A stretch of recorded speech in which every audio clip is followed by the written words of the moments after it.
Good morning, good morning, good morning, good morning. Whoops. Well, that's what it's going to be for right now. Good morning.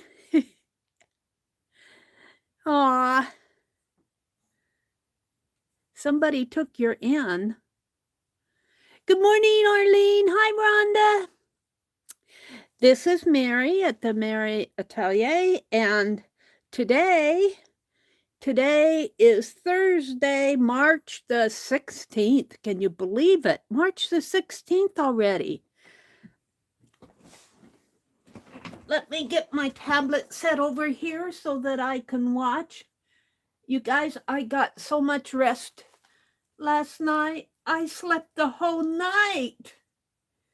I slept the whole night. I feel good. Let me set my chat.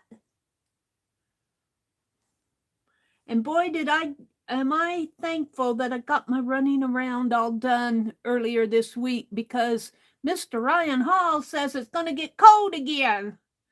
Brrr. Hi, Arlene. Hi, Rhonda. Good morning, good morning. Yay for sleep. Yeah, sometimes it's a blessed gift, isn't it? Just to be able to sleep. I've been so, I need some sunshine, you guys. I need some sunshine. I can't wait for spring to come. Yeah, those daytime naps, I think, are what's messing me up. I've been trying to stay awake during the day, and so that I can sleep at night. And I have been running around all week getting things done that I've been putting off because it's been so cold. And it's going to get cold again. And I'm so glad I got all my running around done. I'm so happy that I got all my running around done. Hi, Nashwa. Good morning. Spring is around the corner. Thank goodness. I am so wanting to get out. I did watch Becky and her video on her azalea bush. Oh, beautiful. But you know, it's going to get cold down that way. I sure hope that doesn't affect all those wonderful plants down south when spring is just around the corner. Yeah. Yep. How are you guys doing? Are you all okay?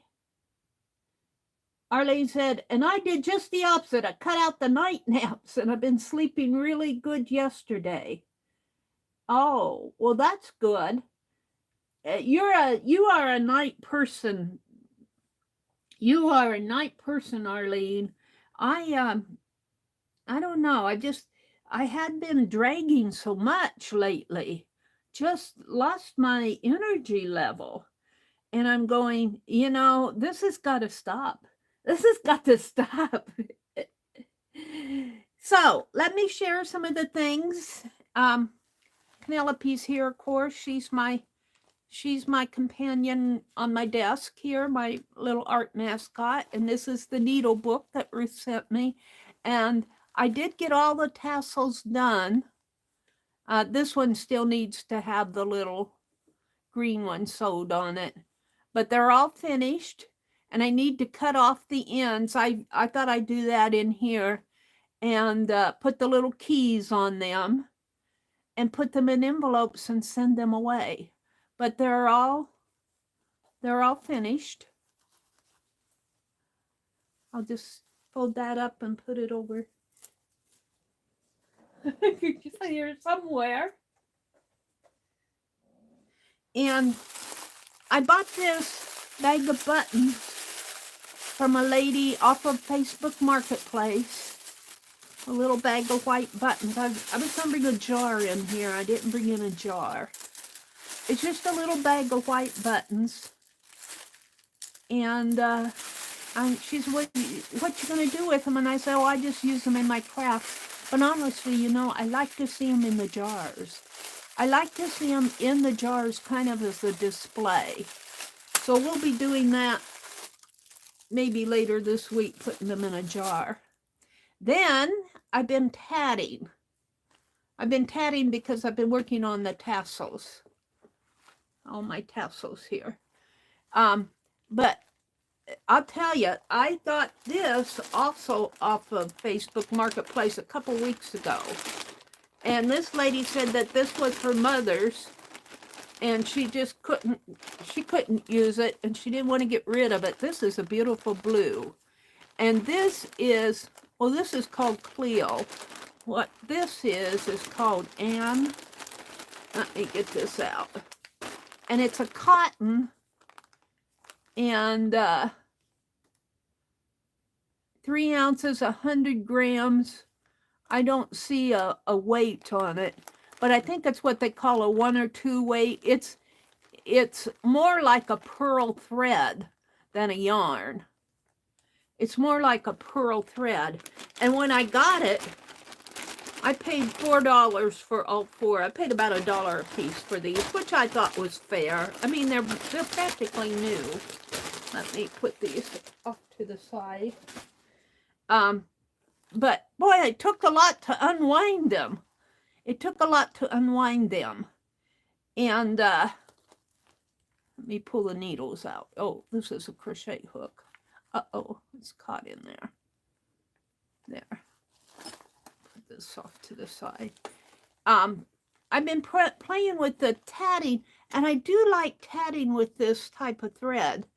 It's a bigger thread. It's more like a 20 weight, but it's a pearl cotton, and I don't know if it just feels better in my hands. It's not as delicate as tatting with the other threads, but until I get better at tatting, you know, tatting's like any other art. It's practice, practice, practice. I got a little extra loop in here I wasn't counting on. But it's okay, it fits. And I'm calling this my meandering motif, because I'm just meandering with all these little pieces up at these little bars like this are called chains. And I've got 2 rings, and then I've been meandering with the chains around here. And we'll see if I put any more rings on it or not. I'm running out of, well, I still got about 12 inches, but eventually I'll have to quit because you'll run out of thread here, and it takes a little extra with a larger thread. So I've been playing with that, and I've also been playing with, I like a needle with a larger eye with this. So I found these upholstery needles at Walmart, but they're pointy. And I think I'm either going to have my brother see if he can file down the points. I got 4 of them. This is kind of a medium length. I'm not after the length. There is a longer one, but I'm not after the length so much as I am the large eye. My other tatting needles do not have a large eye that it can accommodate the larger threads. So, and the other thing I thought I would try is maybe put a little wax or hot glue. I'll just kind of dip it in some wax, you know, like what's on the tip of an ink pen, a new ink pen. So, but that's been fun to use, and it feels, you know, I like the feel of it in my hand because I've got larger hands. And but I don't like the point. The point kind of catches on to my finger. So when I'm tatting,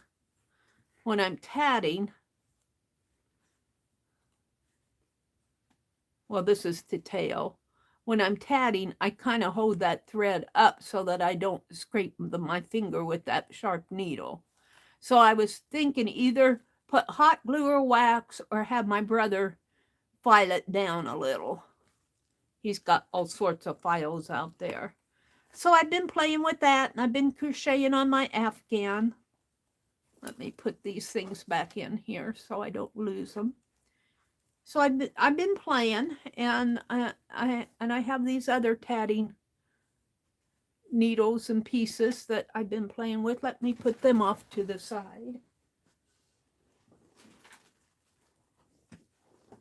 And what else? Oh. Hi, Deborah, River City, good morning. Good to see you.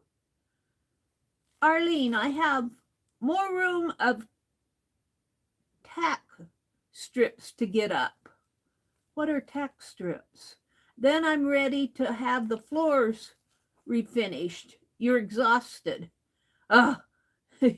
I understand exhausted. Are you remodeling, Rhonda?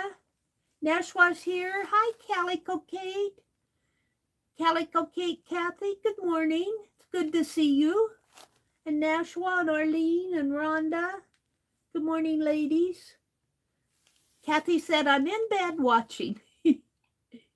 Arlene said, I just did the opposite about, I was saying I'm trying to make myself stay awake during the day. Let's see. You love that orange. Yeah, that is a pretty color, isn't it?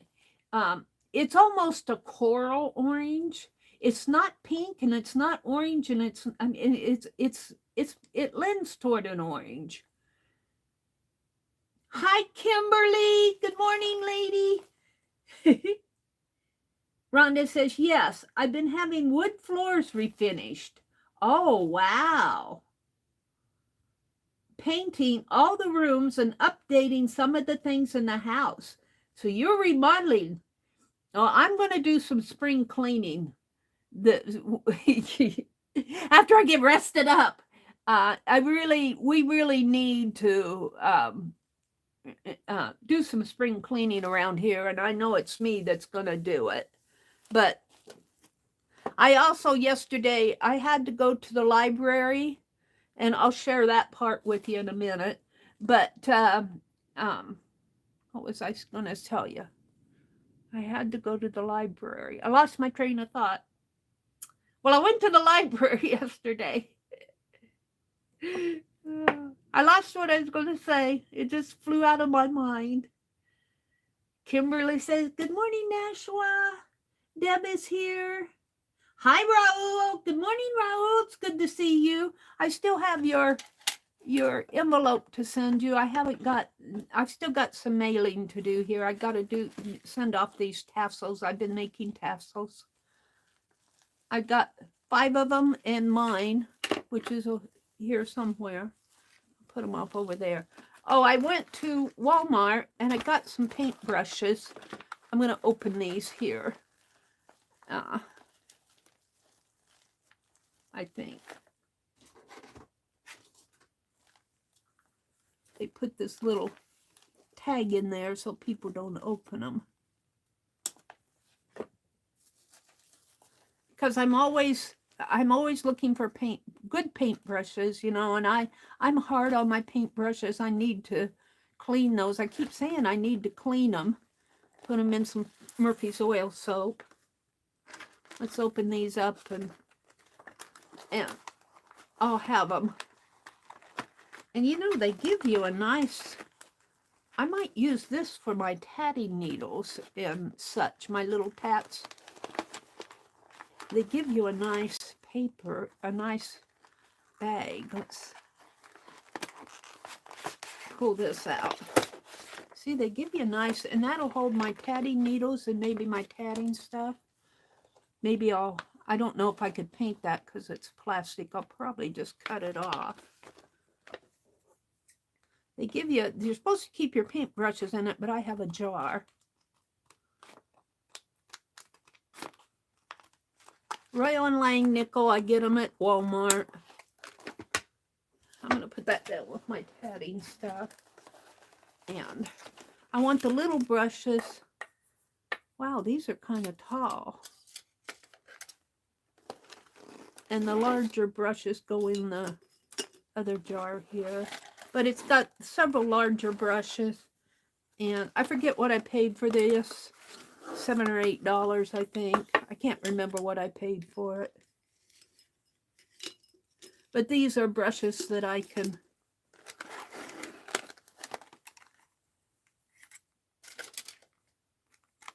It's got a lot of length to the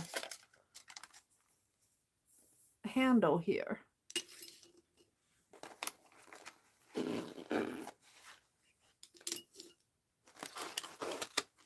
And I've been wanting some smaller tip brushes. I like Royal Line Nickel. They do a pretty good job. And then there's got a, I don't use these too much, but they do a pretty good job on their brushes. Tuck that one in here too.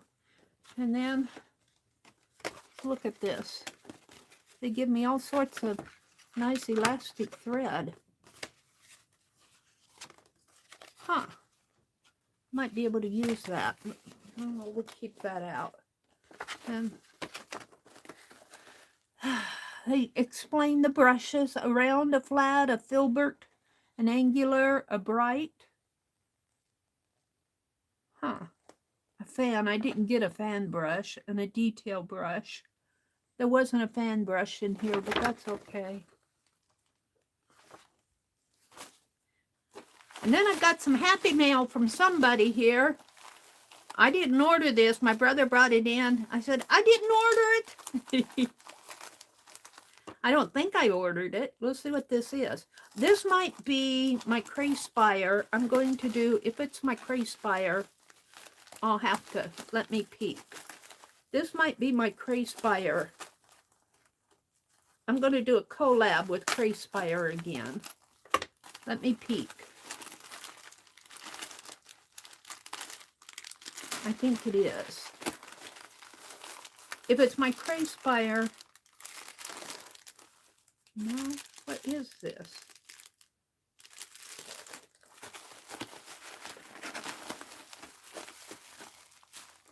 I think it is. I want to open and show this in a separate video. We'll come back to that. I'll just say, watch for a collab with Cray Spire. Boy, that came fast. That came fast. That came from California. Wait a minute. Let me check this again. Is this my Cray Spire? Or is this something that somebody... I didn't open it all up. Let me see.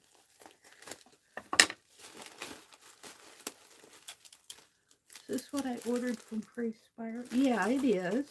Wow, that came fast. I'll have to remark on that when I do the collab video. I'll have to be doing that this coming up here. Just know that I do like Cray Spire. Let me tip my camera a little here. I do like Cray Spire. And let me zoom out a little. Oh, you can see my blouse. You can see my tummy. All right. So I had to go to the library, and I was on Facebook Marketplace, and you can get some great things there locally, people. And you know what these are, you guys? You know what these are? These are off of an old piano. They're piano keys. See, they fit. This one's curved. This one's curved. But they're cool. They're piano keys. Well, these are curved. Aren't these cool? And I got the whole set of them. I only brought 4 in there. And I'm going, what can I do with these? I mean, I've got like almost, oh, there have to be at least 50. I don't think it's the entire set of piano keys. She said it was. Now, this is plastic. This is not ivory. These aren't ivory. And this is wood here, just painted wood. It's off of an old piano. And she showed me the pianos. And she had 3 of them, 3 pianos there. And she's taken apart 2. And then the other one, she said she had somebody who does piano tuning come in. And she said it was beyond tuning. So they're tearing it apart. And one has a beautiful, the one that they're not tearing apart. I'm trying to adjust my camera. The one that they're not tearing apart is has a beautiful wood panel on it. It's kind of like an oak, you know, it's one of those old uprights. So, and then she showed me, she likes crafty stuff, and she showed me on Pinterest where somebody had taken a set of maybe 5 or 6 of these, a little bit wider than what I have here, and have cut them off, sawed them off, and mounted them with music paper in the background, and mounted them in a picture frame. Now I was thinking these are long because they're the whole thing, and it already has a hook here, and it has a hole here and here. And I was thinking I could make a nice wooden wind chime, you know, when the wind blows. Now it would not chime, it would just click. It wouldn't, you know, it wouldn't be a metal one. But also I was thinking piano people. Now I could do that different ways. Cut it off and have these as the arms and legs, you know, cut them off, but also just paint a person on here and call them piano people, maybe on a couple. I have, you know, like I said, I've got about 50 of them. And I was thinking if Arlene wanted some out there, if you're out there, Arlene, I was thinking I could send a few of them off to Arlene to use it, but she'd have to cut them. Maybe I could ask her if my brother could cut them for her. I don't know if my brother saw, he bought this old, so I'll have to talk to my brother about what he has. I'm thinking about getting him a birthday present, but she said they're all numbered. Like this is 62, 65, 51, and 62.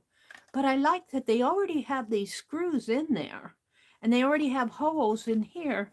So if I cut them off here, I'd have to arrange these so that they fit right. Well, we'll leave it like this for now. If I cut them off in here, I see these black ones are come up a little. I could do something with this part here. Very interesting. And I met a lady in the town where my parents used to live. They run a trucking company. I don't know how much more I'll see of her, but I thought those were interesting. Piano keys. I paid $5 for the whole lot of them. Mitzi. Hi, Mitzi. I'm buffering. Is anybody else out there buffering? Wooden clackers. Yeah, Mina. Good morning, Mina. Oh, I'm back. I was buffering here too. Yep, you guys got the, it wasn't buffering up above. It must have been in YouTube or something. My camera was okay. Am I back now? Mina said she didn't have any buffering. No, I think it was me too. I think I froze. Did I freeze? I had buffer. No, it was more than you, Rhonda. I think Kimberly was buffering and I was buffering. Arlene said she didn't have any buffer, but I froze. I froze. Brr. You guys, I got so much rest last night. I feel so good. I feel good. I feel so good. So I was saying, Arlene, I'll send you some. You said you could cut them. They shouldn't be too hard to send in the mail. I'll wrap some fabric around them and send you some. I have to get them out of the back of my car. I just brought a few in because I was bringing everything else in. So I said I went to the library. This is just the artwork that I did the other day for my art journal. I went to the library. Oh, I brought home a stack of magazines. I didn't bring them all in. But let me bring these others up here. Hold the phone. This is just a part of what I got. And I got all of these wonderful, let me get these out. Nebraska History. Now, these are published by, these are in the 90s, 1989, 90, 1988, 1992. So these are older ones.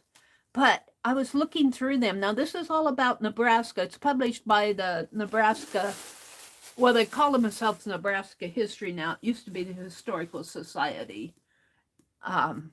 Publishes different articles about Nebraska history.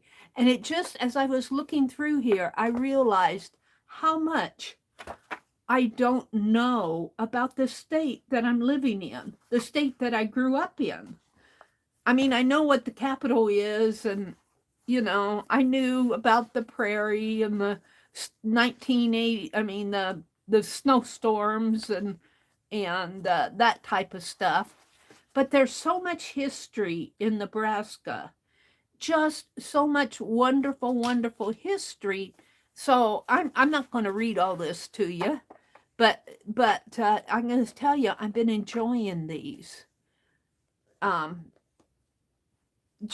it makes you think about the people who came before you, even in your own state, that helped form where you are living in, you know, in the state that you're living in. And I'm going to be doing, look at this, isn't this wonderful? The Constitution, Popular Sovereignty Constitution. I want to read more up about the Kansas-Nebraska Act. The Kansas-Nebraska Act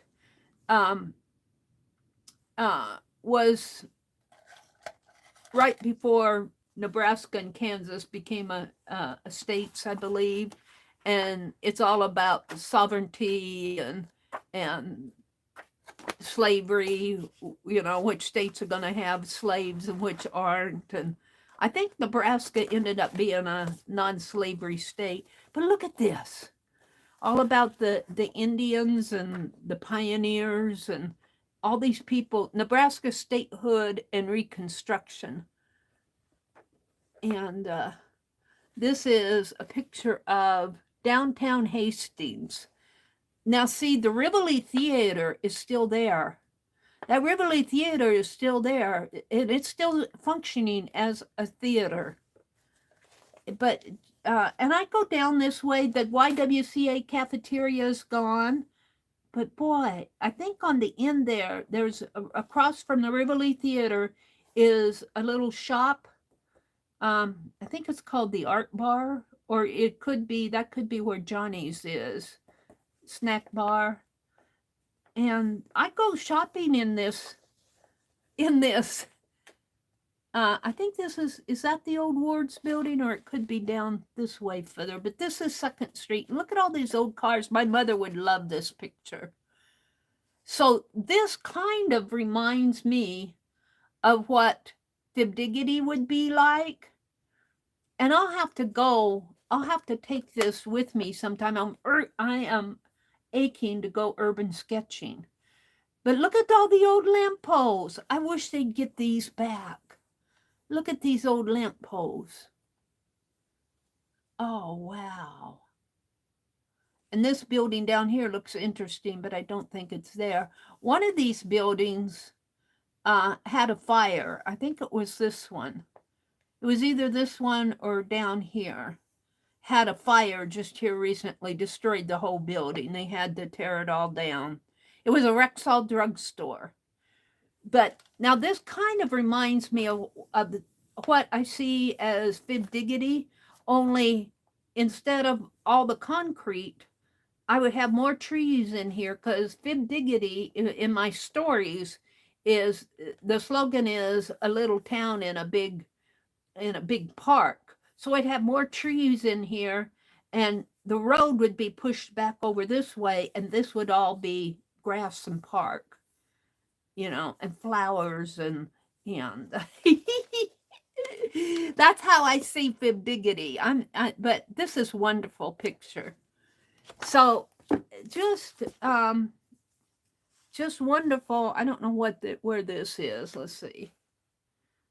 The Love Larson Opera House in Fremont is now the largest remaining opera house in the state. So this is an opera house. Can you imagine 3 stories of an opera house? 4 stories. 1, 2, 3, 4. And so I've been enjoying, and this has an article about women photographers, and I thought about Barbara Clark. But it's an interesting, all these pictures, I was reading this article, all these pictures are taken by women photographers. Where's the lady here? Here. And I was looking at her dress. You can't see it very well, but I just been enjoying these Nebraska history magazines. Now, I'm going to talk about John J. Pershing here in a minute. And this one happens to be American history. These two, I haven't looked at these yet. And then this is a Nebraska Land magazine. It's more about outdoors and that. So, and then I got a whole stack of, here, let me see. This is just half of what I got. They're just the Nebraska, they're the history magazines. They're the history magazines. Let me put these behind me. And I love history. I'm a history person. I get mixed up on my history sometimes, but I do enjoy history. I always have. Then I got some of these Nebraska magazines. These are, we get these in the mail because they're the electric, put out by the NREA, the Nebraska Rural Electric Association. But I like these. I love their covers because that's all about Nebraska. But I also go to the back. Now this has chicken recipes that I probably wouldn't. Kentucky pecan pie. Ooh. Pecan pie. So I check out the recipes, and they have some interesting articles in here too. Taking care of our neighbors. This is, of course, was in the 20s, 2022. Look at that beautiful cardinal. So, but I also, these are all Nebraska yet. I also got some magazines. We got that one. I also got some magazines like Country Living and cottage magazines, farmhouse, cottage. I didn't bring them all in because it's a stack of magazines that I've been enjoying. And my brother, I checked out books for my brother to read. So those are kind of my hauls. The buttons and the piano keys were the haul, and the yarn. So I went to the library and I checked out this book by Jennifer Cheverini, and she lives in Madison, Wisconsin, and she wrote the Elm Creek series of books. Does it have a list of them in here? Come on. Well,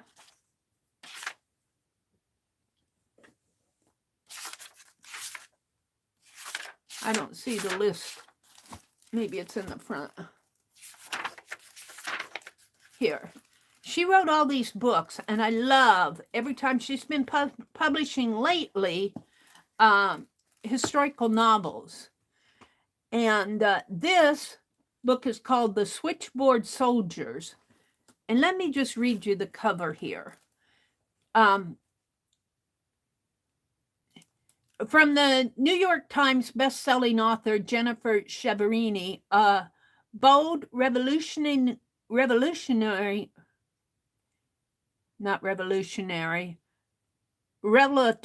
novel about one of the great untold stories of World War I, the women of the U.S. Army Signal Corps, who broke down gender barriers in the military, validated women as essential workers, and battled a pandemic. You know, there was a pandemic in 1917 or the 1920s up in there. There was a pandemic. As they helped lead the Allies to victory. In June of 1917, General John Pershing, now I want to talk more about him, arrived in France to establish American forces in Europe, but communications with the Allied commanders and troops in the field were perilously unreliable. So Pershing needed operators who could swiftly and accurately connect multiple calls, speak fluent French and English, remain steady under fire, and provide absolute secrecy when conveying classified military information. So at the time, nearly all American telephone operators were women, but women were not permitted to enlist or even to vote in most states. And that's just in World War I. That wasn't just, that wasn't so long ago. And nevertheless, the U.S. Army Signal Corps promptly began recruiting them, or women. More than 7,600 women responded, including Grace Banker of New Jersey, a switchboard instructor with AT&T, an alumni of Barnard College, Marie Moisek, a French woman, an aspiring opera singer, and Valerie Desmet, a Pacific telephone operator from Los Angeles. They were determined to strike a blow, or she was, for her native Belgium, Valerie. They were among the first women sworn into the U.S. Army under the Articles of War. The male soldiers they replaced had needed 1 minute to connect each call. And I'm going, well, that's pretty good. But the switchboard soldiers, who are the women now, they're called them the switchboard soldiers, could do it in 10 seconds. Deployed to supply depots, Pershing's headquarters, and exchanges near the front lines, the operators endured hardships and risked death or injury from gunfire, bombardments, and deadly new influenza. Not all of them would survive. The valiant women of the U.S. Army Signal Corps served their country and home and played an essential role in achieving the Allied victory. Their sacrifices cleared the way for generations of women who followed, not only in the military, but in all of American life. And I've started reading it. I'm not going to read. The first one is about the opera singer. So I've started reading that. I just checked it out yesterday. I love her books. Every time she publishes a new one, I check it out. So I want to talk about John J. Pershing. Let me get that magazine out. I promptly put that over here.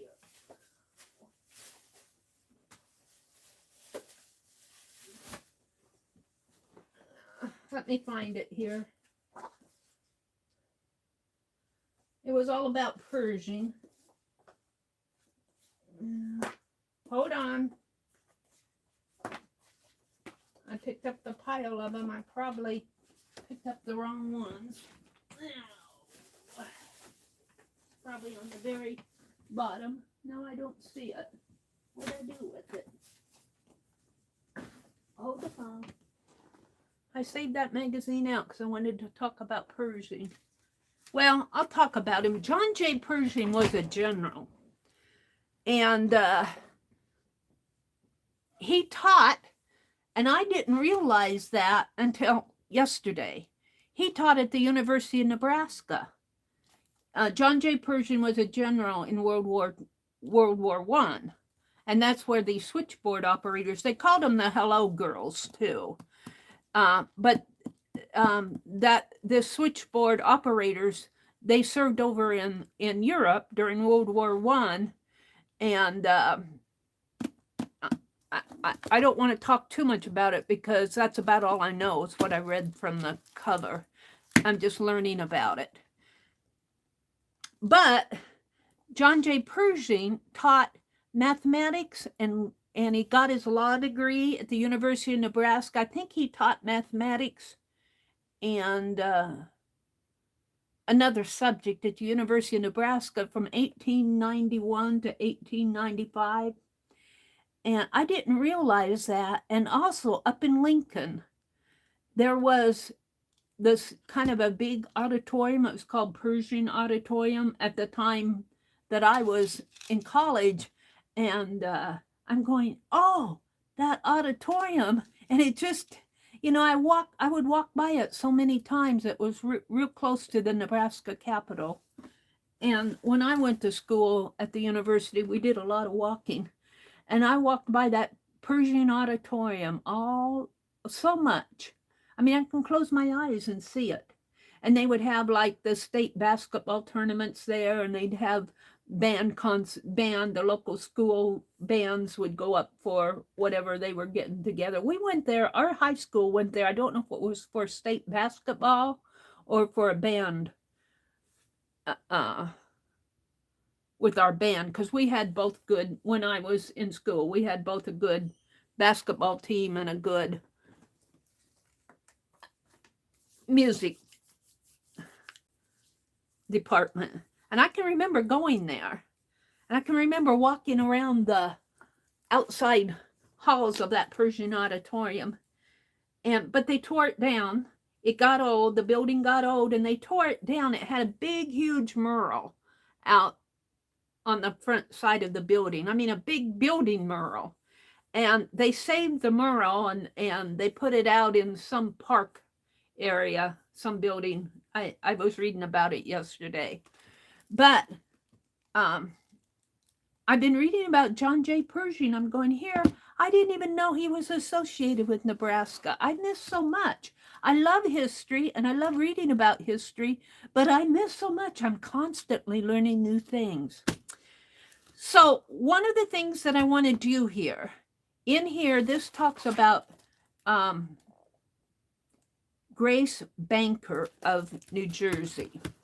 So I had to look her up on Wiki. And she was, yep, that's referring to a real person. Let me get my phone out here. What I did with my phone. I looked her up on Wiki. And I also looked up, of course, Pershing. Let me get to my mail. I sent myself links. Hold on. Have to get to my... Okay. Grace Banker, right here, is Grace Banker. And I thought how fun it would be to draw her in the big book that I'm doing. Draw a picture of her. I'm waiting for my tablet to catch up with me. Is it on the red dot? Hold on. Yeah. So I'm going to, I thought I would draw her this morning, but I also want to draw John Pershing, and I probably won't get him drawing.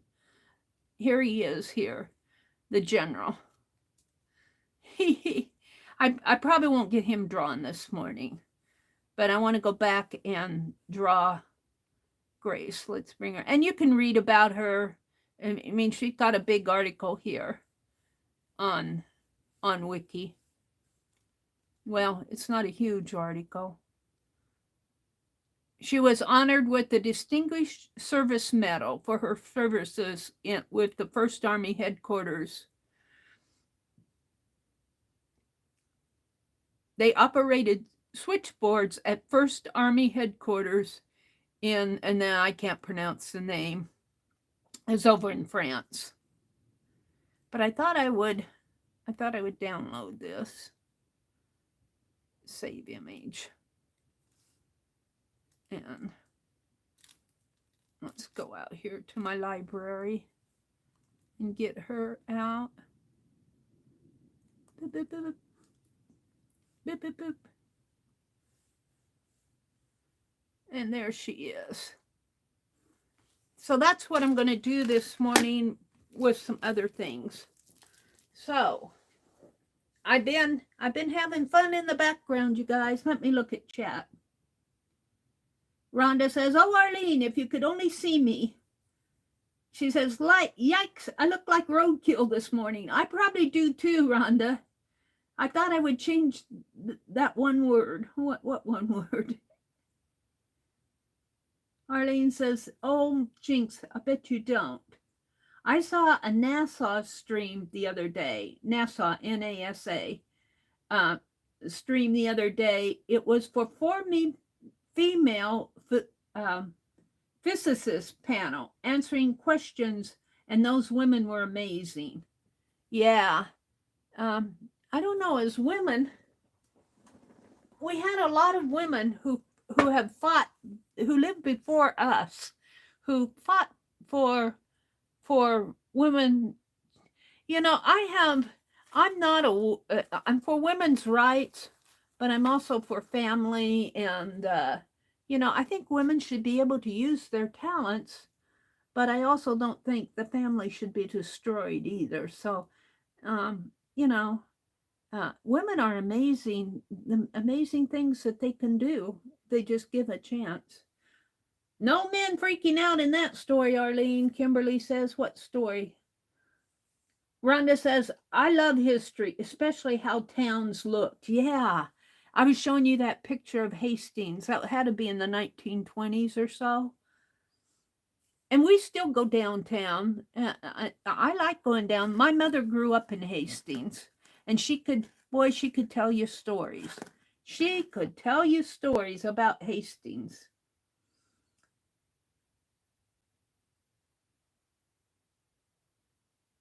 Arlene says, hot food.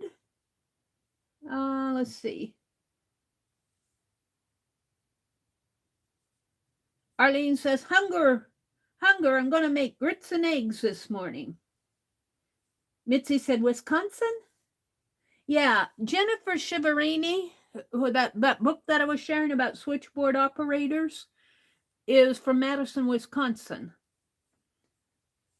She's lived there and I actually met her at one of the quilting shows there. I'm not a quilter, but I went just because she was going to be there, and she was signing books, and I didn't have one of her books. Well, I think I did buy a book, but I had her sign. I said, I had a piece of wool fabric, and I asked her to sign that piece of wool fabric. And I just had a ballpoint pen, and she says, no, and she pulled out another pen, and she said, let's sign it with this. So I got an autograph of Jennifer Shiverini on a piece of wool. It's with all my needlework. In storage in Wisconsin. Mitzi's from Wisconsin. Hunger one, Arlene says. Let's see. Nashwa says, you're back. Oh, you guys, this is where we were buffering. Yeah, there was a point of buffer in there. I think that may have been a YouTube thing. Raul says Raul, I cannot pronounce that. Mandalorian is amazing and Grogu is cute. I'll have to see what's going on. I think Raul's been drawing.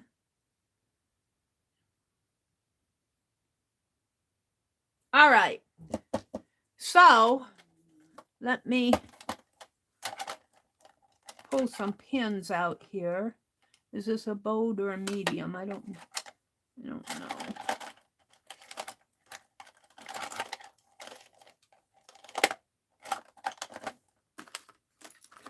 This is a bold 10. These are bold. And let me get some of this stuff off my desk, because I'm going to bring the big book. And I don't want to tip these little paintbrushes and pens over. I'm going to draw Grace Banker in the big book this morning. And we're going to work on some Tassos and whatever else. And I might want this water out. My little Easter bunny, we'll put him up here. I think I'm okay here.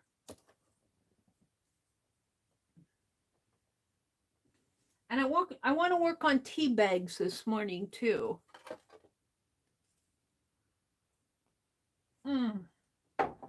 Let's get the big book out. I haven't been drawing in my big book lately. I want to do some more children in here, but not this morning. So I have to move that over there. So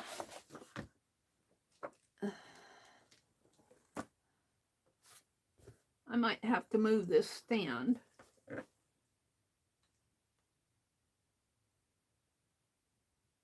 Buffy is back. Are you guys buffering? I'm so sorry. I don't know. It's just one of those things. Let me plug you guys in. And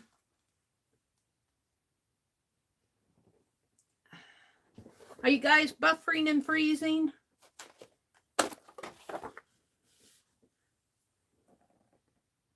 Arlene has some buffering. Let me fix the quality on my video. I didn't fix the quality on my tablet. I'm at 144. Hold on. 720. There we go. So this is my big book of drawings. I've been having fun. I'm not the best, but I have fun in this. This book was gifted to me by Renee, Little Red Wagon. Bless her heart. Thank you so much for this big book. I am enjoying it. And I've been doing faces. There's Mark Twain. That is Thomas Nast. This is Martin Luther King. This is a cartoonist, political cartoonist. And I need to work on this one a little bit more. This is Harriet Beecher Stowe. And I'm getting her, but not quite here. She looks younger there. And here she is again. I did better here. Louisa May Alcott. And this is Alcott's father. And this is Ida. Ida, what was her last name? I'll have to look up her last name. She was from Harvard, Nebraska, and she was a bacteriologist. She was the first woman hired to work at the hygienic laboratory of what became the National Institute of Health. She was from our little town here in Harvard. I need to work on this more. This was just a fast sketch. I think that was the last one that I did. So this morning, Penelope, I'm going to get you out of the way here. This morning, I'm going to work on Grace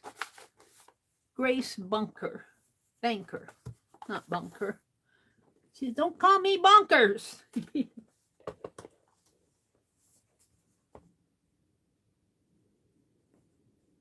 The buffer could have been on your end.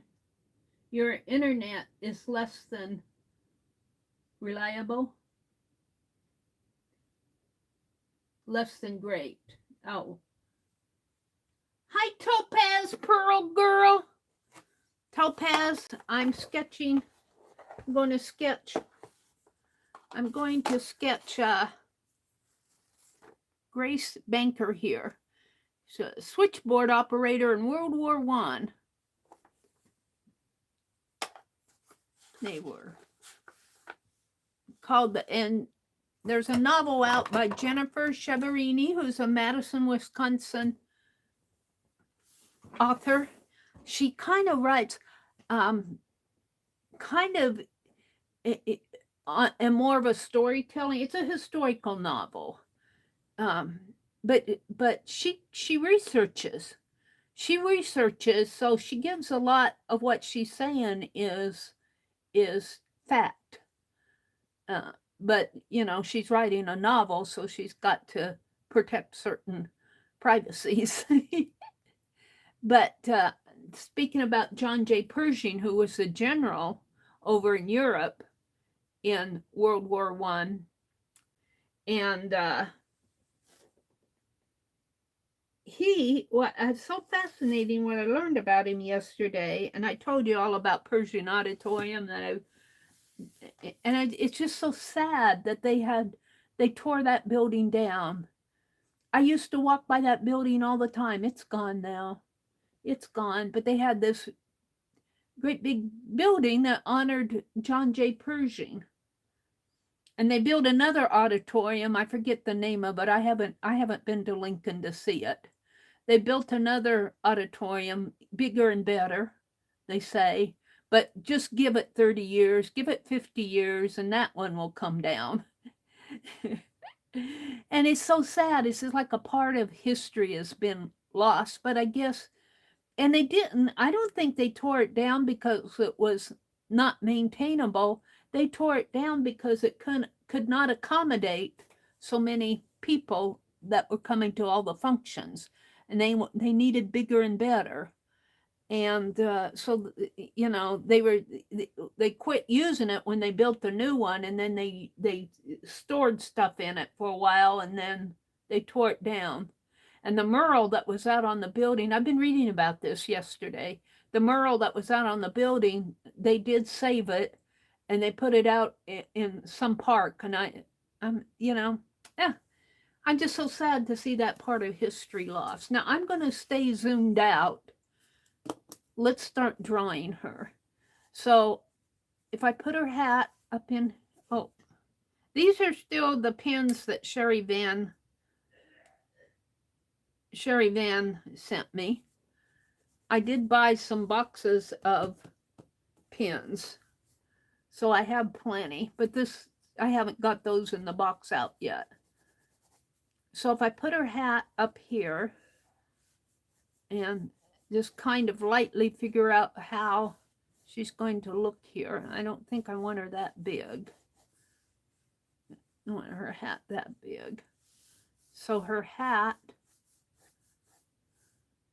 in here, her head, well, I don't know if I want her that big because I want to get her torso on here. So bring her hat more here. And these would be her bangs. I'm just kind of figuring out where. And I'm drawing in ink, so I kind of, her chin would go down in here, her neck, and her scarf. This is the scarf, it's collar. It's the collar in here. Yeah, I think I'm going to get most of her on here. I'd like to get her badge on there. So it will come up. All right, so let's go back up to her hat. And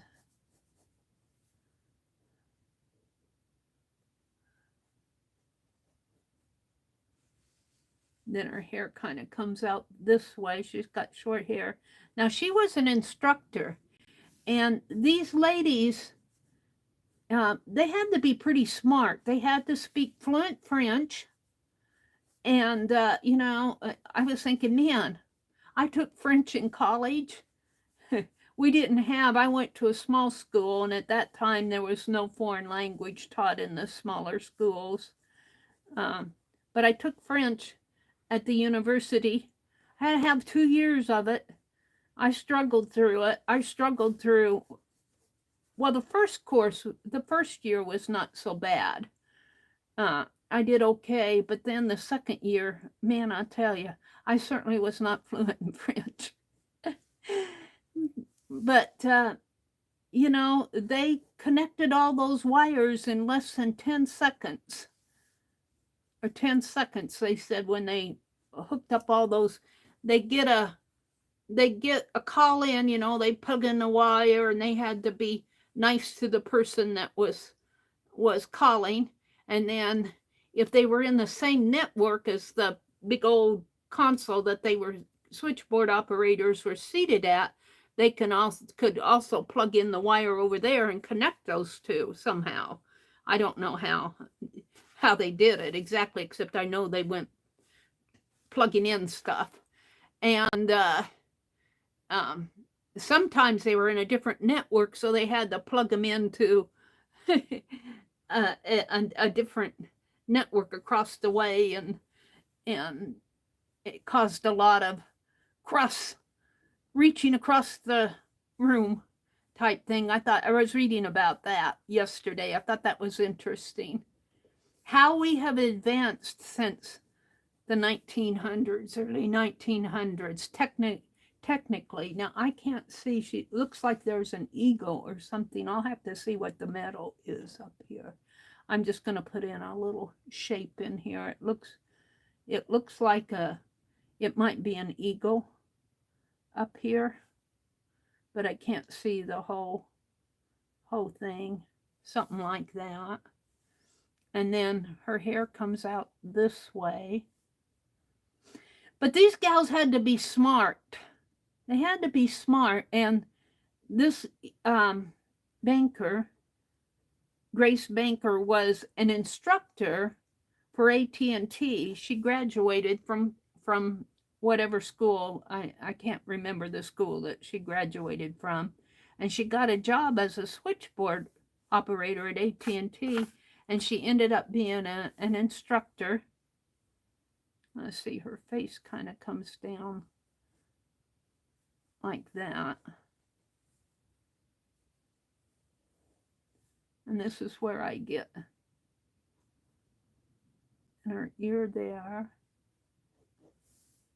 But they were not just local high school kids. They had to be pretty talented people.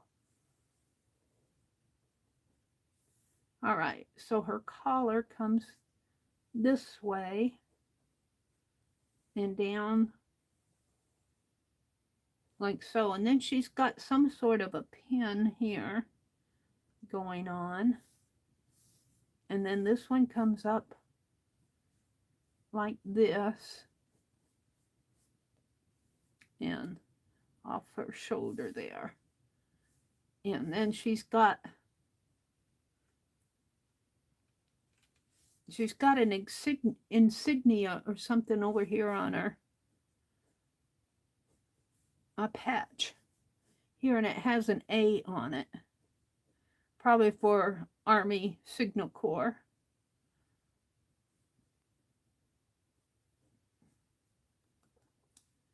And then there's another patch going on down here, which is more of a kind of a rectangular square one, and it has some sort of a design on it here that flutes out and has some sort of something going on in there. And this is her arm. And then she's got a pin. I want to call it a medal, but some sort of a badge here. This might be her commendation that she got. And I don't know what she's holding there in her arms, so I'm not going to draw her arms. I don't have enough room for them anyway. Her shoulders come down this way. All right, pretty happy with that. This probably comes out a little bit more.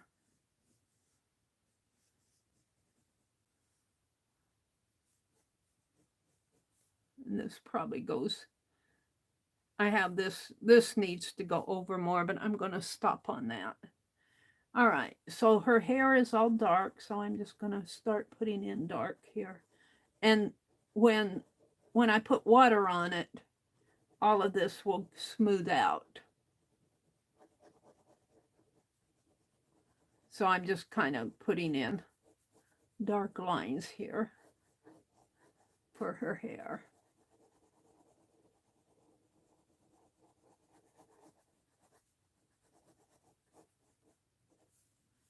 And her hat comes that way, and she's got more hair coming, kind of wisping out here. Maybe not so much. And her hat comes down on it. And this gets a little smoother in here.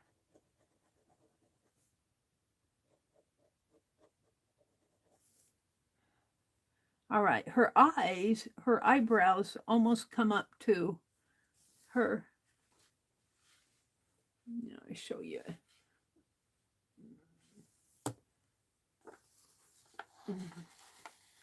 Her eyebrows almost come up to her hairline there is what I'm saying. And so let me just kind of lightly put them in here and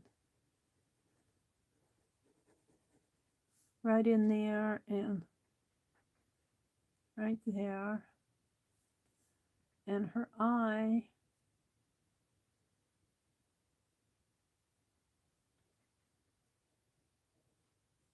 And she's looking off over this way.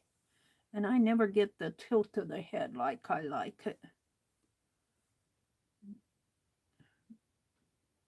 Her face does kind of tilt a little, but not a whole lot. It kind of looks toward you, but she's looking over that way. Her eyes are looking over that way. And she's got another eyebrow going on here that's kind of curvy. And let's see.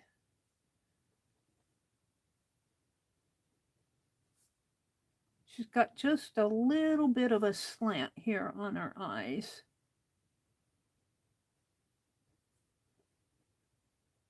And I'm kind of sketching first.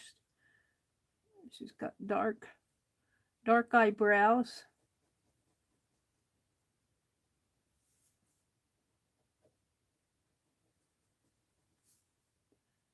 And kind of goes up that way. And she's looking.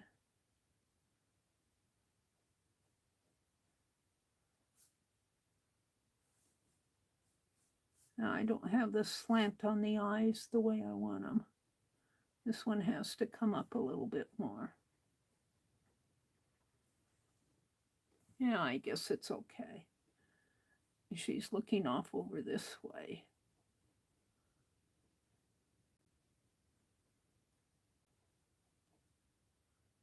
But her face still kind of faces you.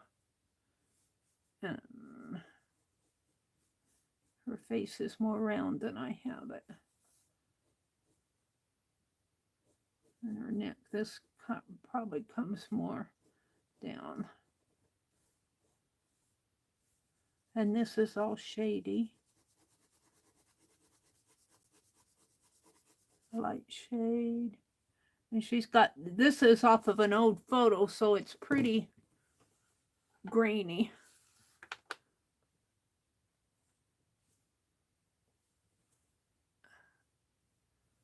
Let's see if I can get a more close up here of her face. No, I went down into screen print.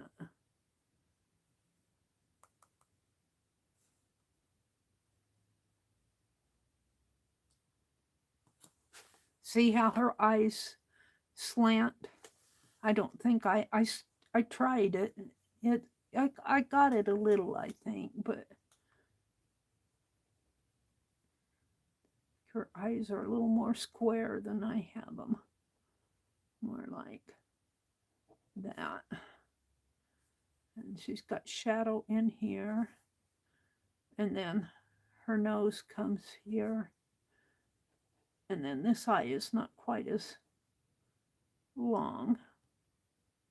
And it comes out a little darker in there. Yeah, I guess I kind of have it. But since this picture's so grainy, you don't see the detail in her eye. And she's got real dark in there. It's all shadow. And I think her eyebrows are a little heavier than I have them. She obviously did not pluck her eyebrows. And she's kind of looking off over that way.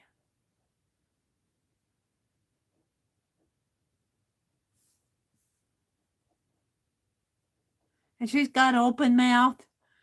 That's a challenge for me. All right. Is them dark in there? Dark in here. And of course, my sketchy lines will smooth out when I get water on there. Now her nose, she's got all the shadow going down her nose. And her nose comes even with this. But I might have this a little longer than what I want it. So let's just put in some shadow here.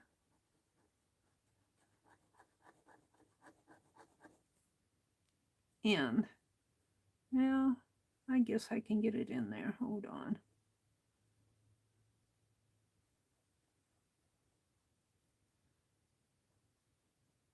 I'm not good. I need practice with the noses and everything. And she's got that kind of the little bendy under her nose and her lips.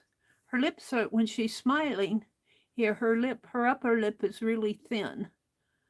And her lower lip looks bigger, but she's got this shadow underneath of her lower lip there. And let's see. Let's bring this down a little more. And let's see, maybe right in here. And in here. See, and I don't think I have enough. Let's give her a smile.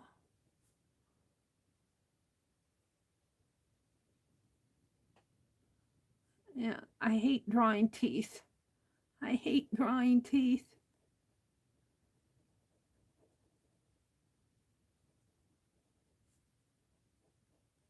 And so there's shadow going on in here. And her face is all in shadow. And I'm not going to scribble in lines there because I want it to be smooth. And let's see. This, I don't think I have her nose here, right here, but there's shadow going on up in here. And kind of in here, going up.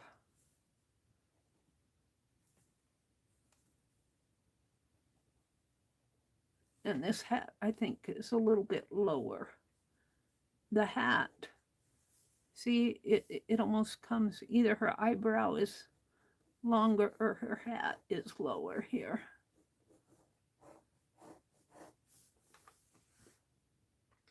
All right.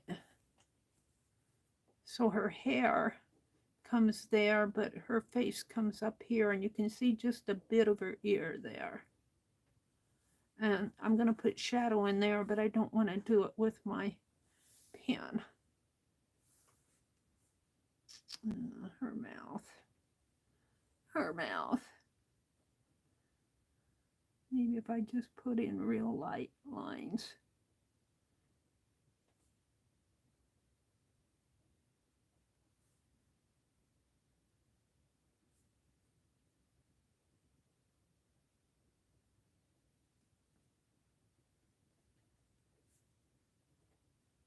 She's got that little bit of a smile going on there. And then she's got this shadow here coming down this way. A little bit of a shadow going on in there for her cheekbone, and shadow in here. All right, let's do this. This eye has a little bit more sparkle in it.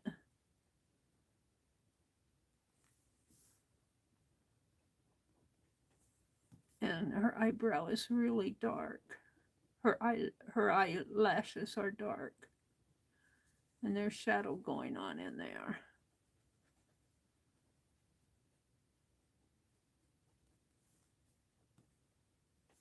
And this is darker in here.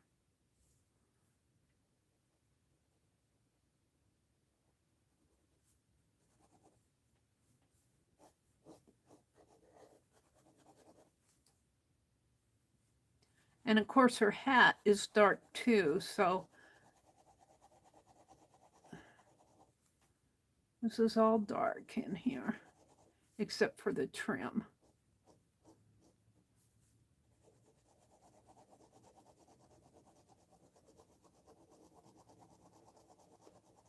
This is why I like these bold S-gel pens, because they give out a lot of ink and the ink is soluble.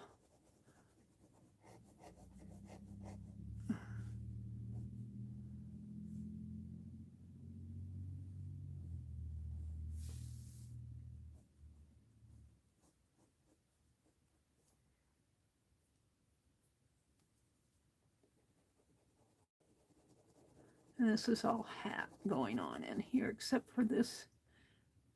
And I think it is an eagle. It's hard to see on here because it's so faded, but I think this is an eagle going, flopping its wings here. Spread out wings. Are we going to make it an eagle? Sort of an eagle. And this is all dark.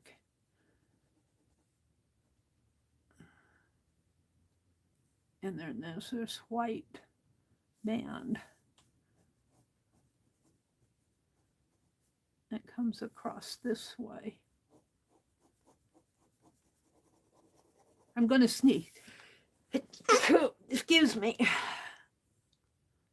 And this hair looks a little stiff in there. Let's give it a little bit more shape.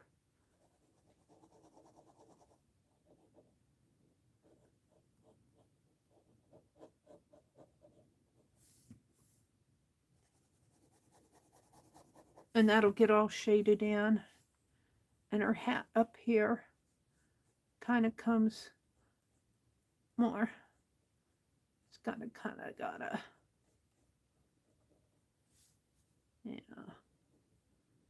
And this is all shady, except for that eagle.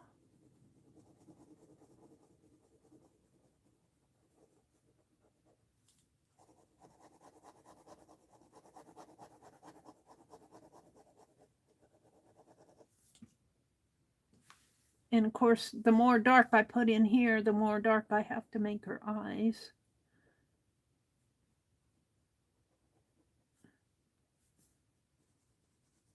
And there's a lot of shading going on the side of her face here that I'm not going to put in with my scratchy lines.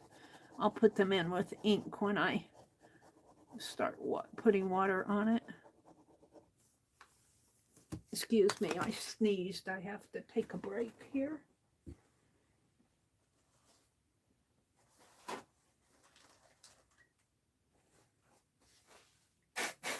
Excuse me. And let me put some hand sanitizer on my hands. Let me look at chat a little here, see what's going on in chat. Well, you guys can look at her here. Let me refresh my chat. Top chat, live chat. Arlene says, Kimberly is gearing up to shove hubby out the door. Kimberly says, you know it.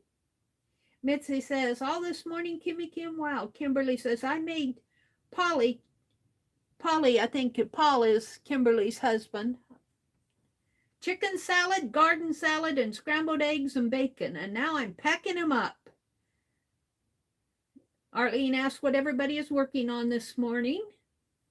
Topaz Pearl Girls out there, she says, Arlene, how fun. My favorite flea market festival event around here is Park County Covered Bridge Festival. It runs for 10 days and is fantastic fun.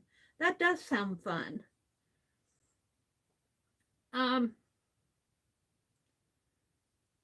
Arlene said, Julie, the first time we were traveling, then when we moved to Nebraska, we made weekend trips to South Dakota for what? Arlene says, Topaz Girl, Pearl Girl, my children and I loved it. We went there several times. So what are they talking about? Mina says, my cat wants me to get up, but I don't feel like it. I'm caught in a cold. More likely the cold caught me. Oh my. A sneezy cold or just cold weather?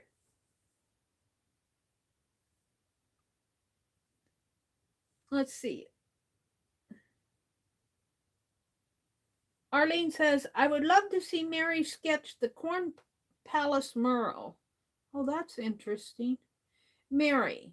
Rhonda says, Meri, it would be cool if you drew the old buildings that have been torn down, if you can find a pic. That would be cool. That would be cool.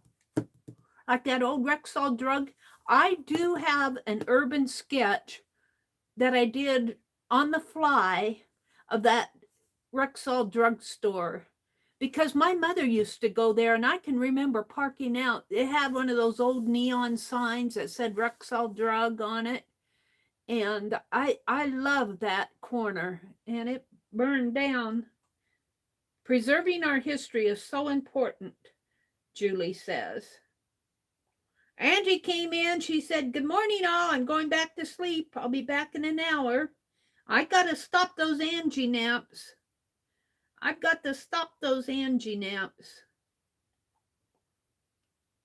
I think I got her head, her hat. I don't like her hat is out a little bit more here. It comes more at a not a deep slant, but there's more. Is that a little better? It's more at a slant in here.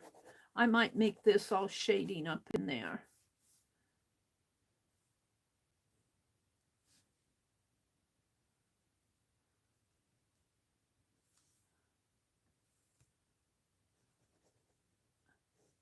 I think that kind of comes down more like that. And I think this actually goes up a little higher here, this line.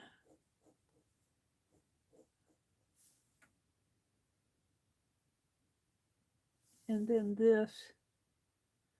this actually comes more at a slant. So this in here, I'm just going to shade out. Let's shade. There's this coming this way. And this is all shady in.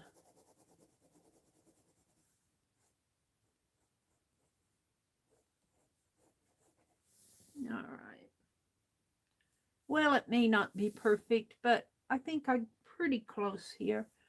I need to work on her lips a little more in this area. And her nose. I don't want to make her nose too big.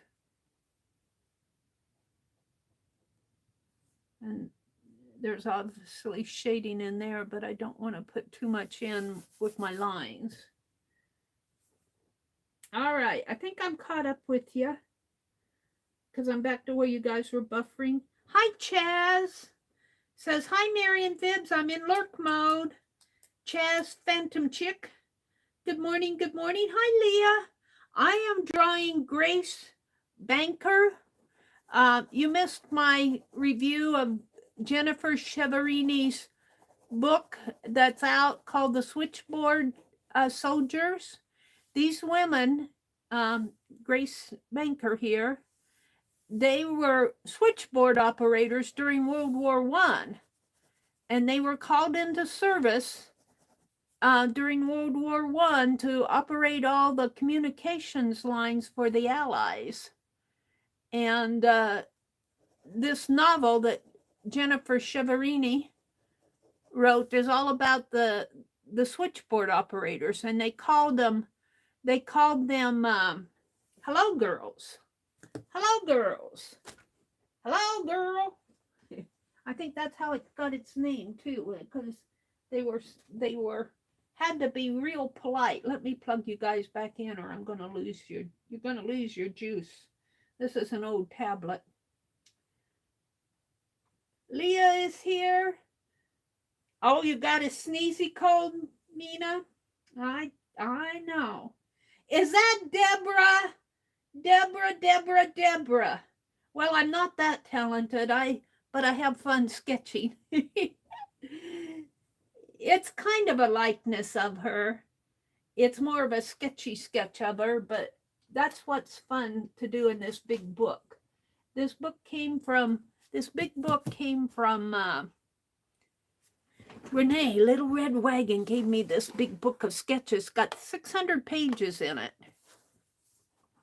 600, of course, that's front and back, but still. All right, so this part here, I'll fade all that out into the background. I think her hat has more of a slant to it here. I was putting in the inky part here, which I could do with India ink, but you know. So then her neck here, I think her neck is probably a little bit longer than I have it here.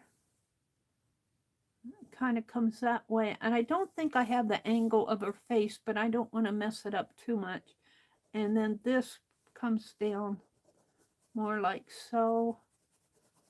And of course she's got a dark uniform on. And the collar is white. And it kind of comes back over her. And this is her shoulder. I need to move this pen over to here a little bit more. I'll shade all that in. And then it comes right in here. And it has a shape in there that I probably won't get in, but she's got a pen. Now this is all dark.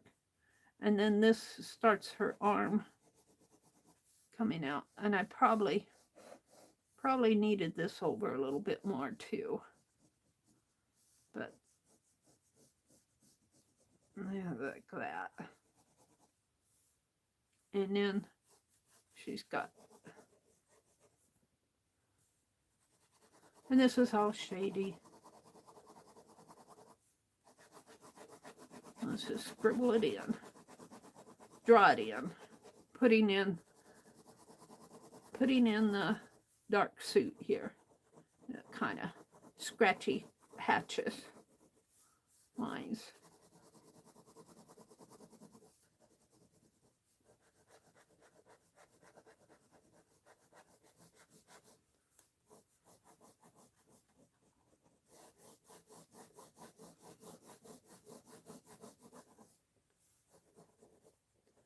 We'll just let that kind of go off into the bottom there.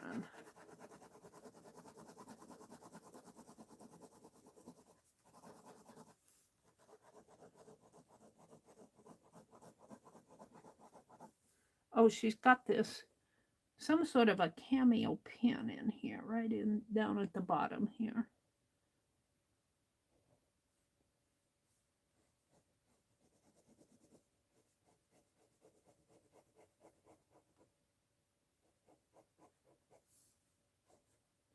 I think her neck is longer in here than I have it. There's more of a, well, maybe not that much. No, I'm going to leave it. I'm pretty happy with it. And her hair kind of comes out this way.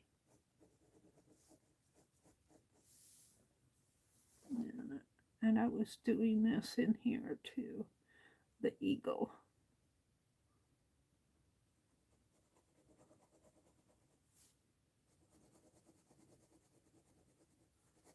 It's hard to see up here where her hat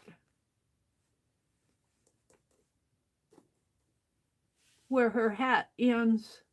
No, you guys aren't seeing this. Where her hat ends and where her hair begins, it's kind of hard to see in there. It's all shady in.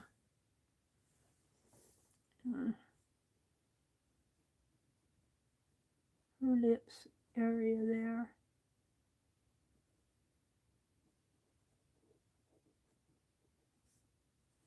And I don't want to mess with this till I get inky in there, and I'll put shading in there. Let's go back down to this cameo, which is dark, except for there's a white. It's all dark around there. Kind of a dark cameo. And then she's got, I don't know what these are, if they're buttonholes. There's some kind of little, I'm not sure what these are here, coming down. Part of her scarf in there. But they're very vivid, you can see them. I'd love to see that uniform. And it kind of has a, and you don't see them over on this side, so I'm not sure what these represent here. And this is all dark, and you can see in here where there's that metal. It's kind of got some shapes in here.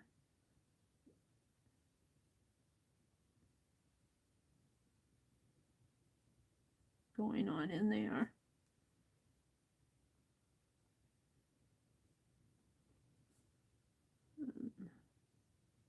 It's a definite square shape, and this is part of the uniform.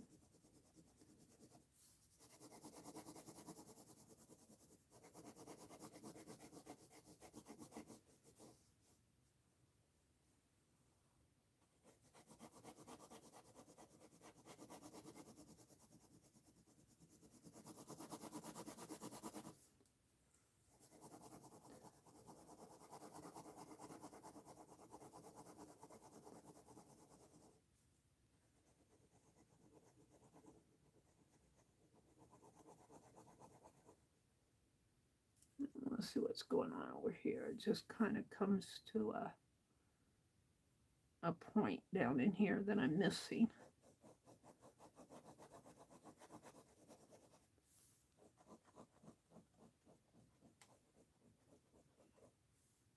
And it's all shady in there.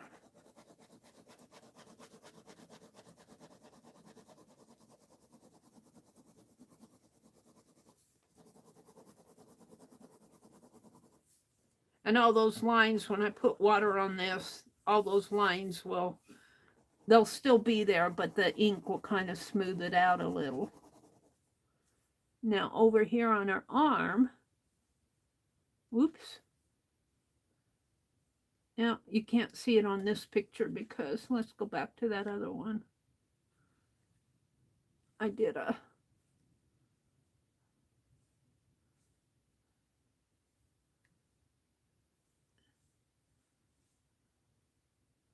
over on this one, you can see the A. Are you guys seeing this?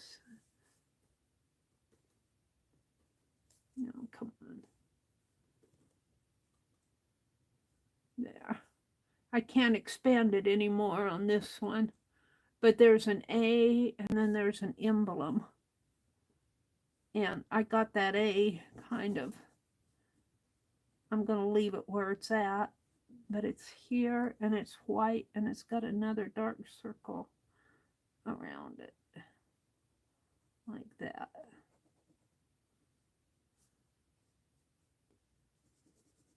And it's a lighter gray than what's around her coat.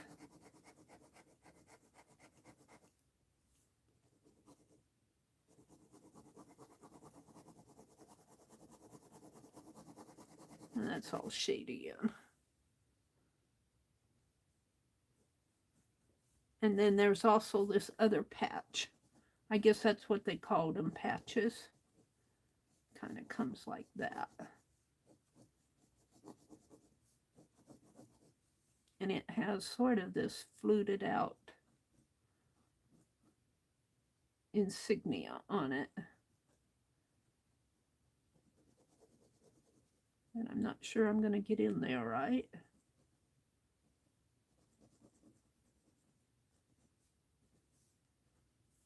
I don't want to mess it up too much. And I could take hours and hours and draw all this in there. But that's not what a sketch is about. A sketch is just a sketchy sketch for me. I'm just gonna kind of draw that in, and then this is all dark. Let's just put on all this dark in here. And I generally just scribble it in until it's dark.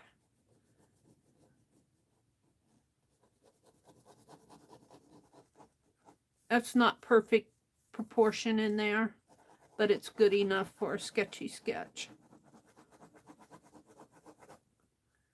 It gets the story told. And you could spend hours making this look like that. Hours and hours. Well, but that's not my purpose. My purpose is just to get a likeness. And you can even see she's got some bars here on her sleeve. I'm not going to get that in there. That would come more down in here. I'm going to end it here. Let me bring it down just a little. And I don't want to scribble this metal out, so.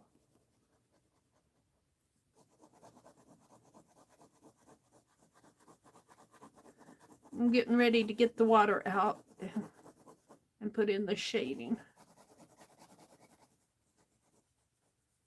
This coat kind of comes down more like that.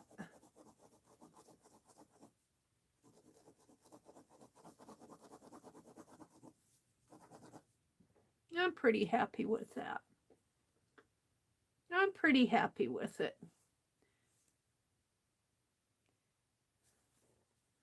And I think when I get the shading in here on her eyes and on her face, it'll look a little bit more like her. I don't want to do it with a pen, but let's put in a little bit more of a line on here on her lips. And I don't want to touch her teeth too much.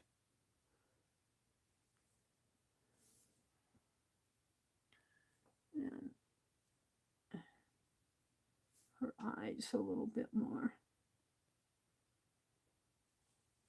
She's got really dark eyelashes. All right. So let's get out the brush and the water. Dixie cup.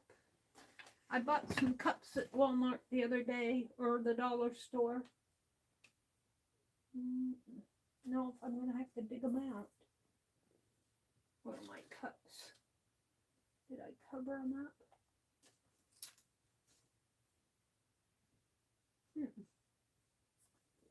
I'm looking for my Dixie cups. Hold on.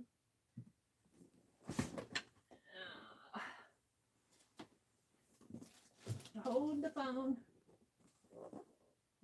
till I get things out of here. I might have to dig those cups out of the... Oh, they're right here. They're right here. I got some cups. Uh-oh. Are these cups? They're water glasses, but they got little stands on them. I don't know if I like those. Well, they jumped right off my desk. Where'd they go? They jumped off my desk. Where'd they go? Oh, they're behind my chair. Hold on. Honestly. They jumped right off. That's what I'm afraid of. They're going to jump off. I got a Dollar Tree haul. You know what? I got these gold ones. I think I'll use them. They got more of a sturdy base. Oh, they're gold. I got them at Dollar Tree. And then I got Scotch tape. I have to replace my brother's Scotch tape up here. Whoops, what did I knock over? Hold on. Things are falling. What's this?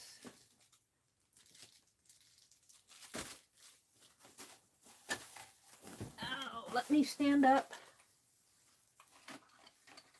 Put that tape away. I'll show you my Dollar Tree haul while I'm here. This is my Dollar Tree haul.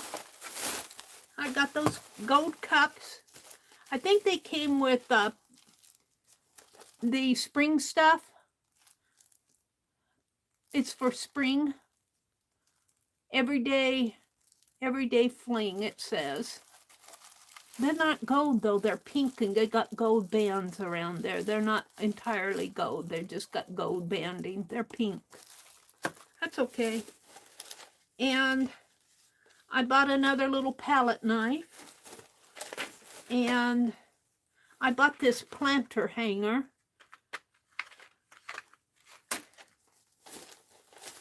And I got some water-soluble pencils.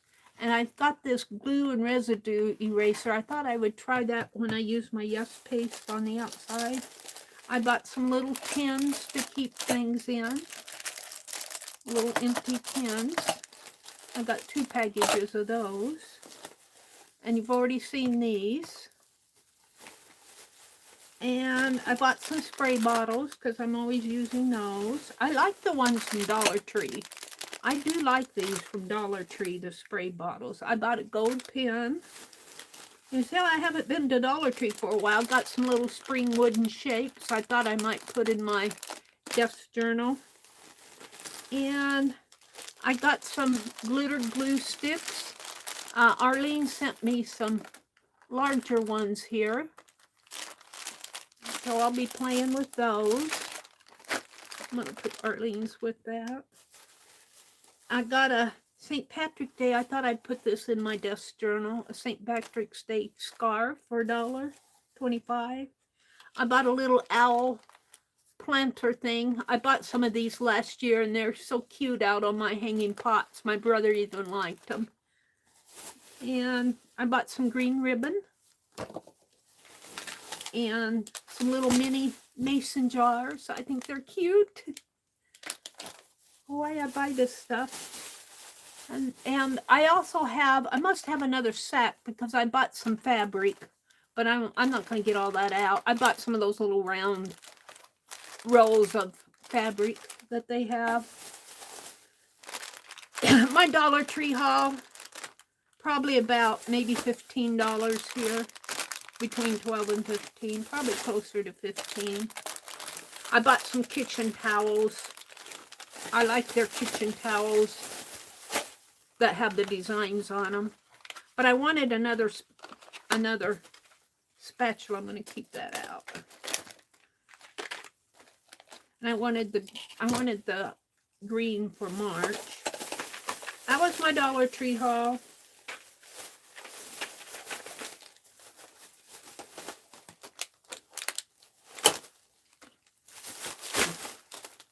Okay. I got that out because I needed those cups. I bought some parchment paper. I think I got my parchment paper at Walmart. And I also bought a pad of paper here at Walmart. I don't have a lot of 12-inch paper. And this cost about $6. It's just one-sided. If you want 2 sides, you got to pay $11. But I like the designs on these. So I thought they were pretty cool. So I bought that at Walmart. And parchment paper. What's going on with you guys here? Let me look. Hi, Tommy Joe. Good morning. Yep, a Dollar Tree haul. Arlene says, I'm doing that thing we all have to do, cleaning up after last night's crafting so I can do more. Well, I'm in a mess, Arlene. Let's get out some water here so I can finish my sketch. And then I think I'll work on my tassels. I want to finish those up so I can get them sent off. What time is it? Here, it's just a little after 6. I've got plenty of time. I'll put water in here, and these are just paper. I like the plastic ones better for this, but that's okay. I'm gonna throw that away. I'm glad I got all my running around done yesterday and the day before. It tired me out. It tired me out, all that running around. What did I do with that water? I had it in my hands. Hold on, I have to find the jug of water. Did I put it over here? Yeah.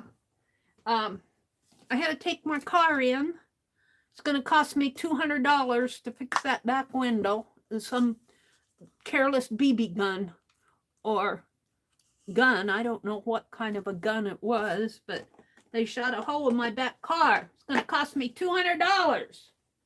That made me mad. That's $200 that I could use for art supply. Honestly. If I knew who did it, I would get after them. All right, I put my little brushes back behind me. Let's see what.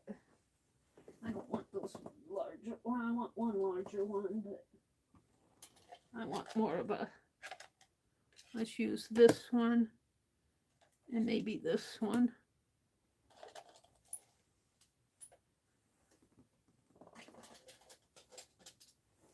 $200 that I wasn't budgeting for, but I don't want to leave it like it is.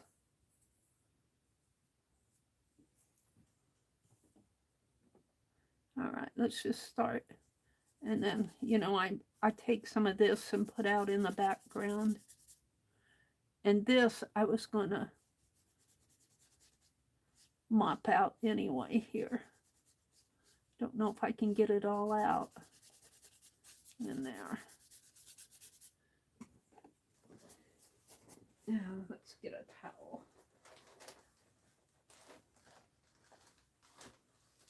I've got to clean up behind me.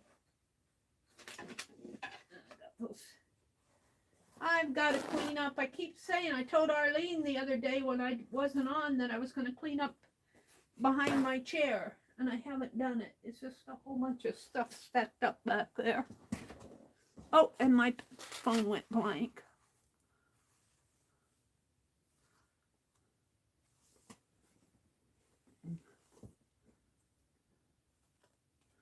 I wanted to mop this out, but I don't think it's all going to come out.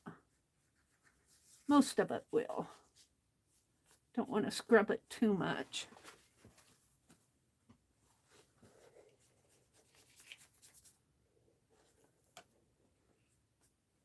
And then this is darker in here.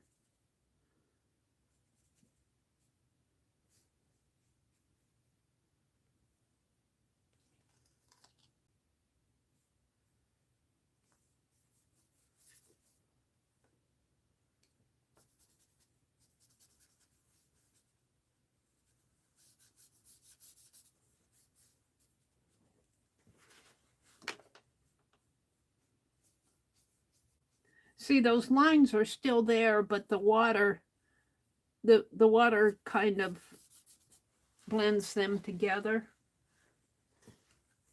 And then I take some of it and push it back in the background here.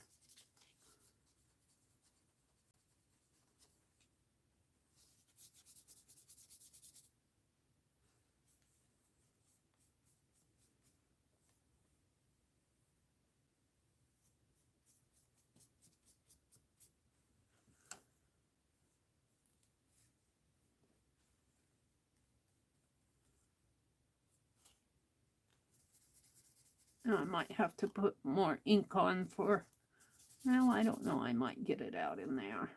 So I take what's on her uniform that I blend out and I move it into the background. That's what I like about this. Her hair comes, her hair and her hat. And I don't want, I want to leave that ego alone.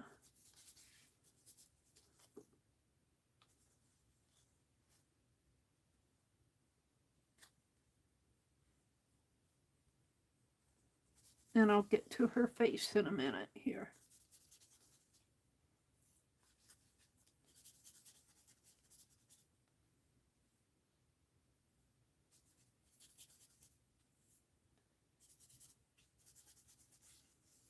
So when I do this with the water-soluble ink, that's what gives me the tonal values. I don't have a lot of tonal value in here, but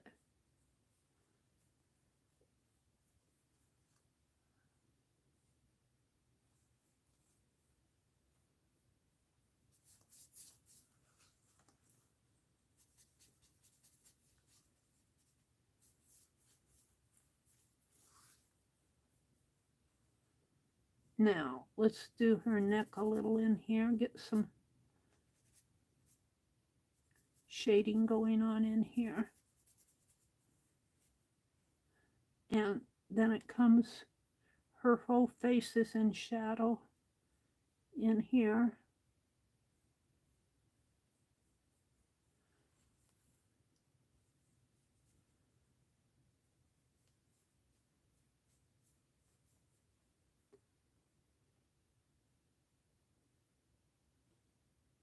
And this is all in shadow.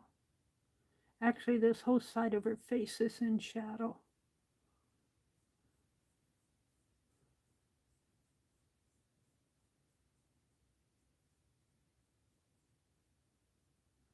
And a little bit of her nose. And under this eye.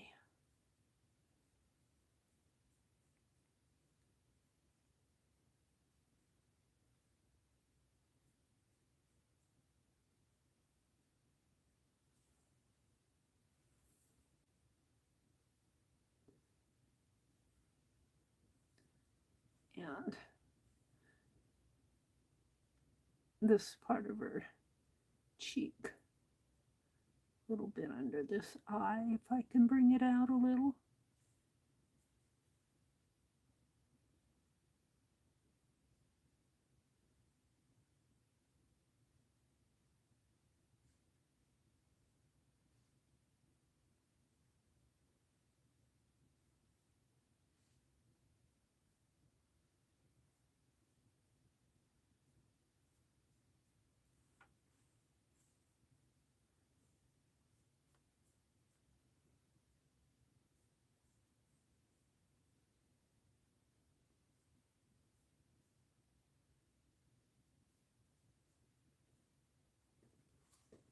Don't do it too much in here.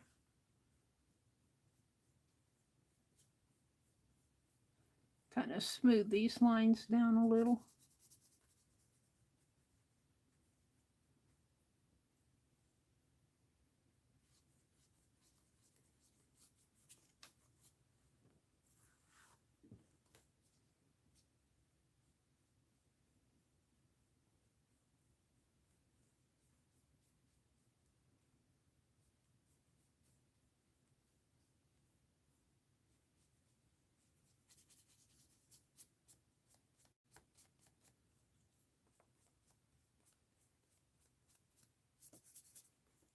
Yeah, I need more up in there, but I'm running out of black. There we go.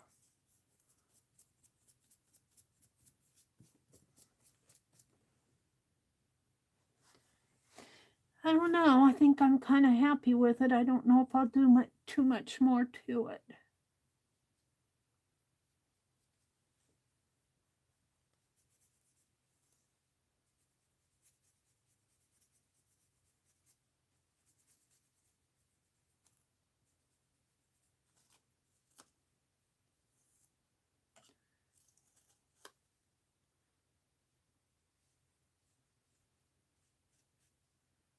For a sketchy sketch is what it's all about, is sketching.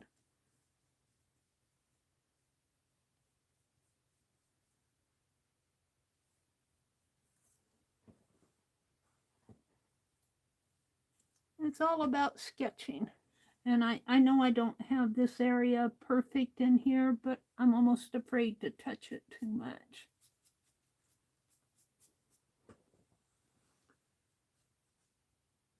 I think I'm pretty happy with it. I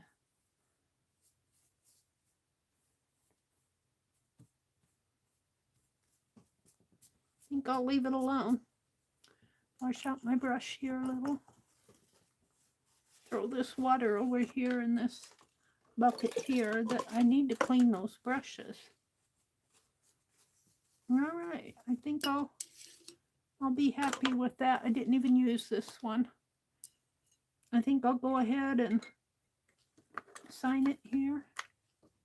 Did I say that? I'll just sign it with this one.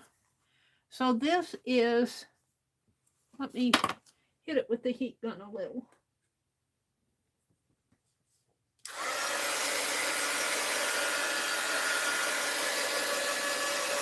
This is Grace Banker. She is a switchboard soldier, a hello girl during World War I. They had to be smart. She was a supervisor for AT&T telephone operators. She graduated from college. I don't know what I did with that brush, but let me smooth this out a little if I can. Smooth her chin out a little here. I don't like that line. Don't want to mess with it too much. We'll leave it alone. Grace Banker, World War I.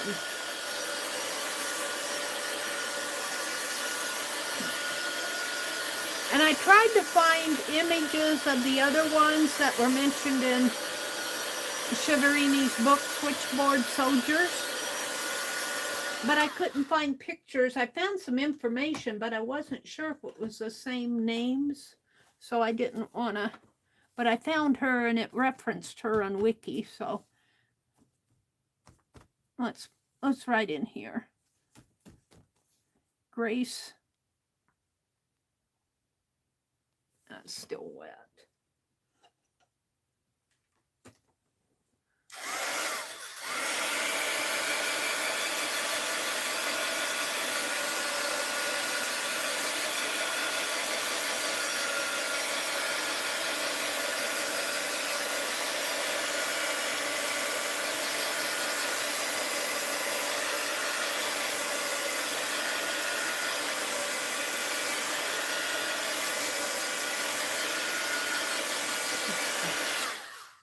Hired to help out the Allies. Grace Banker.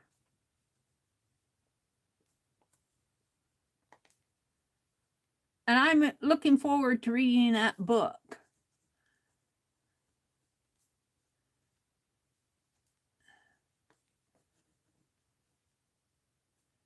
And I'm going to put World War I, WW1, switchboard soldier, they called him. Hello, girl.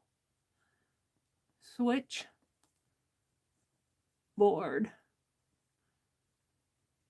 soldier. Let me put this over here, out of my way.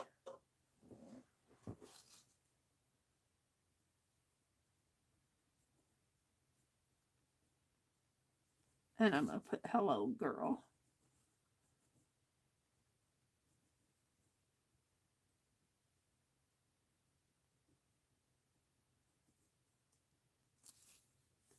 Yeah, I think that, and then let's sign it down here. And today is March the 12th, March the 16th. Tomorrow's St. Patrick's Day. I'm going to try to stream tomorrow morning if I can get some sleep. So there's my sketch. There is my sketch. I don't know. I think I did pretty good on this. I think I did pretty good. Not perfect. It's not a perfect likeness, but it's a sketchy likeness. Alrighty. So let's take all this down. I'll be showing this again sometime. I love sketching in this big book. I want to redo Ida here. I just did a fast sketch of Ida. I want to do a better one of her. So these are just fun to do. Just really fun. I need to resketch Louise or Harriet Beecher Stowe. Just fun to do. I have lots of fun. Mark Twain. This was Susie Clemens. This was Mark Twain's daughter, and this was Mark Twain's daughter. This one is still one. That's not bad one of her, but this was when she was older. And I need to work with the mouth. Yeah, my squirrel, my one and only squirrel, one and only animal in here. This is one of my favorite ones. And this young boy over here on this side is one of my favorite ones. So thank you, Renee, for the big book of sketching. You'll be seeing me working this off and on. I want to do John J. Pershing. I want to do him, but I'm not going to do him this morning. We're going to move on. Let me move this off my desk.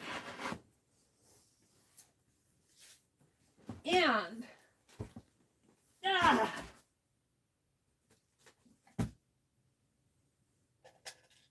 let's get these back on my desk. My little pails of pencils and stuff. But if I get them off my floor, I'll knock them over. I guess these paintbrushes are going to have to come out of here. They're too tall for this. So what I want to work on next, let me put these paintbrushes in here, is tea bags. Let me get this phone off of my desk. And I'm going to unplug my heat gun. And hold on.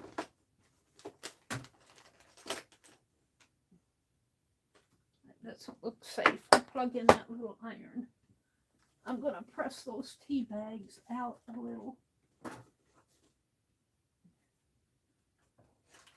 And I found my bottle cap. Misty, if you're out there listening, Mitzi suggested that I've got some more bottle caps, but these are some I got on sale, I think, at Hobby Lobby. Paper Studio. Mitzi suggested that I do my wax seals in there. So I'm going to. That'll be another day, though. We're not going to do it this morning. I want to plug my iron in.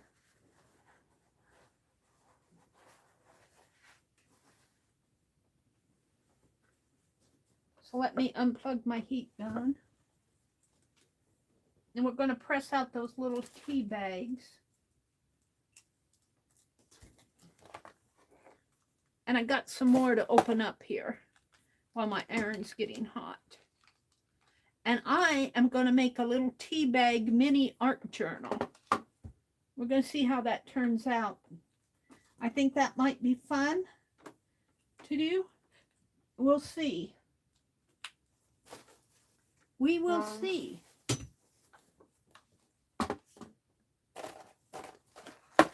And let me get out a piece of wax paper, or, yeah, this will work. Hold on. Boy, am I glad I got my running around done yesterday and the day before, earlier this week. It tired me out, but man, I don't want to go out in this cold weather. It was nice yesterday, but the cold air is coming down from the Arctic. We're going to empty these tea bags in here. The cold air is coming down from the Arctic. Let me get you guys back up where I can see chat.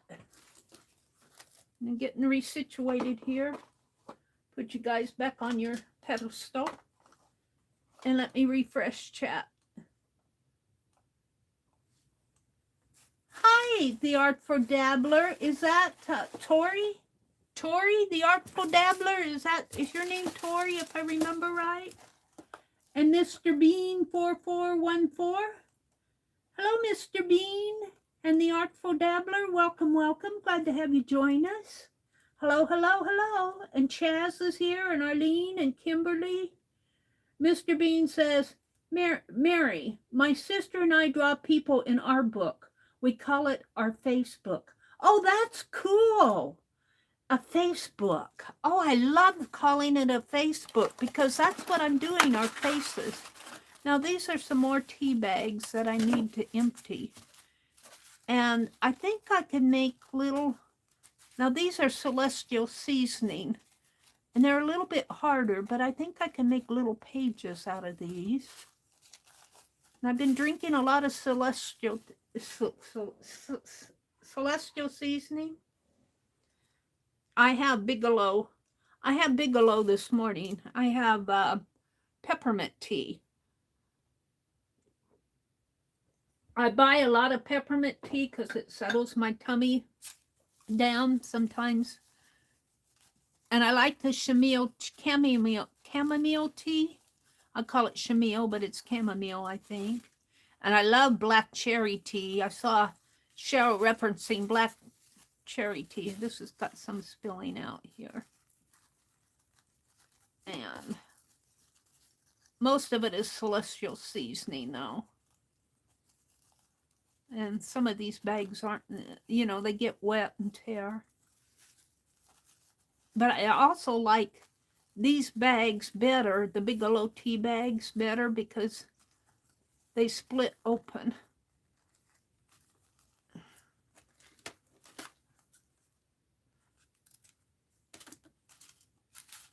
And I save my little hangers.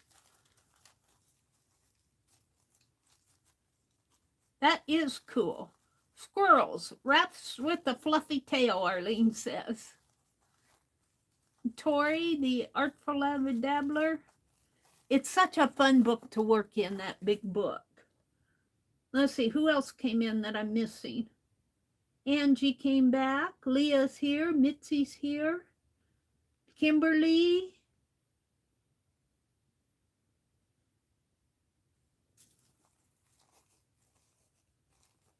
Angie says, I went to the doctor with my hand. I have a cyst that came up.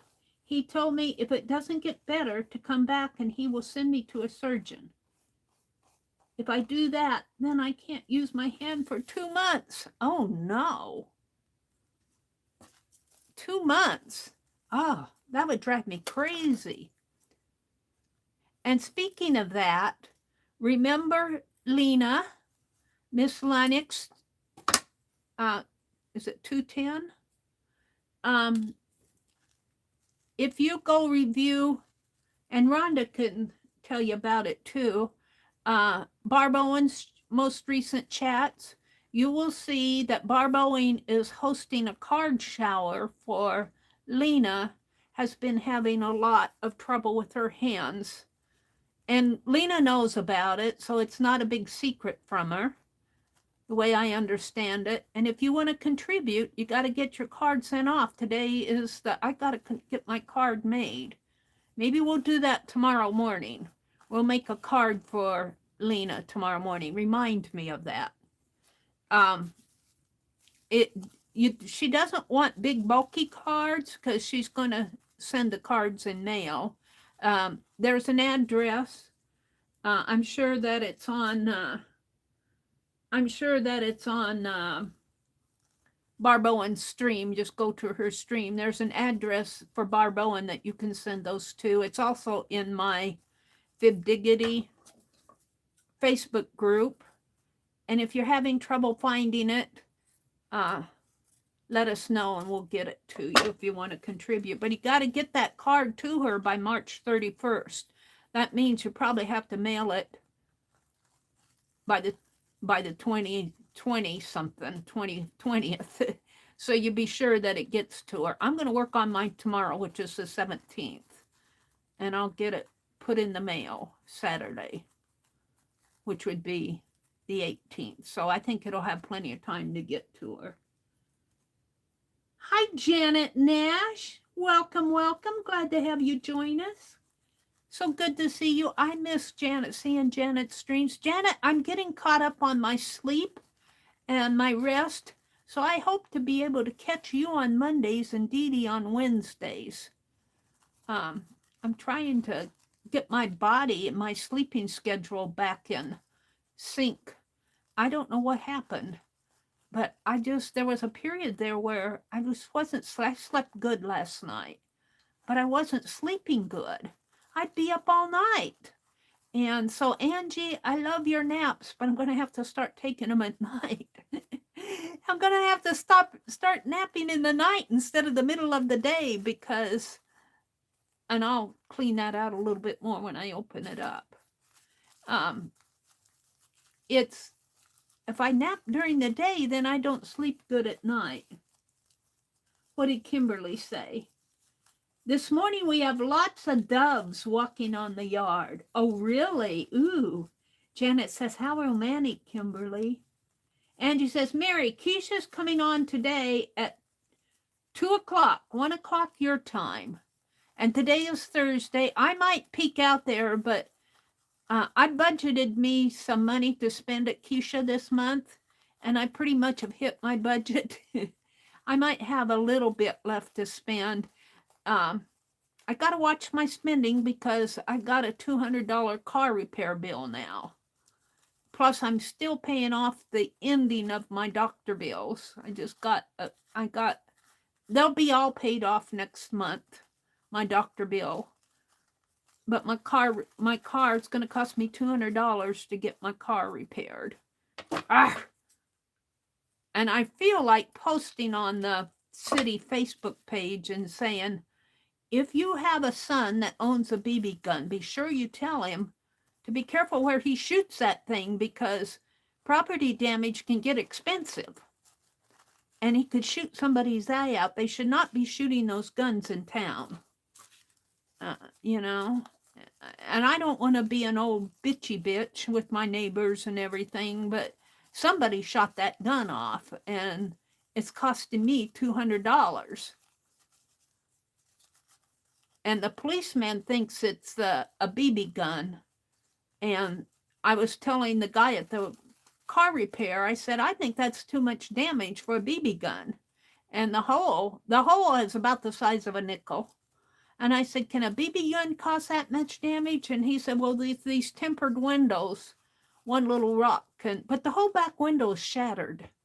The whole back window is shattered. And those things aren't cheap.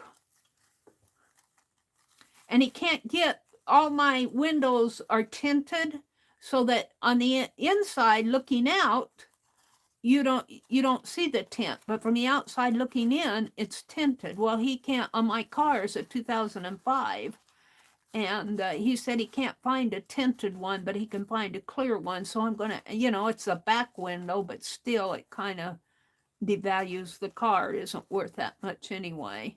I told him to go ahead and get it. He said, I can't find a tinted one. So there you go.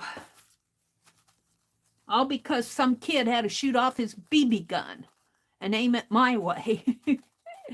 I'm just glad it didn't hit my eye or anything.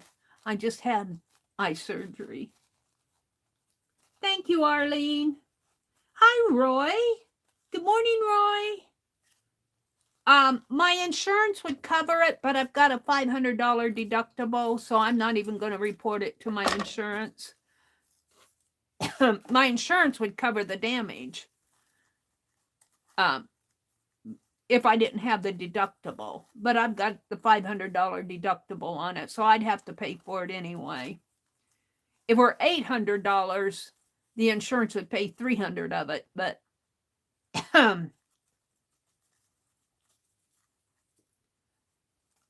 yeah, the car's getting, but it still runs good. But it's getting old. I'll probably have to have one more car in my lifetime. I don't know where money's gonna come from. You guys want to send me a brand new car in the mail? I could use a brand new car. Maybe I'll win one. Have my brother go on The Price is Right and win me a car. He'd give me his old car and keep the new one for himself. That's what he would do. So maybe I'll go on The Price is Right and win my own car.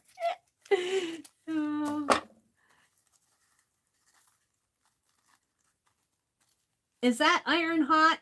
Yes, it is. I'm okay with my hand. I can feel the heat. I can feel the heat of the iron.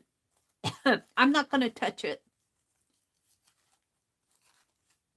Maybe I'll move my hand. I can't move it too much. Move the iron a little.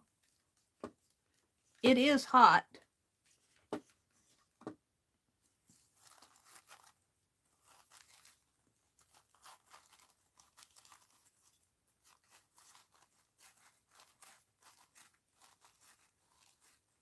Roy says, I'm getting old and my trading value has dropped a lot.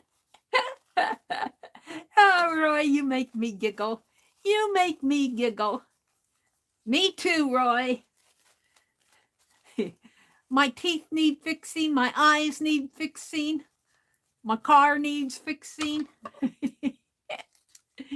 That's what happens when you get old.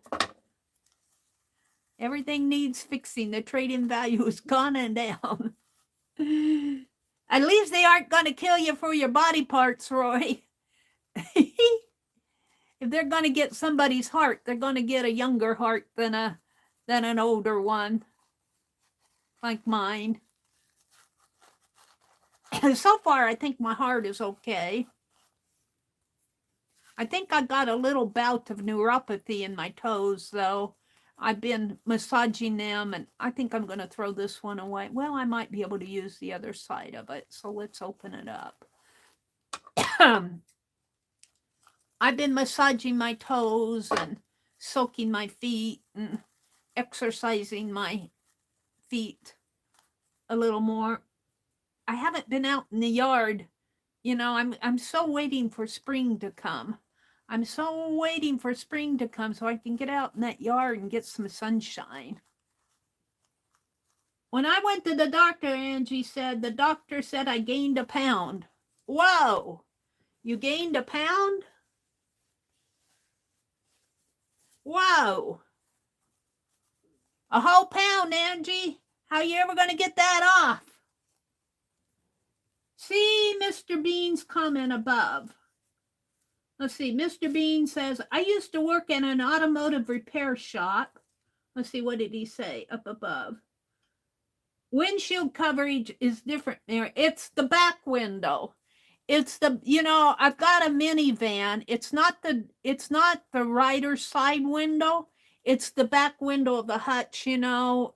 There in the back, there's a, you know, in the minivans, it's not the trunk. It would have been the trunk, but it's the back window behind the rider's side. It's costing me $200, but I had to. My brother, we had that new garage built. I think I've told you guys this before. My brother, we had the new garage built, and it has an electric door, and was not used to using that electric door. And he got his groceries out, and he left the hutch open in his car, and he closed the garage door, and it shattered his window.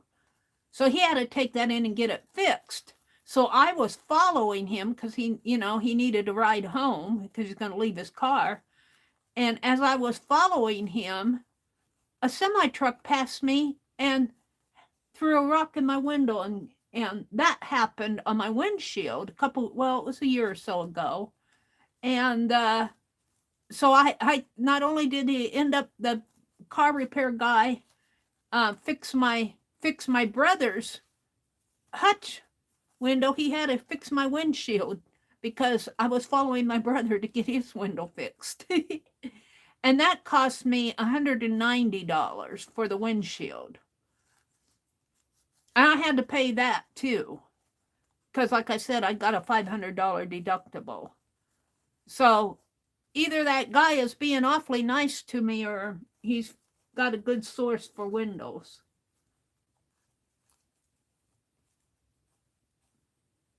Arlene says, insurance, grr. Report to get something covered and the insurance goes up. Yeah, I'm not even going to report this because they would probably up my insurance just for reporting it. And I'm taking care of it myself. So. But that'll be next month. The window's not out. It's just shattered. And when the sun shines on it, I can't, when I back up, it's hard to see out. When the sun's not shining on it, it's, you don't see the cracks so much, but most of the time I'm driving, the sun is shining. So, thank you, Mr. Bean. Angie says her whole body needs fixing. Hi, Brenda.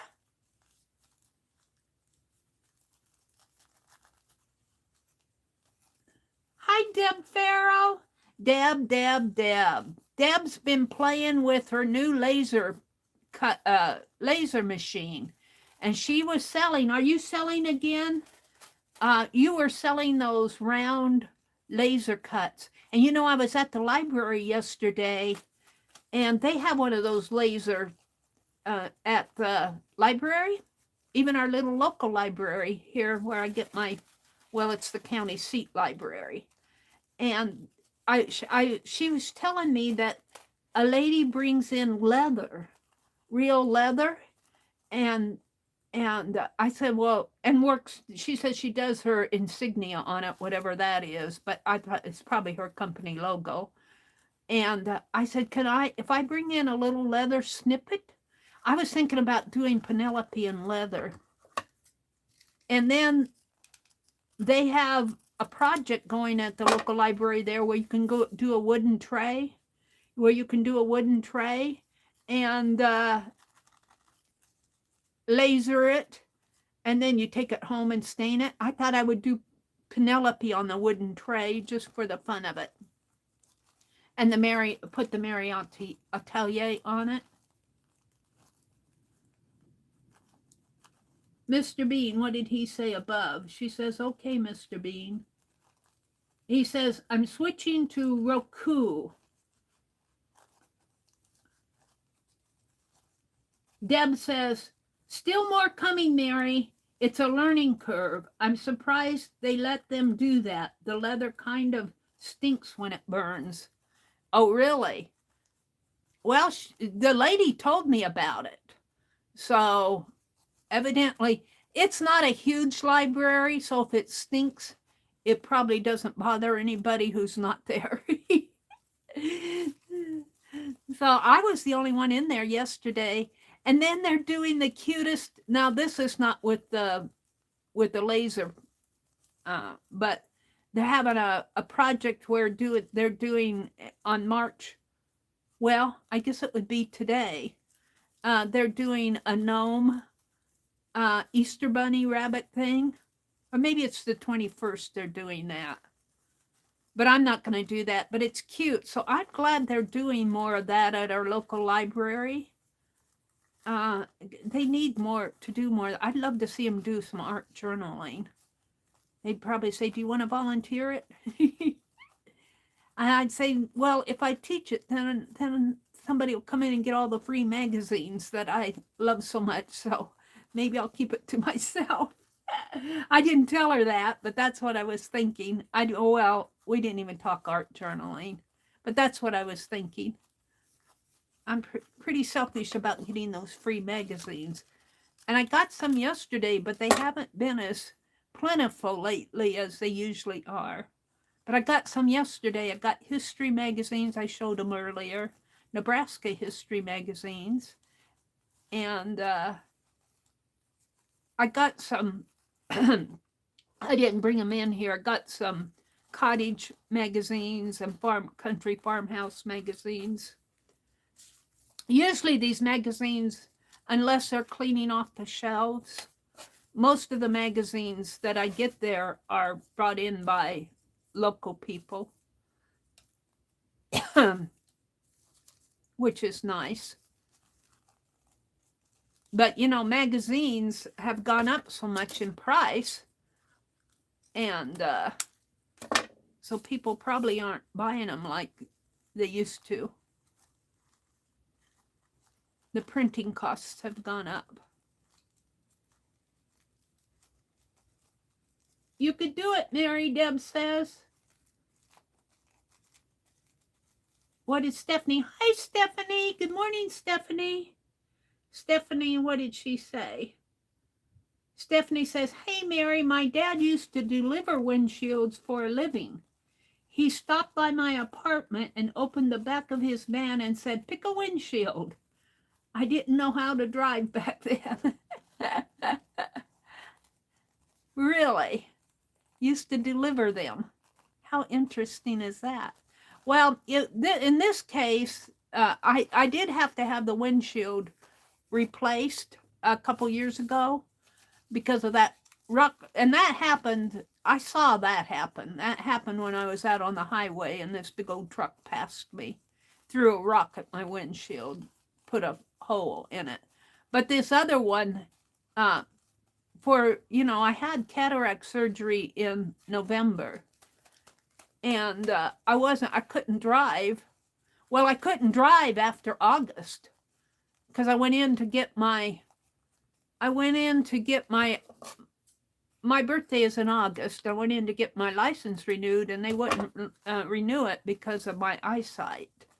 I didn't pass the eye test, and they told me to go to the eye doctor. And when I went to the eye doctor, they said I needed cataract surgery, and you guys walked through the pain of that with me. And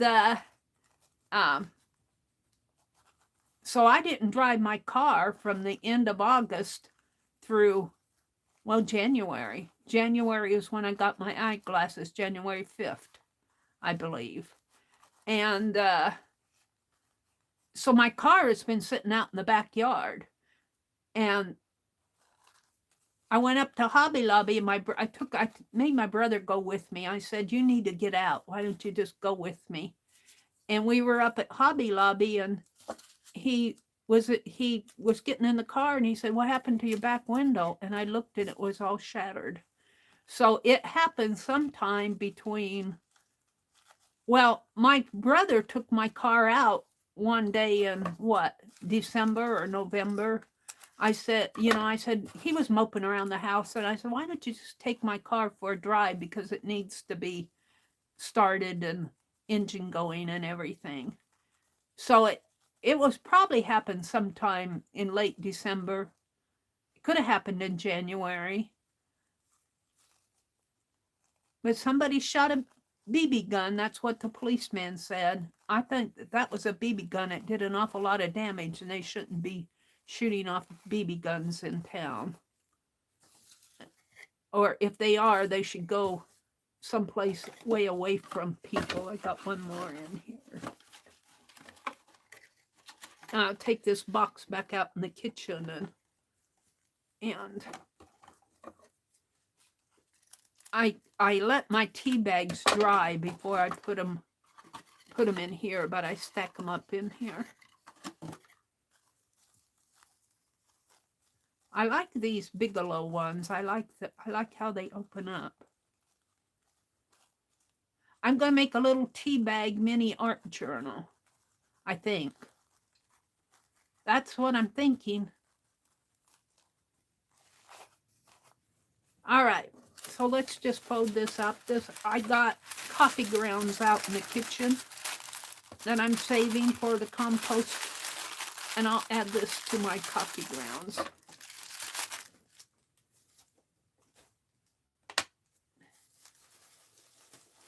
See, I need to empty my litter bag. Okay, so the other day I opened these up in front of you guys, so I have some more in here, and I want to press these flat so they aren't so poofy. And let's see, what do I have that I can press these on? Let me see what I have here. Piece of fabric or something. Hold on. Let's see what I have. There's a pressing cloth. Maybe on a piece like this.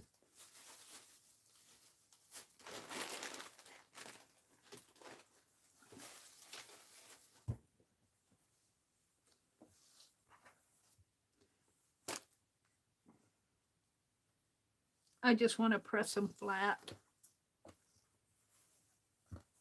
Press my fabric flat too.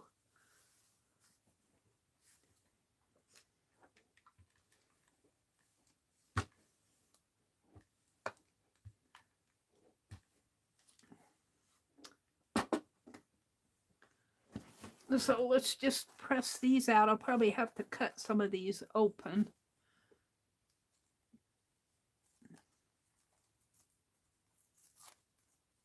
Now they aren't going to tear. I'm going to have to snip them open.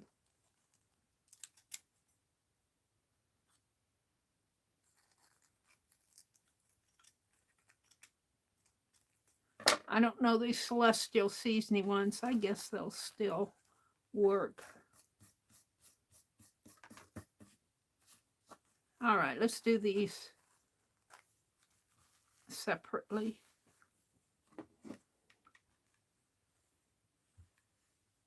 I just want to press them open.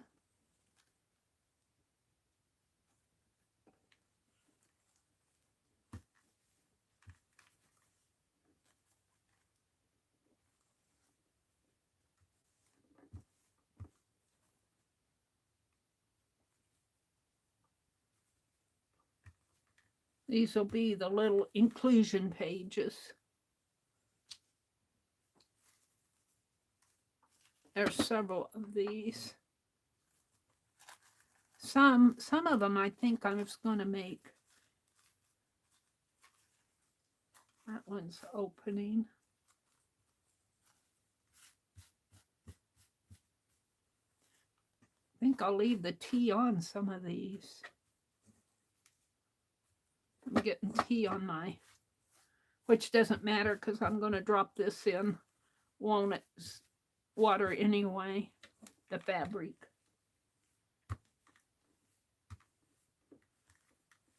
And I was saying Deb is making these wonderful laser. I got a dragon, Deb, if you're out there listening, but I got it out of turn, so I had to give it back. I had to give the dragon back. I think what I got was, what was it? Well, I can't remember what I got. I got one. I bought one of Deb's round pieces, but she said there are more coming.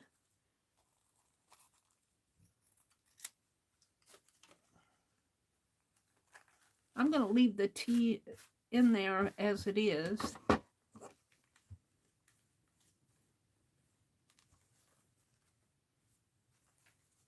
Some of these are just, put this back over here while I do these separately here, the smaller ones.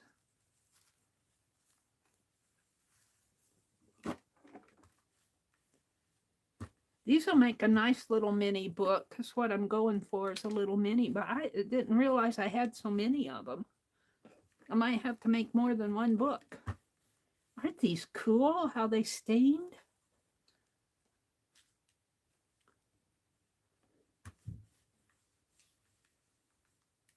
Let me look at chat here for a minute. Let me go down to the bottom of chat. Janet says, Deb, hi, across the ocean, across the sea. Hi, Cheshire. Dar. Cheshire Cat is Dar. Welcome, welcome. Thanks for popping in.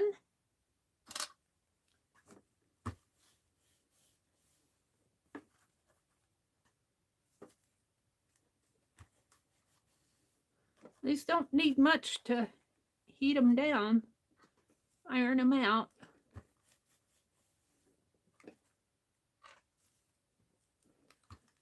And I'm ironing them because I'm going to put them in a little signature. And I kind of like them rustic, but in this case, I'm going to iron them. Just kind of press them out. I think you can see the staining more.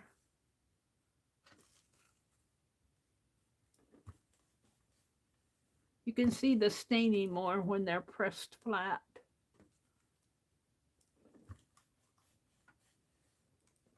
And heck, I drink so much tea. Herbal tea. It's herbal tea.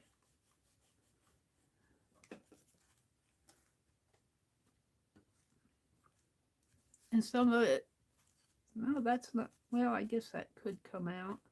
But whatever's in there is getting pressed into the tea.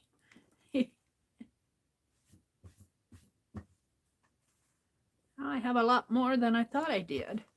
I may not use all of these. We'll save them for other projects too.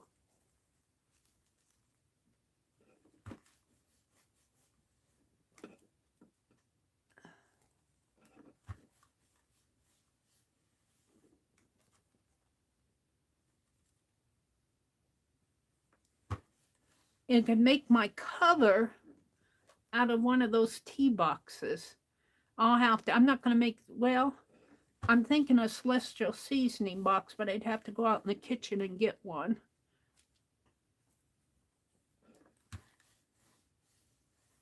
Just on top of the refrigerator. I save my empty boxes. I might run out there and get one for the cover, but we aren't going to worry about that right now. Boy, these are getting a little staticky.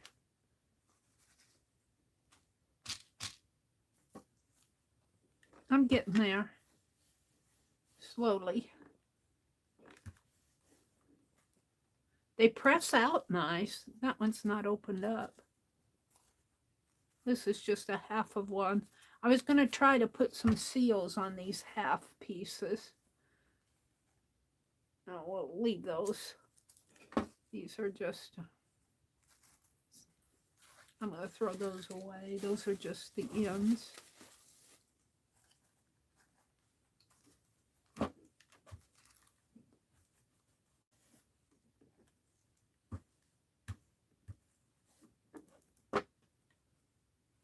And that's just a half page.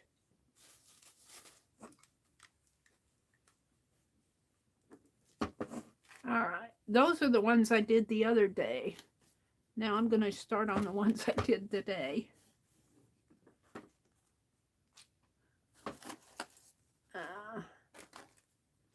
And let's see, sort out the ones I have to cut yet. These I have to cut. Several I have to cut. Sit here and cut them.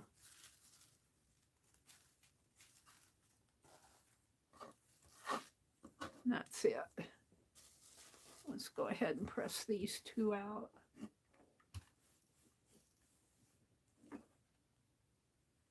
Might as well do them all, get them done, so I won't have to heat up the iron anymore. All right, let's go ahead and open these up.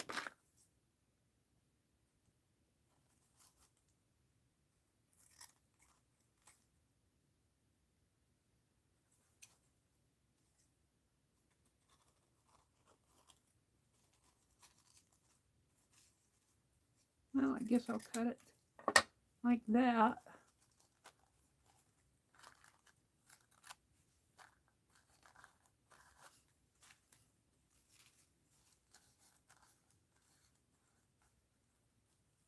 I could trim the sides off, but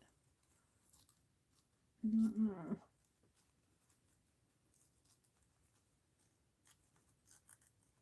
And if there's tea in there, some of the tea needs to come out, but I'm leaving some of the tea grains on there and just letting it press into the bag.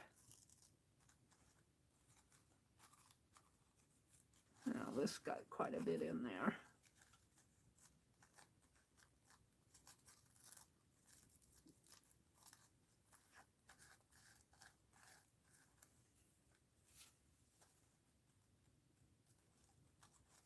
The celestial seasoning ones, I like the flat, but they're hard to open up.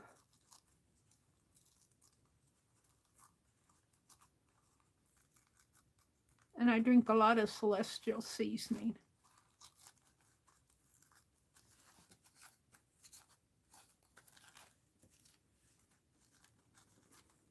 Leah says, that would be great. Gorgeous, Angie. What did Angie? Debbie says, that's it, Robin. I'm going to try a few things besides tea bags. Oh, wait. Let's see. Let's miss the chat here. Hi, Teresa. Teresa said, well, I got my butterfly folded and the others won't fold correctly. Bad butterflies. They iron out so nice, don't they? Let's see. Angie says, Deb, I never dyed anything. I don't know how. I think it would be cool if I could dye some fabric to do my bowls, but don't know how to do it. Well, go to Goodwill and look for a big metal stainless steel pot. I asked I didn't see one, so I asked the lady, I said, do you guys happen to have I said, I'm looking for a big stainless steel pot, like a stew pot, to dye. Well, I said for my craft. I didn't tell I was going to dye in it. I said for my crafting. And I said, would you check him back, or could you check and see if you have one? Because I didn't see one out. And she went back and she came back with this wonderful stainless steel stew pot. And I would get a stainless steel one. I think that would probably be best, in my opinion. You could ask Rosemary. She would probably be an authority on it. But, and it depends if your dye is a hot water dye or cold water dye or all of that stuff. You could use RIT dye, but be sure you use gloves. Some of that dye has properties that you don't want to get your hands in. But follow the directions on the package and mix it up according to the directions on the package, and dip your fabric in there and let it set for the recommended amount of time. And then when you take it out with a stick or something, or unless you have a big latex glove on or something. And I would take it outside if you can. If you can't take it outside, put it in a sink or put a plastic bag or something under it. Take your fabric out, rinse it out. You need to rinse your fabric, residue dye in your fabric, and rinse it out real good. And then you could wash it if you want.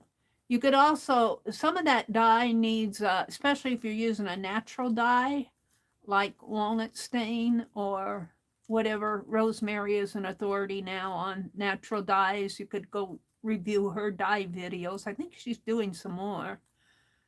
I'm not sure. I haven't been following her because I don't want to spend my money.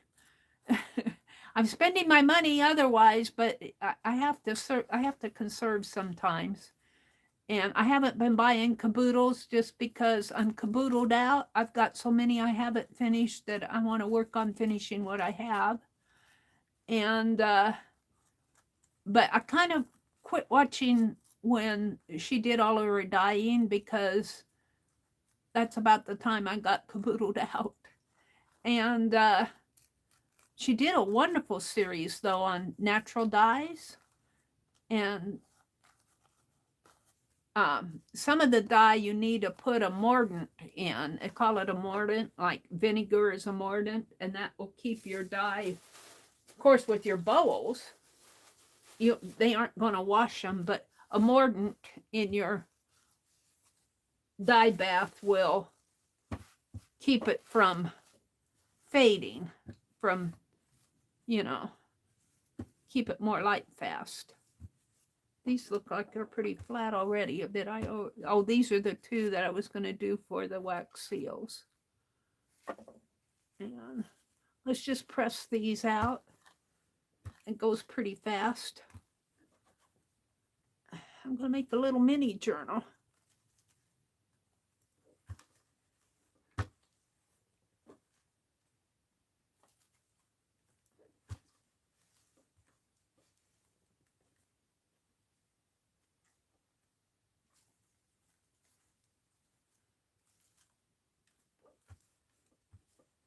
These will be inclusion pages. Ooh. That kind of stuck to my iron. Might clean that off a little after I get done here. It looks like it's got some tea on the bottom of it. My iron might be getting a little too hot. I'm about done now, so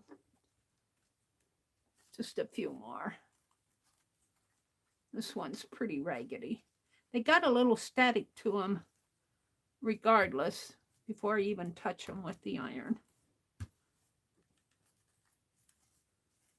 That'll make an interesting page.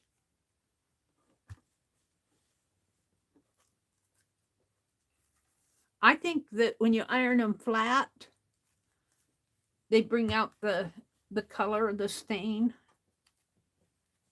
All right, I think I'm done with this. Kimberly, I'll unplug my iron and set it aside so I won't burn my fingers. Need you guys plugged in. Let's get this off my table.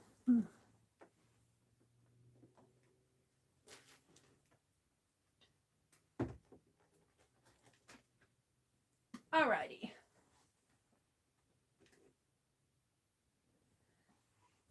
Let's see what I have here.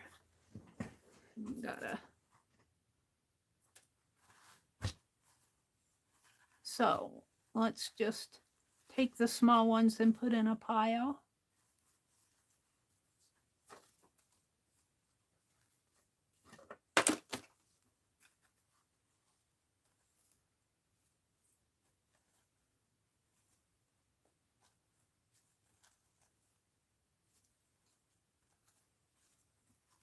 And the large ones in a pile.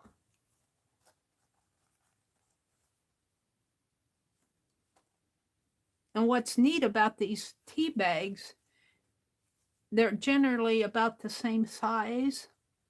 So I won't have to do much trimming down. I might just leave them as is. Ooh, I love that staining. And I'll zoom in a little after I get this part done. This opens up a little.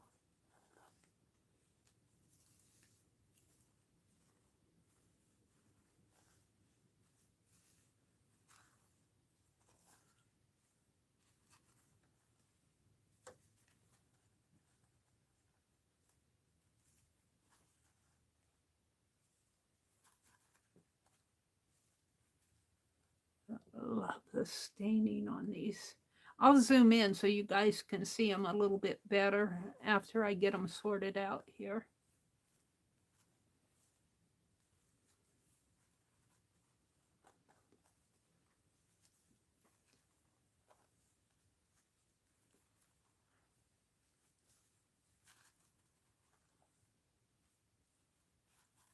Now, the question I have though is, do I want to, maybe I want to work on these before I bind them. And that will mean that I can bind them tomorrow. I'm thinking I'll put a little watercolor on some of these. Not all of them, because I don't want to, maybe some that aren't stained as much. Some of them I want to leave natural. And I'm going to have to hunt out some little mini, I love history, some little mini pictures. Now, let me zoom in here so you guys can see it a little better. Is that too much? If I stay in, let me have a sip of tea. And then I'll look at chat.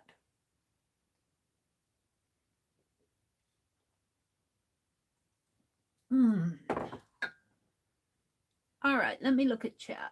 Let me refresh my chat. Bye, Deb. Thanks for peeking in. Teresa's here. Dara's here. Angie's here. Janet Nash is here. I need to go catch up with what Janet's doing on her channel. Hi, Dawn, the crafty visage. Welcome, welcome. I've been watching your channel. You do some interesting things.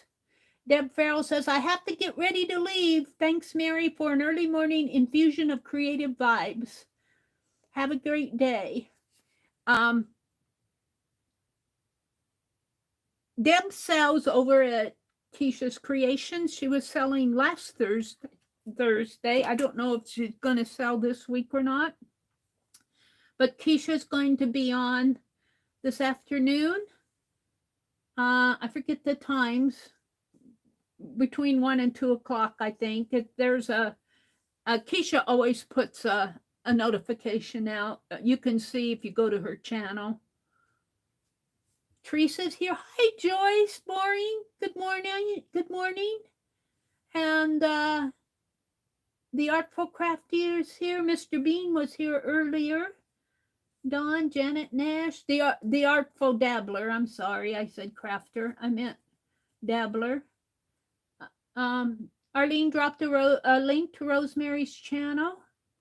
Kimberly's here. I think I've caught up with everybody. Leah's here.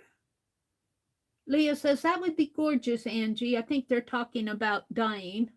Leah says, Rosemary has been dyeing fabric with a lot of different types of leaves and woods, etc. She's amazing. Rosemary does beautiful eco art. I admire what Rosemary does. She always inspires me. But if I go over there, I'll spend money. Rosemary says, come on over. We don't mind if you spend your money here. All right, I'm going to put a big one and a little one here. Although there is a point where I'm going to, but I just have to be careful for a few more months of how I spend my money. I have been buying some things on Amazon. I got some Amazon gift certificates to spend, so I have $30 in Amazon gift certificates, you guys. I just can't. I'm waiting for, well, I've got stuff in my saved, but I'm not sure that I'm ready to buy it yet. I need to get some more shampoo. I like that tea tree shampoo that Rhonda told me about. And I've been using it for over a year now, and I really like it, but it's expensive. Of course, all soaps and shampoos are pretty expensive. Now, I want to keep my signatures fairly, let's see, maybe, well, we can always put them together. I'm going to start another signature. And so if you drink tea, just let your tea bags dry out, clean the tea out of them, and press them out like this, and you have a wonderful little journal going. Excuse my fingernails.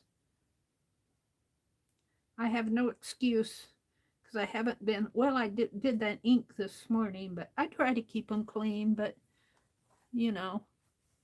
I don't have beautiful fingernails like some of you do. I always break them off, cut them off, do something with them. I think I have enough for 3 small signatures. And I'm debating whether I want to bind it first or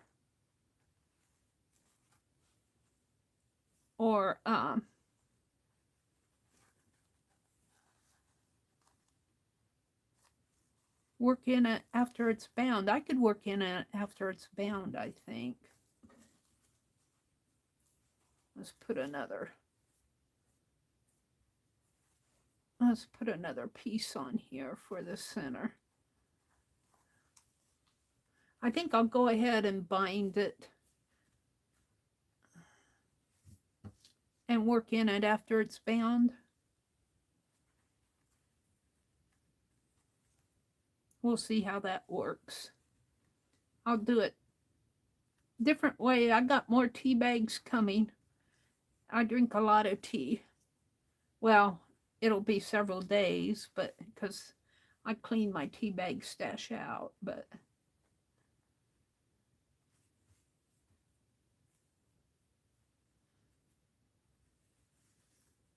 and even little snippets of fabric. I got those wonderful sari snippets of fabric. Ooh, from Johnny. Just the teeny little snippets on there would be fun. Not big ones.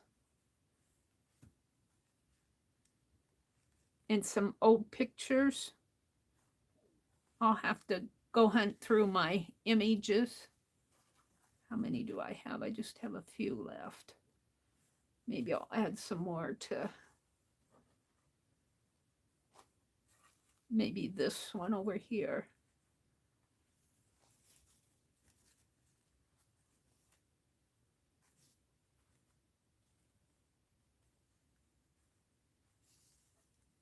think I got more little ones than I do big ones, but I can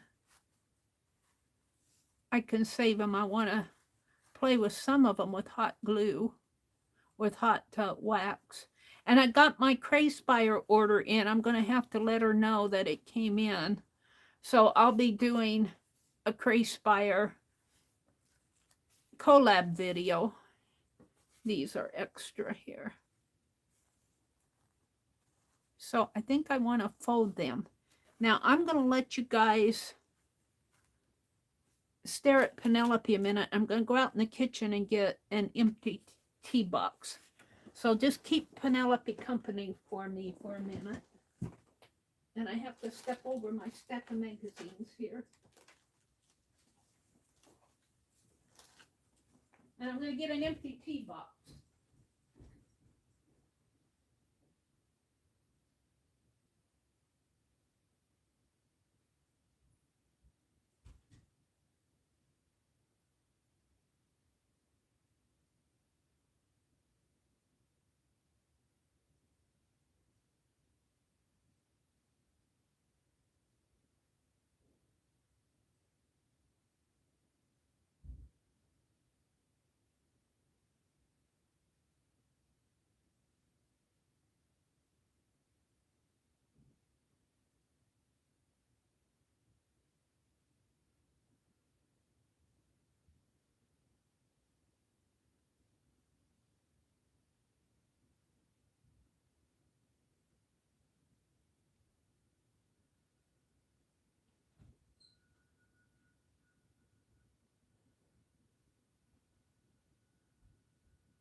Okay, I'm coming. Let me move these magazines out of my path here because I won't have to step on them when I'm done. Now I gotta move this big book. Let me move my magazines out of the way. I'll just take them out and put them on my recliner.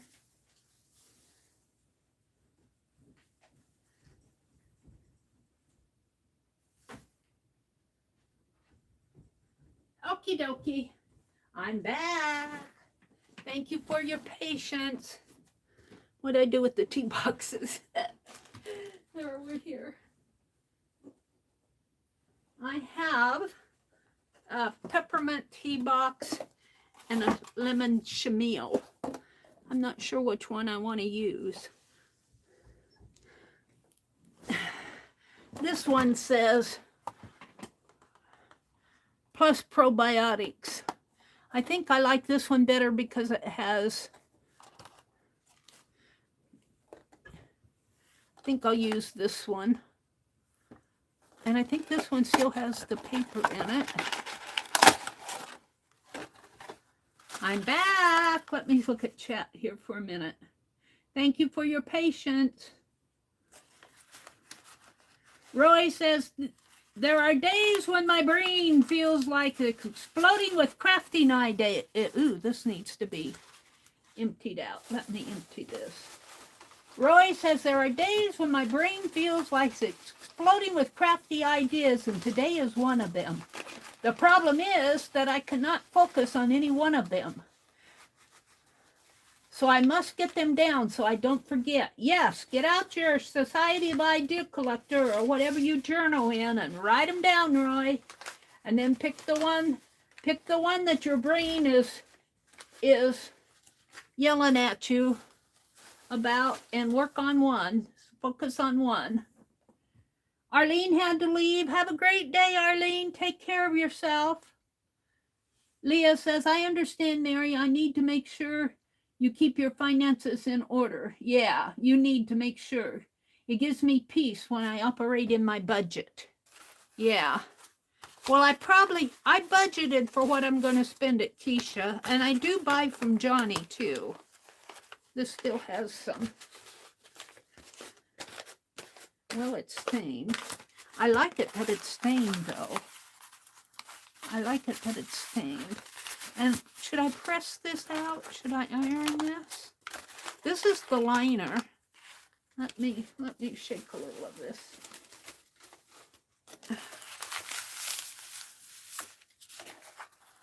There's a lot here. I think I'm just going to press it, finger press this. Let me get a paper towel. Hold on. Yeah.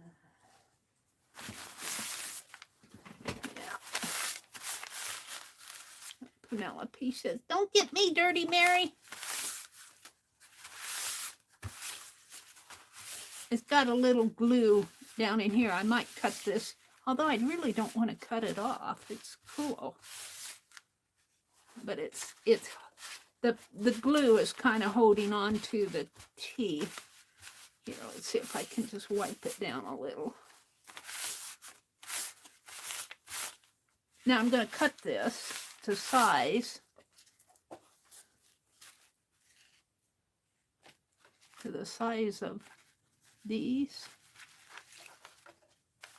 This way, maybe.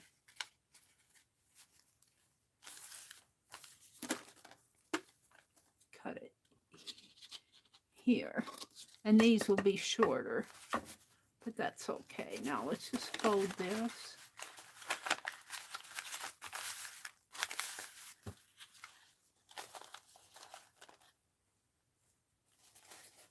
Where's my cut? Is right there.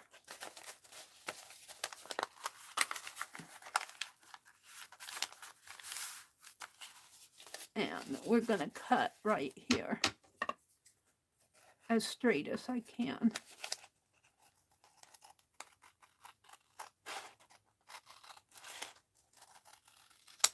All right. Now, let's cut it to the size of this.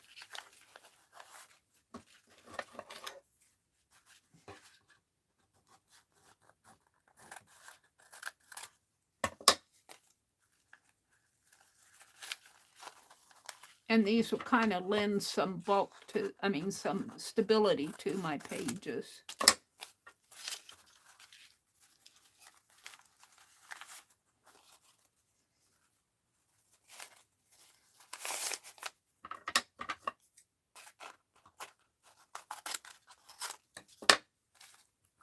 And then there's one extra here, which is about the same size. So let's do the same with this smaller one. It's not quite as wide. And I see I got a curve in here. Let's kind of cut that off. And I think I might need to cut it this way. These will be like inclusion pages.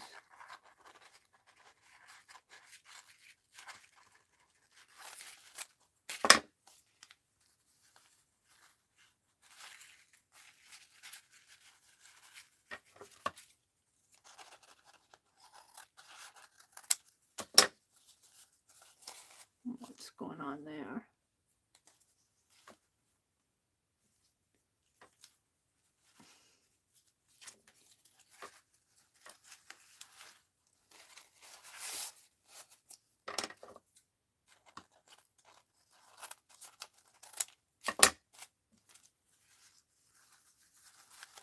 And I'm going to cut this edge off because it's kind of got a little bit of sticky on it. Glue from the... All right. So now I want to take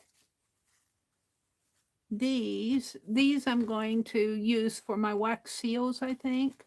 I'm going to put those back in my box that I'm keeping stuff in.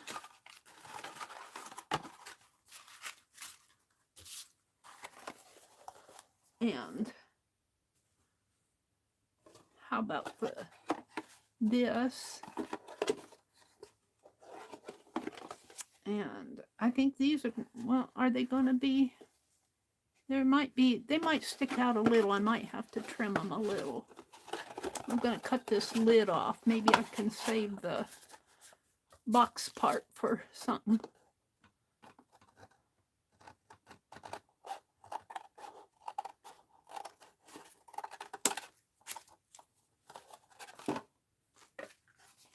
And maybe I'll keep the lid, the flap. So let's fold one of these in half. This way. Yeah, I think I needed to keep that flap. So let's fold this in half. Oh, this is going to be cool. And then I'm going to bind these in here. But I'm going to bind them separately. And just maybe with two. Maybe with two holes. And I'm not going to use all of these. I'll use these for something else. I'm going to use one on each cover on the outside of each one. So I only use 3. And I'll put these back in my box. On my tea box here that I'm putting extra stuff in. All right. So I'm going to put one of these and one of these, like so, and that'll give it a little bit of stability.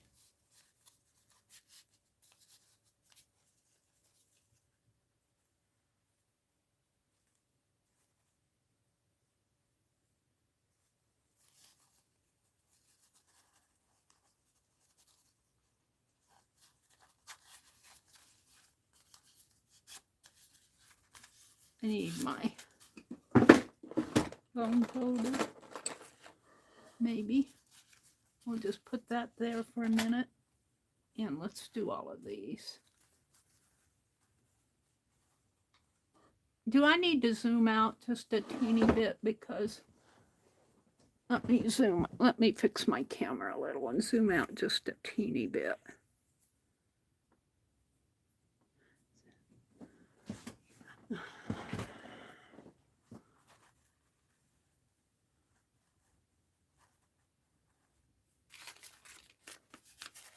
There.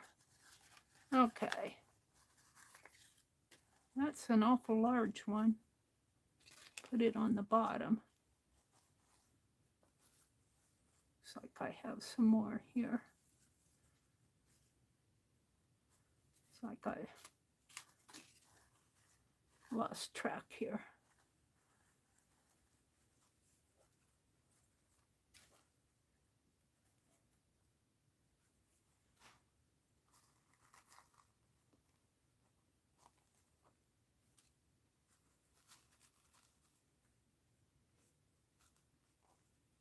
Look at that. Isn't that wonderful? Isn't that wonderful? Ooh, I love it.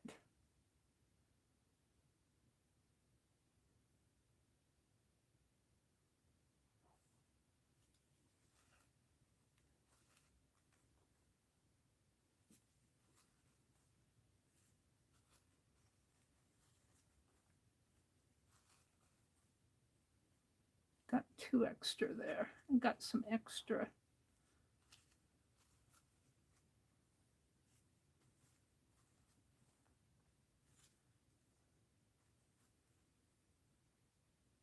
Well, I got 2 extra ones. I don't know where they came from. All right. And we're going to put one of these in there like that. and fold that. Like that.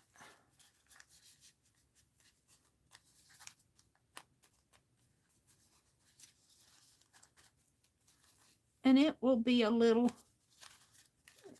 oh, that's not long enough. Maybe I got a better one. Or maybe this one is awfully long. This one of them was pretty long. It's not going to entirely cover it, but that's okay. We'll leave it like that. It doesn't have to be perfect.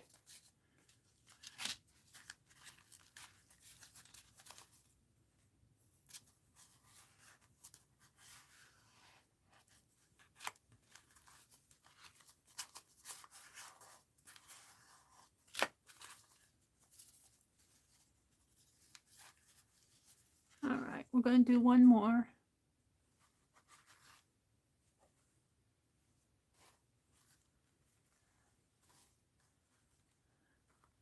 I don't think this one's as bulky.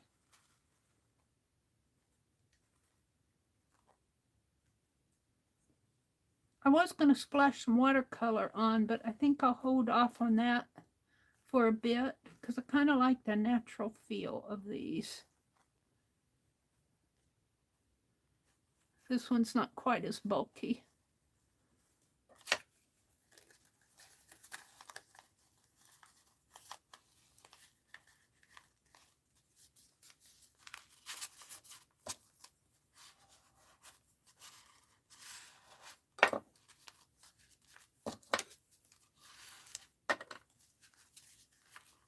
Now, let's see how they fit in here.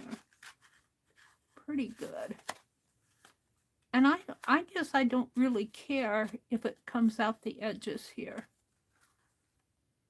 I don't really mind.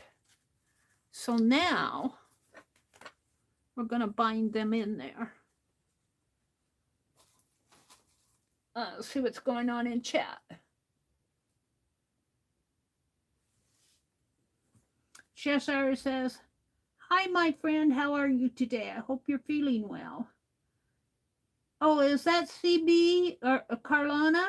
Carlana Brown? Hi. Good morning, Carlana.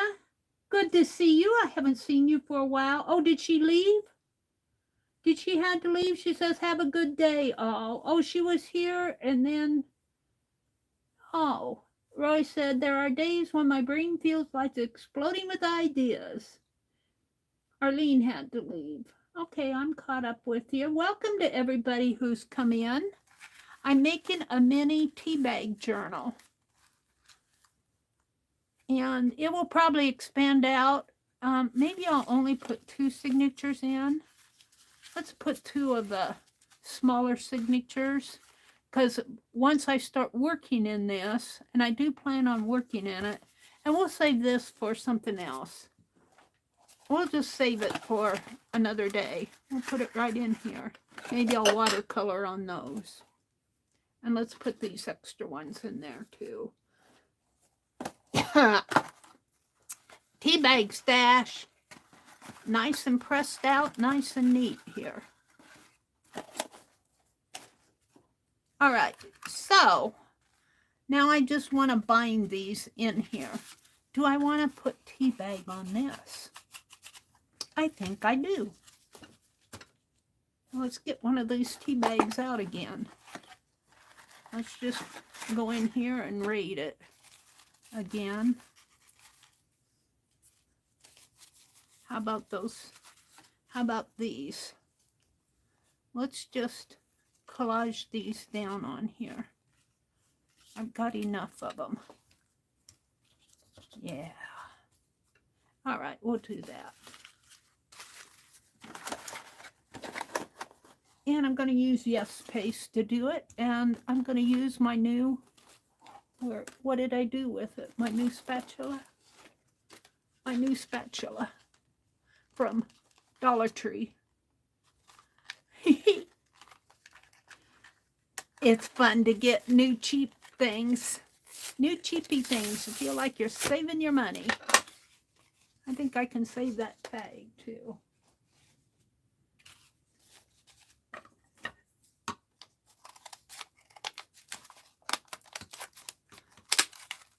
And Renee also gifted me, bless her heart, Renee, the Little Red Wagon blessed me with Yes Paste. Lots and lots of Yes Paste. It's pretty sturdy. We'll see how it holds up over time. Probably holds up as well as any of the others. Lori, which Lori came in? Pink Girly? Did Pink Girl? Hi, Pink Girly Lori. She said, good morning, chat. I'm working quickly in the back of the room. Well, that's okay. You just go ahead and work. I'm going to put some wax paper down here so I don't get my tabletop too messed up.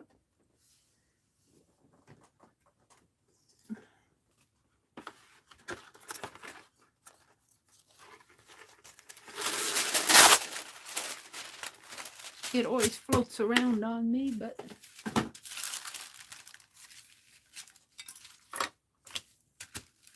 all right, I need the Yes Paste. It's under my desk, and I haven't put a wax paper in it yet. But it isn't that, the lid's not gluey yet. So I want this one and these. And we are going to, am I in frame? We're going to glue these down. Roll my sleeves up a little. Angie says, hi, Lori, I'm cleaning under my bed. The mattress is off and all. Ooh, doing a deep clean. I need to do some spring cleaning, but I'm waiting until spring comes. Wait until the weather gets nicer. Nice enough that I can open the doors before he turns on the air conditioner. I like to have a little fresh air for a while. I think that's kind of one thing that I'm so sleepy. I don't think I'm getting enough fresh air. I'm all cooped up in this house. I felt so good getting out. The last 2 days have been so nice here. A little windy. It was awfully windy when I went to pick up those piano keys that I showed earlier. I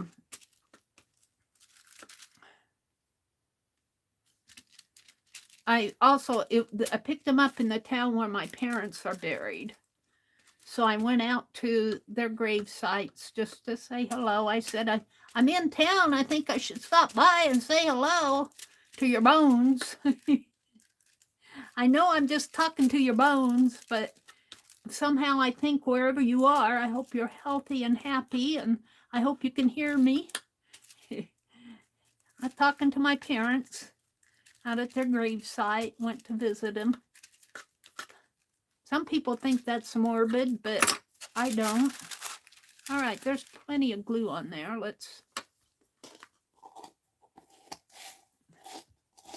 So I went and did, but you know, they're buried in a small town, and they're buried right on the edge of the cemetery, and it's so peaceful out there. And there's an extra plot there, and I suppose that's my future residence. Let's put this the other way. Let's put it, maybe get a flatter one. But it's so peaceful. And I was thinking yesterday, I really wouldn't mind. I might have to put some more glue on top of this. What I like about this Yes Paste is it has an open time to it. That, you know, it has a 15, Becky looked it up for us one day. It has an open time of 15 minutes. So, you know, if you got to get out your glue again or tear a piece or look for something you're looking for, you have this open time to work with this stuff.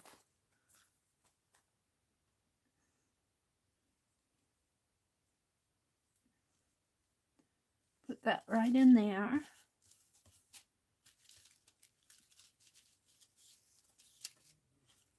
And I got my glue bottle sitting in my lap. And we'll put this one on the edge here.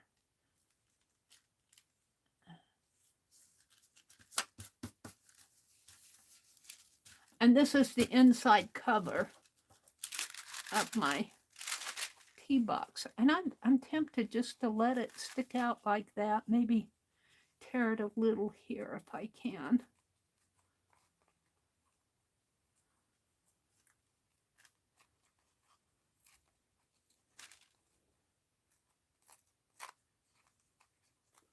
I kind of like the rough edges, the pieces sticking out. That's the back. This is the front. Because it's got the mountain and it says herbal tea, caffeine free. So it's not the tea that's keeping me awake. And I kind of cut down on the coffee drinking. Let me close up my glue. Kimberly said she'll be right back. Hi, Pam. Good morning, Pam. Stitch It Pam. Good to see you. Thanks for popping in. I'm making a little mini tea bag journal. I'm only going to put 2 signatures in it. And they're going to go right in here. And that's bulky. You know, I could probably get away with 1. Take some of these out and put them in here. Then I'd only have to bind it once. Let's take a few of these out of here.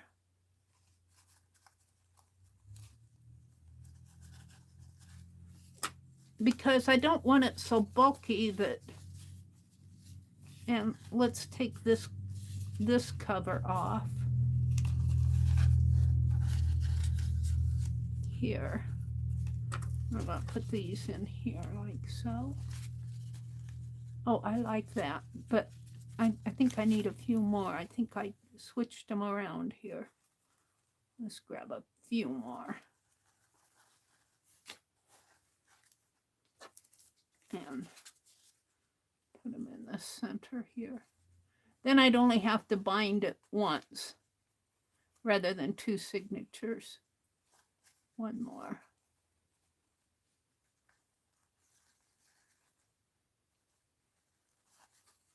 Whoa.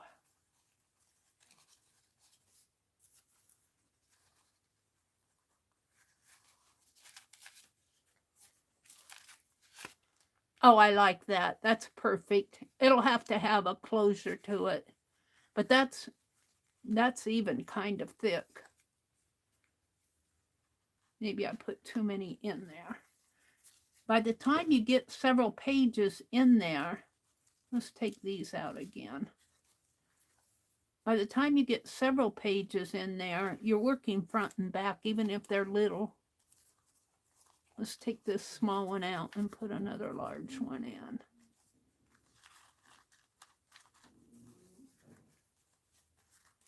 Let me do this again. There. That's about right. Because by the time I get stuff in here, it'll alligator out the way it is. So let's go ahead and I'll just save these. We'll work on these with something else. I'll put them back in my box.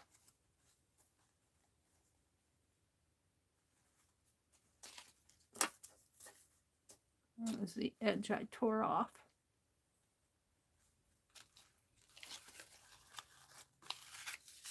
We'll put these back in the box. I'll have plenty to work with another day for something else. And let's go ahead and bind this. Let's wash off my brush, my palette.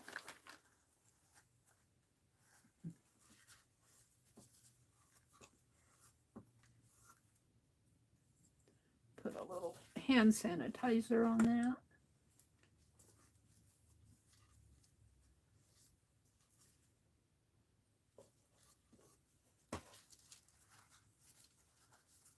Let's save that. Put that in the... Okay. Now, I need a needle, and I think I'll use that pretty... Some of this pretty thread. I think I'll use...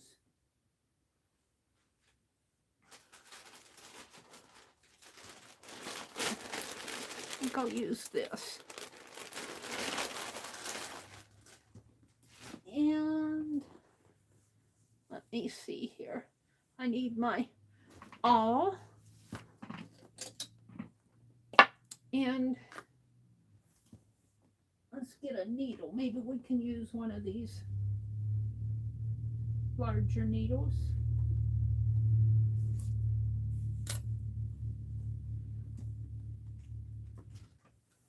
Alrighty.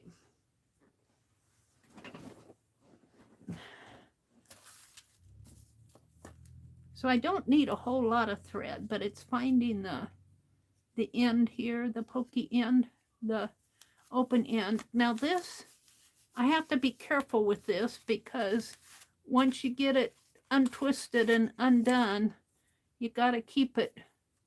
It's a hank. They call these hanks. And boy, I'll tell you, I undid that orangey pink one. And boy, I'll tell you, I had to work at unwinding it up again.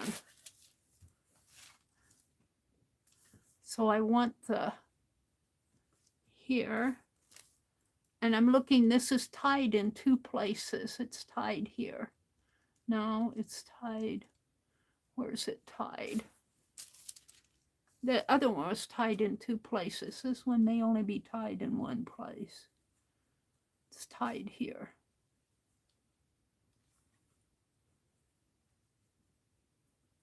If I can get this undone.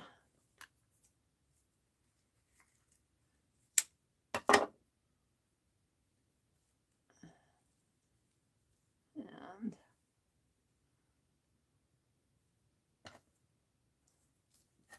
all right, let's just pull a thread out of here, a long thread to work with. Oh, that should be enough.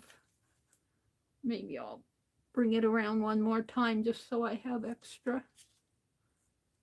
And snip that off. Now I want to carefully put this back together again. And let's see if I can put it back in the wrapper. I don't know if I'll be able to. I need a twisty tie. Once you get them out, I can put the embroidery floss back in. Find something to tie this. This is some of my tatting. It's a shamrock. Let's just tie it closed here. Enough to hold it, but so I can get it open again.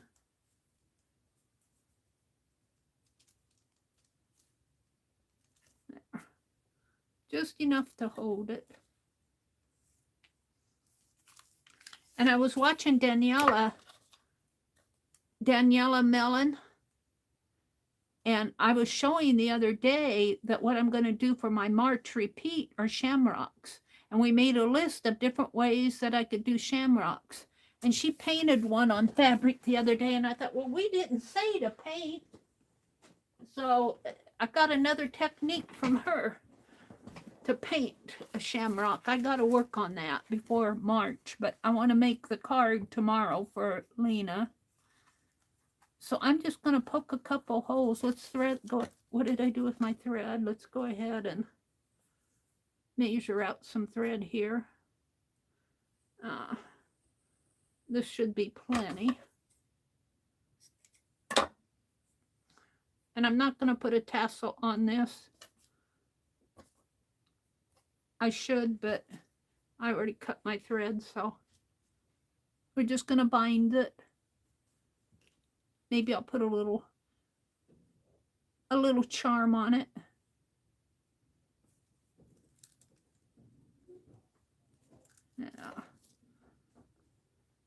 Yeah. Thread tends to splay out. Get in there. Maybe the other side would work better.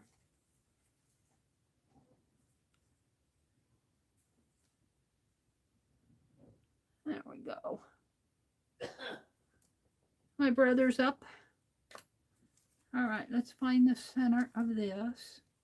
I'm just going to kind of eyeball it.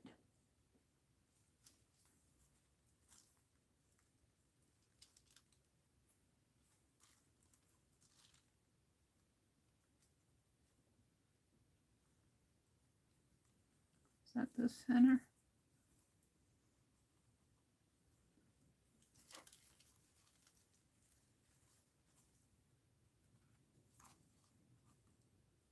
Put that large one in the center. That's the center. And we're just going to kind of eyeball it here. Poke a couple holes in it.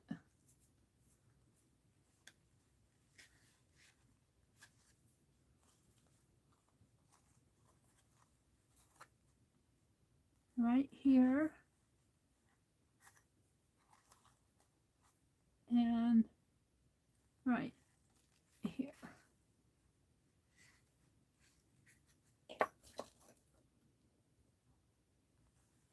Come through.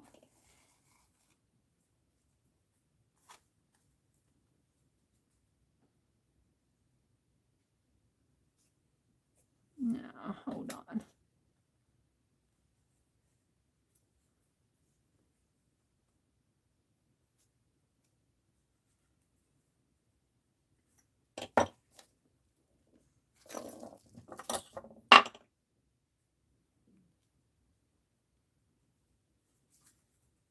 Through there. Now, I'm tempted. I have enough thread that I could do this technique where, because this is, let's go down here and around and back in here, back through there.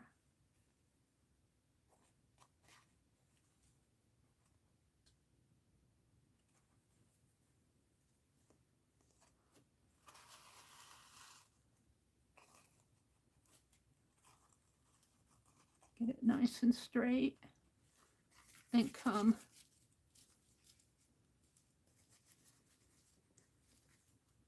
back through, because I've got plenty of thread on my needle. In here like that and come back around. And I'm going to come around this right like that.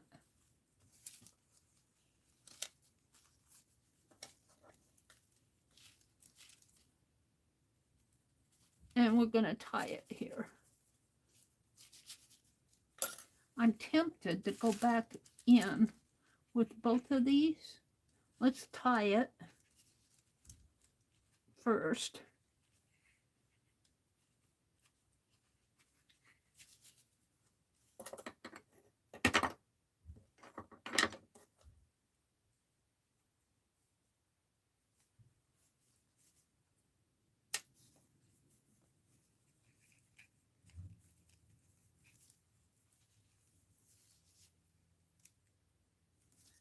Now I think I'm going to come back out this hole with both of these threads and let them hang on the outside. Only do I want them up a little? This one isn't as long, but I think I'll make another hole right up here. Right there. And come through here with this one and unthread my needle and put this one through.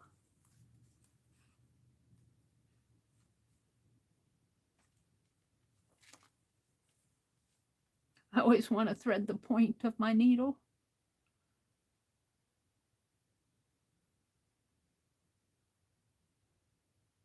What time is it getting to be? 8 o'clock. Today is Thursday. I think Lori Paint Girly comes on after me at 9 Central, 10 Eastern. And I peeked in on her I can't remember if I said hello to her. I think I did. I peeked in on her the other day just to say hello. Yeah, see, I splayed that out, but I want it splayed out anyway, but it's hard to thread once it's splayed out. Come on, get in there. All right, now we want to go back through that same hole with this one. And I'm going to go around the bend here with this one just to keep it. And then we'll tie a knot here.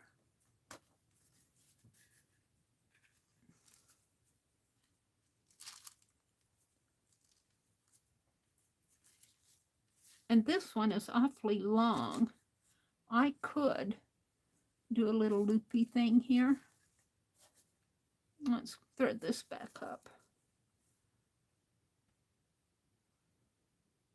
And it won't be a thick tassel, it'll just be kind of like some threads hanging. So there's my loop, and I'm going to come over and make a knot. And I could even come through that thread, but I don't think I will. Let's make a knot here. Get a hold of my needle. Hold on to these so I don't lose them. Oops, wrong one. Hold on. Now let's just pull it through.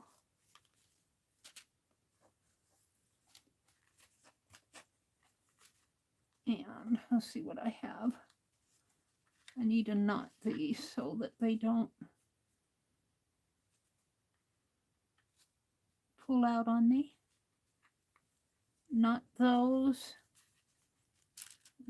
And I just have a little length here. And let's give it another knot.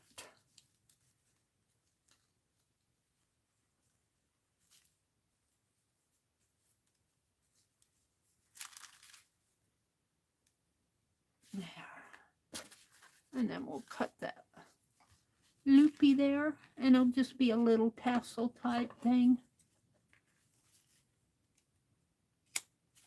And I'll cut this one to size. There. Just a little tassel hanging off here. Not even the... And I could split these threads if I wanted. Untwist them.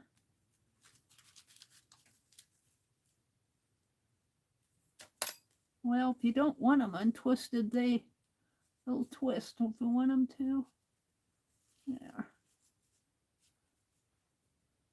Just kind of open these up.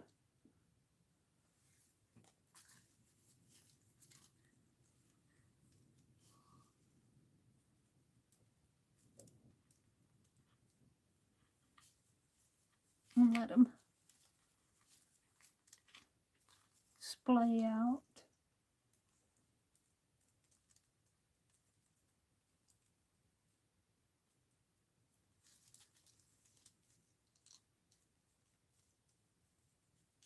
Come on.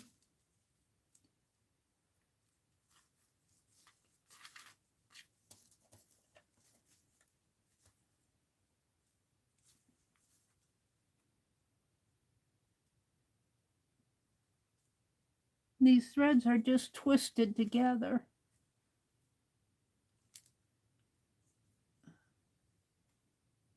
So you can open them up,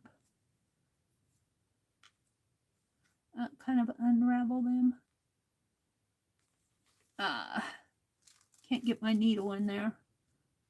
Got to play with it a little to get them unraveled, to get them untwisted.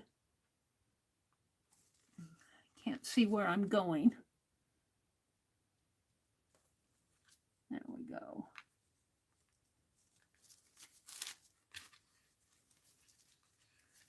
And I could take another thread and kind of tie it up here at the top to keep these together. Let's see, I've got another thread here. Let's do that. Let's just tie it at the top.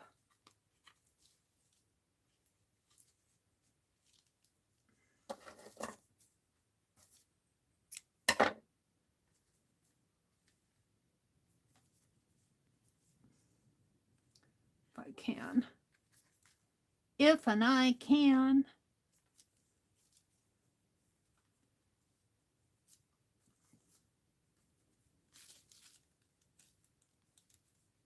Sort of like that. And let's make another knot here. I like my knots. And then let's take these and tuck them under here so that, and tie them up to the top so that they don't, that one that way, and this one under this way. Come on. Like that. And like that. And let's give these a tie.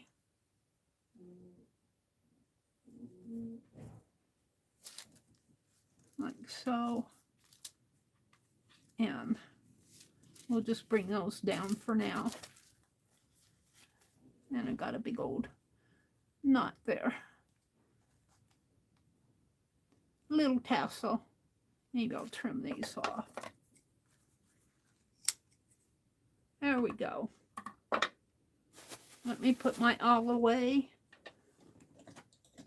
and put my needle back with my tatting. Looks like I missed a tea bag there. Now it needs closure. It needs a closure.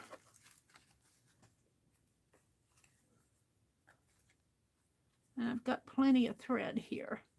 Let's thread this through.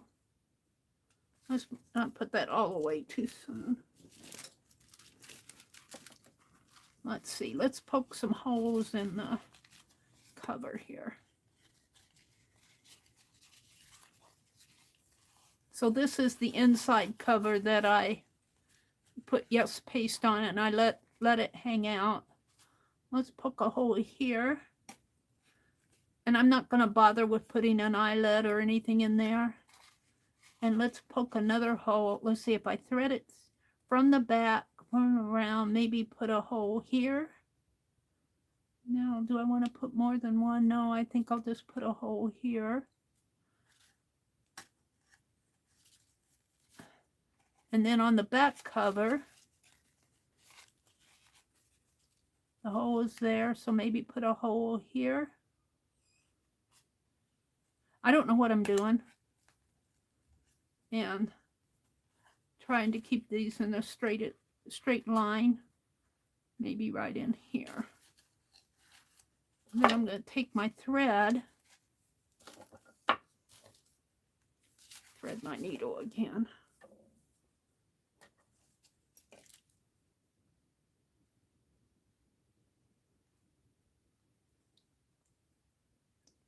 Yeah.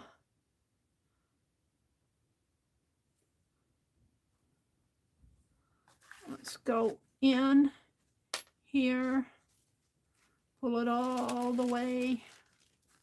We want to leave a length like that. Let's see, maybe I should have come from the back out. Let's try it this way. Yeah. All the way this way. Leave the length to tie. Come back around. And back through that same hole.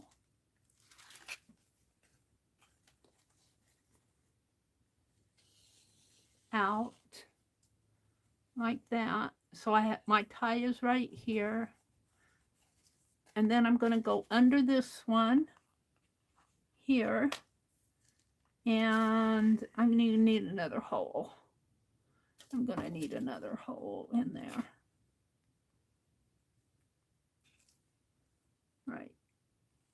in here. In here. Whoops, wrong way. Let me come back out.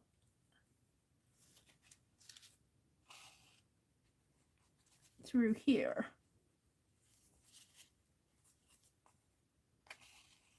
And then cross over to the back. And I need another hole here too. Let's poke another hole maybe right there.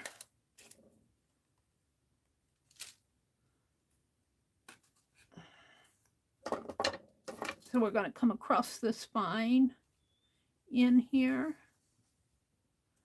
and back out and all the way over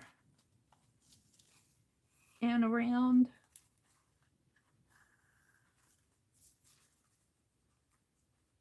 And through.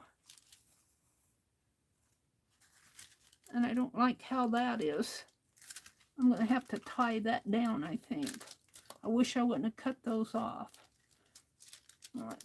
Let's tie this tassel down if I can.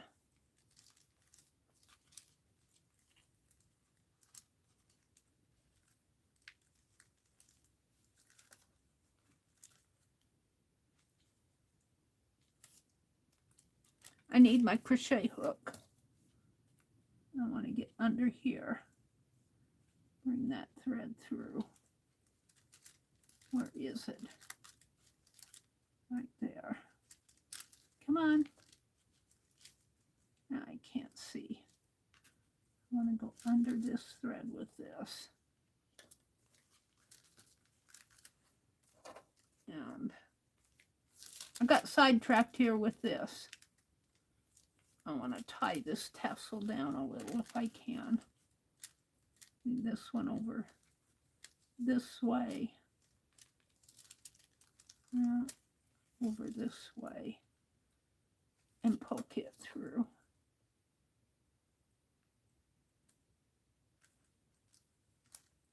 Get in there.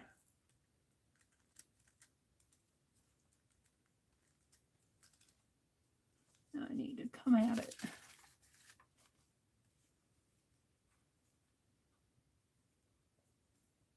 Come on. Like that. And then tie this down. I don't like it sticking up. What happened to my other thread? Is that it? I think that's it. This is it.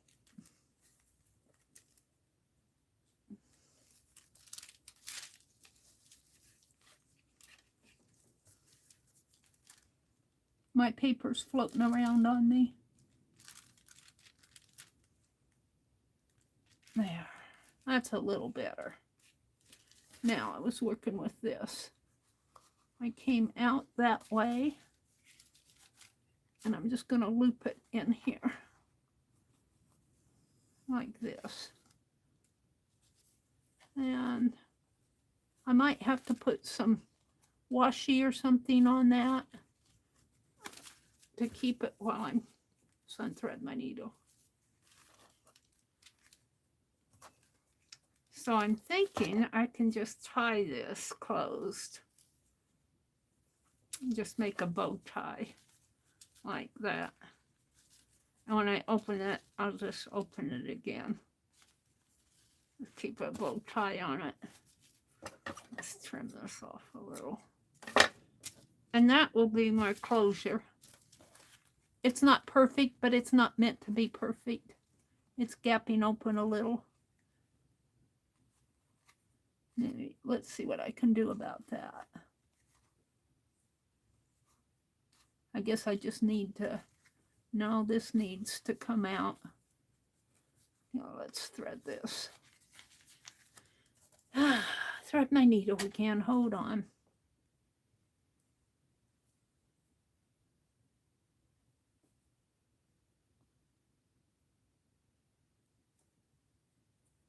I'll make a little knot here.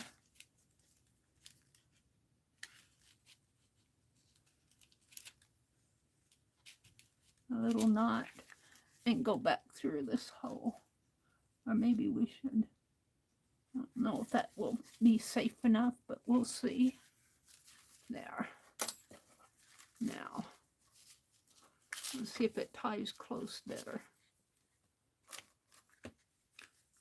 Might be too thin of a string, but I can fix that too. Let's see how this closes now. Have to tie it pretty close, tight.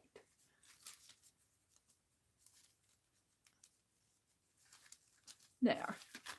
I like that. I like it.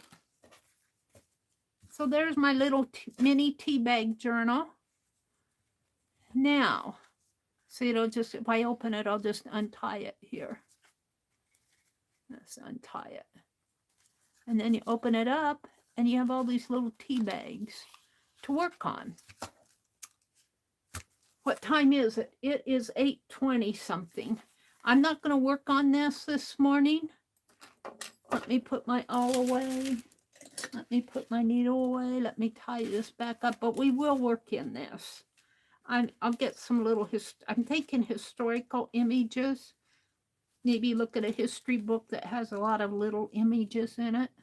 Little pictures. Maybe little pictures cut off of big pictures. We'll see. Might even put a few stitches in there. But there's my little mini tea bag journal. Let me put my needle away before I lose it. And what I want to work on next are these tassels. I want to finish up my tassels here.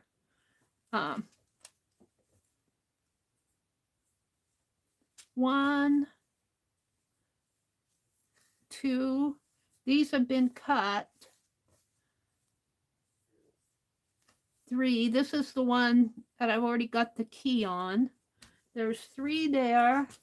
I need 5 of them. I've got 2 more that I'm working on. These are all ready to go, except for I need to sew the little key on it, like this. A little key hanging off of it.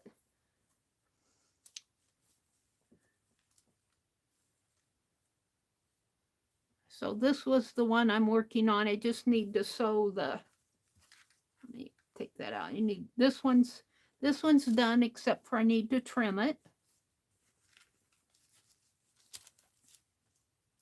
I feel like I should have one more around here. Because I made one for Ginger. One goes to Ginger. One goes to Lori. I have one more floating around here somewhere. I'm not going to worry about it. When I find it, I'll keep it. If I don't find it, I'll make me another one. I want to get them mailed off. I swear this thread finds everything to hook onto. Everything. Let's get this out of the way. I should have another one around here. I don't know what happened to it. Isn't that the berries? It's probably out in the living room. I don't see it in here.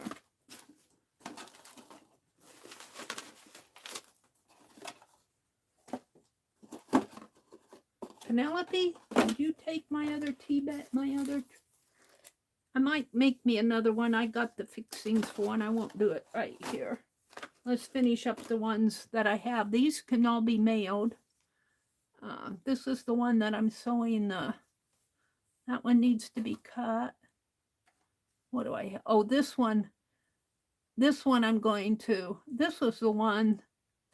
This one I need to fix this up here. I'm going to take this off and put another tat on there. This is the one I originally made, but it's not bad. It's not bad if I fix this. I have another one around here someplace. I folded them up in here, and I probably left it out on my recliner, by my recliner, because I sure don't see it here. Not going to worry about it. Let's finish these.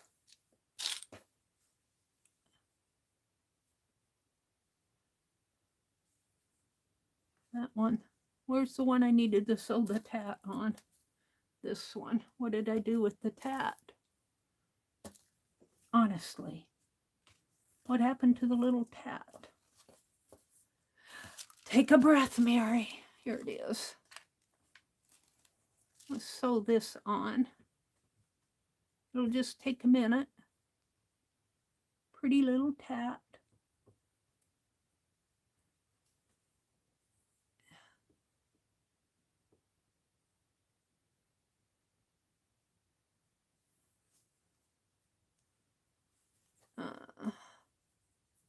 And this one, I got the white and the green pretty much even. Maybe I'll put that tat right here so that it'll kind of show against the white. And what I've been doing is taking an extra thread here and cut this off.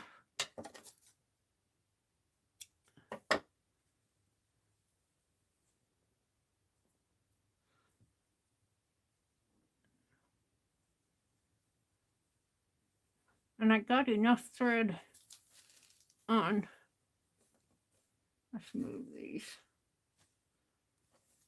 On these that I don't need this thread. Let me unthread my needle.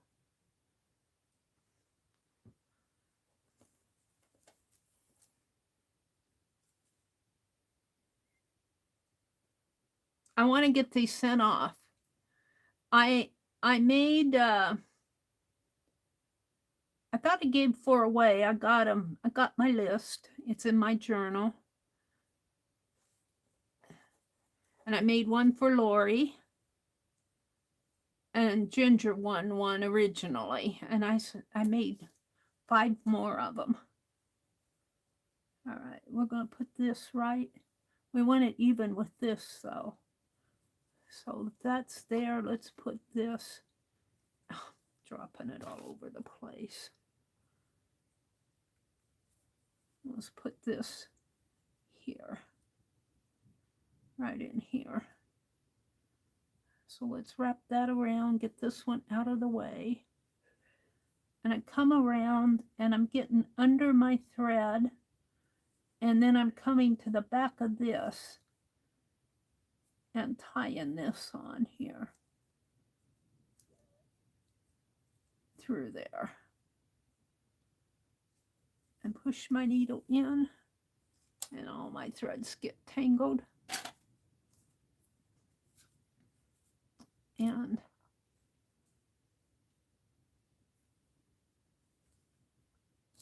bring it around again.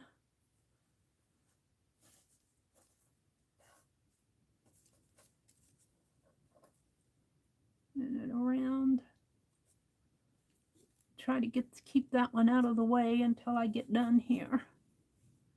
Bring it around.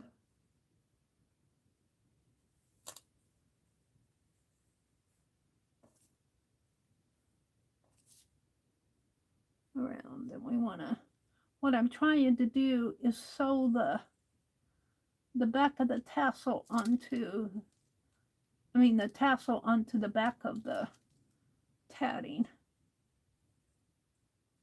That may be too much. Right in there.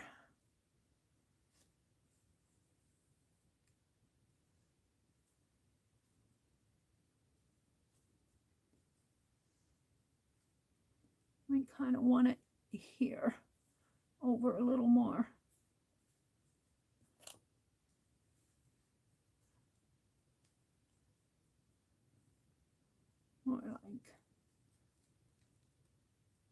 More like that. I want to keep it centered.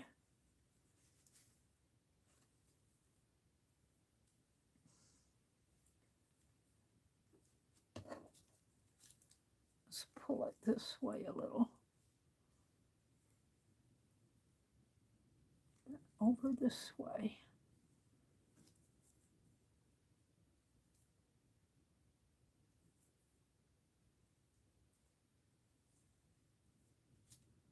That's pretty good. It's not perfect, but it's not bad. Let's bring that around.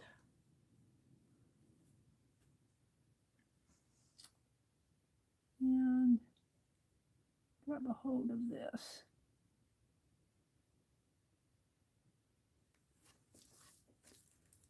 I don't know if you guys can see, I'm trying to stay in frame, but it's hard when you get into these areas. And I unthreaded my needle. And you got to watch your thread that it stays away from all the things that could cause a loop. Come on. There we go. Now I need to rethread my needle again. It's not perfect, but it's hanging. All right, now let me thread my needle again because I unthreaded my needle.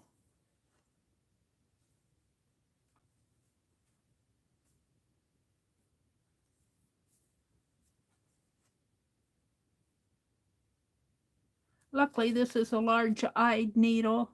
I don't have too much trouble threading it. I unthread it pretty easy. Now, I just want to make a knot in here someplace and tuck it in. Let's knot it up here. Let's knot it up there.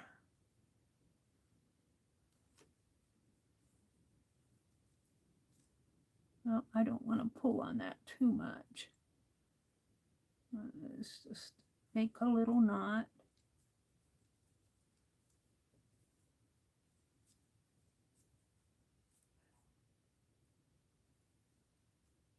Like that. And then I'm going to go right down the center of my tassel and hide that thread. Hide the thread.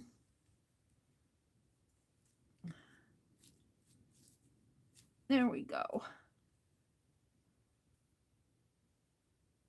This is the last one I have to do. Now I have the other end of this over here, and I'm not going to do it as much. Let's see what I did here. I get this out of shape. No, it's still in shape. I'll pull it a little over this way. It's pretty good. It's not perfect.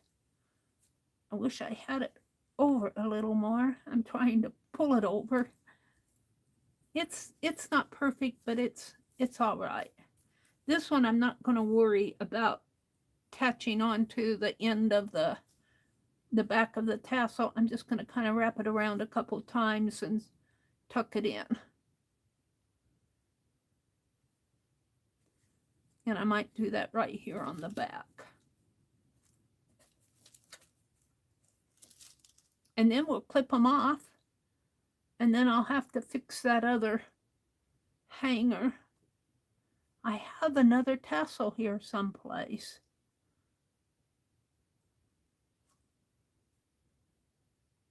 Wherever my cardboard is. Probably out in the other room. I'm not going to worry about it. I'll find it. It's all done. All right. So let's just hide this thread down in here. Tuck it in. And pull my needle through.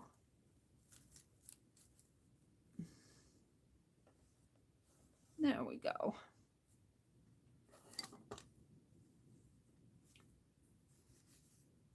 Now, let's clip the ends here. This one got a little, there we go. So these are still in loops from off of the cardboard. So let's clip the loops.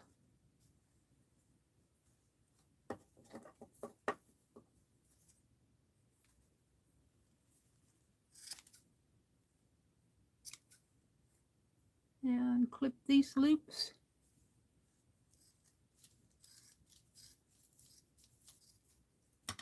There we go. Now straighten it out and trim it up a little.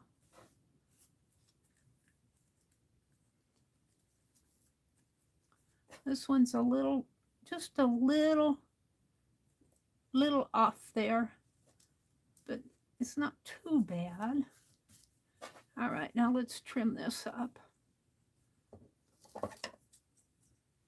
Kind of give it a haircut.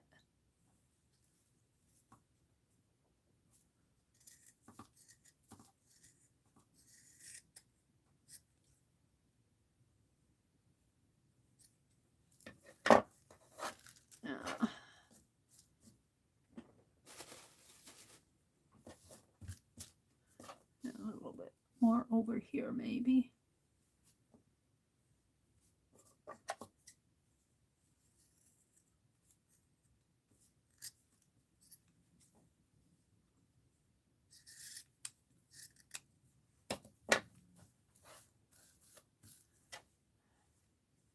Alrighty, I think I'm happy with it.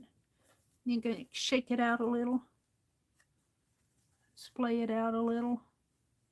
Those threads separated a little in there.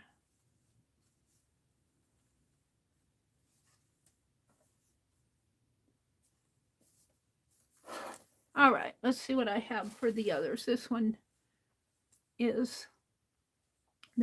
done. This one's a little thicker. This one's, these two need keys on it. This one needs to be trimmed a little. This one's thinner too. Some of them are not as thick as the others. And this one needs a key. Those three need keys. This one needs a key. And I've got another one someplace. This one's not quite as thick. What I have going on there. It is what it is. I hope you like it. It's not perfect. It's not perfect up there. I don't have any little green ribbon though. I've got that bigger, thicker stuff. I think I was getting worried here that I was going to run out of green thread, so I didn't make this one as thick. This is not cut.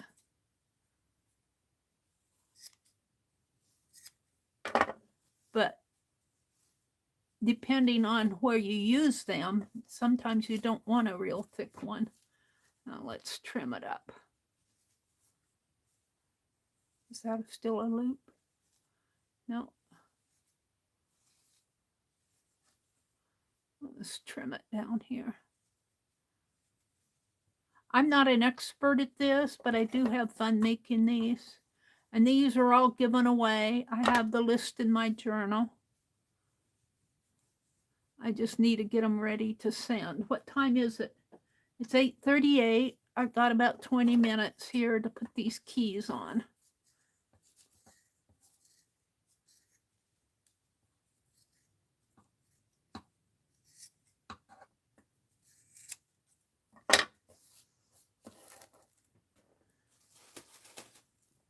One of these I have to fix the hanger on. This one.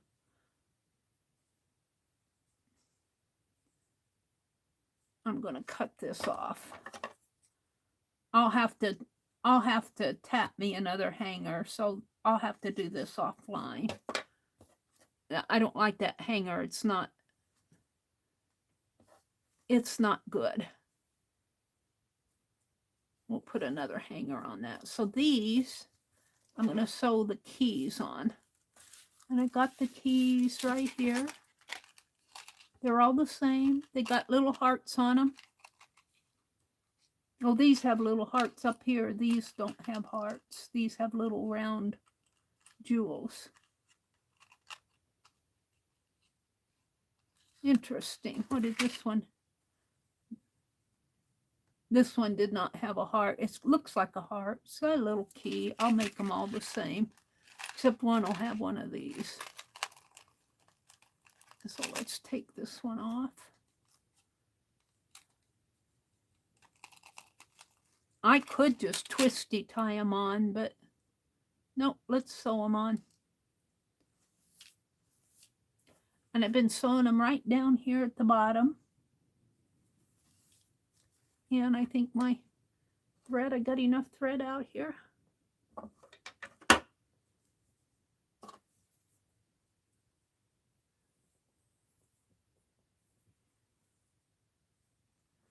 Let me look at chat. Oh, there's Becky. Hi, Becky. She said she needs to get back to walking every day. I know, Becky. I need to start walking. I can't wait to get out and walk behind the lawnmower. Don't tell my brother that.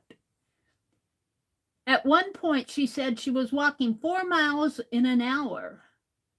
I don't think I could do a mile anymore. So out of shape. Well, just work up to it. Do what you can tolerate. Don't overdo it. Mow the lawn a couple times.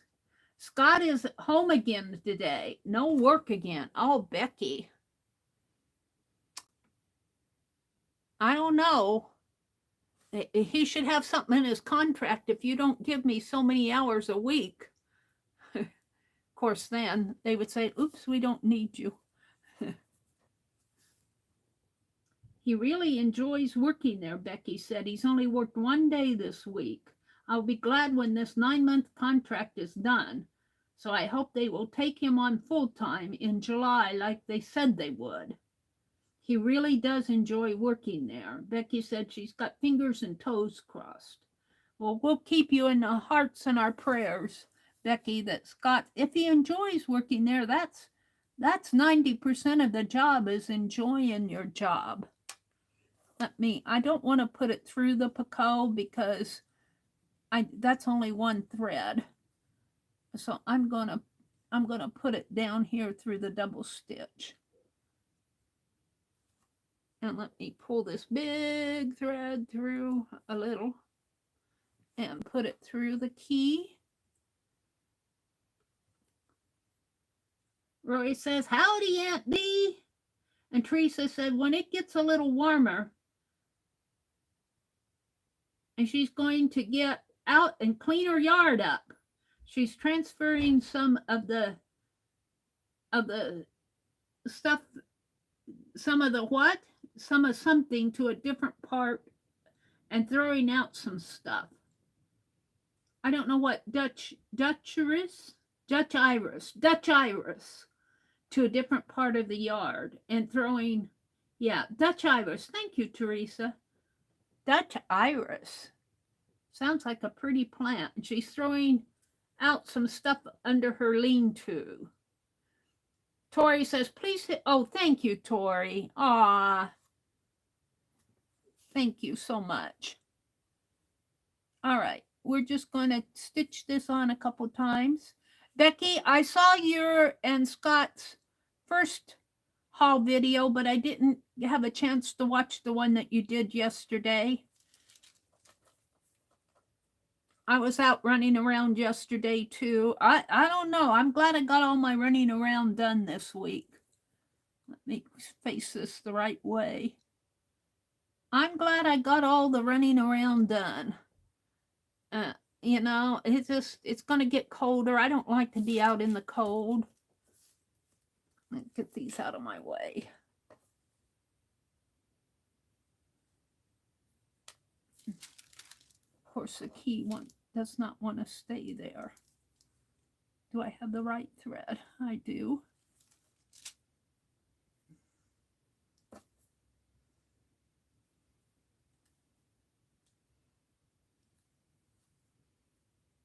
Let me tie it in a little knot. I always want to get it where it faces up, but I always mess up. All this piddly little work. Piddly little work with my big fingers. Becky, did you see the piano keys? Let me show Becky the piano keys that I got yesterday. Let me tie that. They're right down here. They're huge. And I'm zoomed out. I'm zoomed in. But they're long. And look, they've got the little screw in there, and they've got a hole there. And see, it's the whole key. It is the entire key. And here's the key. And now this is not ivory. This is probably plastic mounted on wood. And I got the whole, she said the whole set of them were there. So between, well, I doubt that there's even 50 of them there. There's supposed to be 88 keys in a set, but, well, something like that. I got another black one here. Where did it go? It's here. I only brought 4 in. The rest are out in the trunk. But they were tearing down an old piano, and I said, I don't have room for the piano, but I'll take the keys. And I got the whole set of them. Da, da, da, da, da, da, da. And she sent me some pictures off of Pinterest of people who had used these piano keys, and they sawed them off at a certain point, and they mounted them. They had about 6 or 7 of them, and they mounted them on a base of music paper and framed it, and they made a collage, kind of a sculptural collage out of them. I'm not sure what I'm going to make. I think they'll make nice wind chimes, because they've already got the screw in there nice and tight, and they would be clacker wind chimes. And I don't think that would bother the neighbors as much as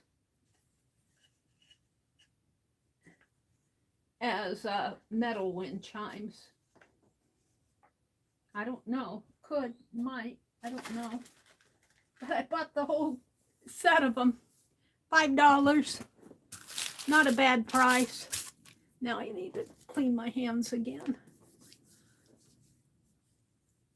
Becky said, mine are orange, Teresa, and some are double. They're talking about flowers. Daylilies.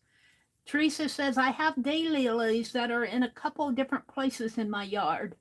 No clematis, but I have a beautiful cypress vine and a beautiful morning glory. Ooh, morning glories. I'm pinching all my morning glory heads off that I can see, and I'm going to dry them. They dry if you handle them good. That you can dry your morning glories. You kind of splay them out, and yeah, you can dry them. Let's sew this on here.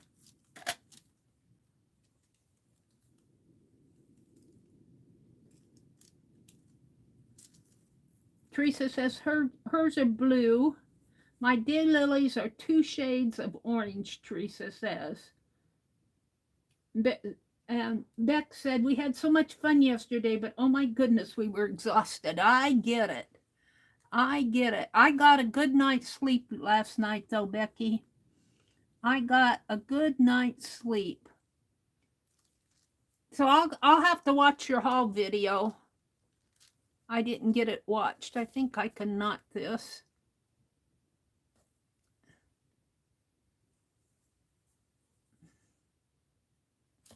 Now, what do I want to do with these threads? Do I want them to hang? They could hang if I trim them off down here. And then I have the little key hanging in there. So there it is. So this one's done, and this one is done. And I'm just sewing keys on. I got about 10 minutes. This needs to be trimmed.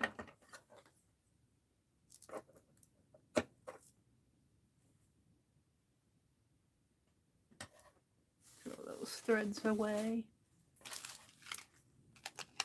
So I'll get them done and sent out. I have another tassel around here someplace. I have to find it.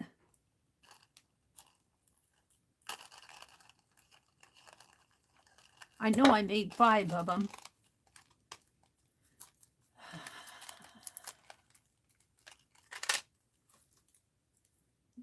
Becky said, I found a goodie. Oh, you did? Oh, what'd you find? Did you show it in your stream?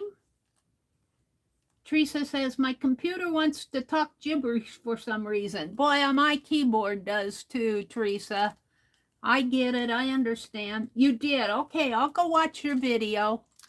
I didn't get it watched. I was tired when I got home yesterday. I went out and visited my parents' grave.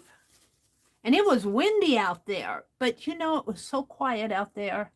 And I was thinking, I would not mind. Oh, I've got to sew these in. I'm not going to sew them in now, but I've got to sew these, hide these threads.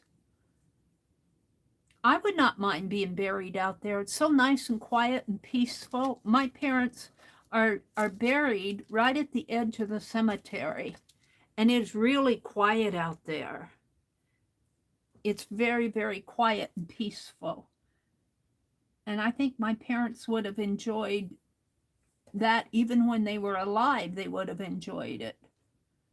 My parents were small town folks. Small town folk. They didn't like the big, busy, bustling city, which is okay for some people. You know, some people enjoy the city and all the hustle and bustle. That's part of them. And this thread is just, needs to be straightened. These are the ones that need to be hid. Oops, this one was the, where did it go? Where did it go? Here, I've got to keep that out. Maybe tie it.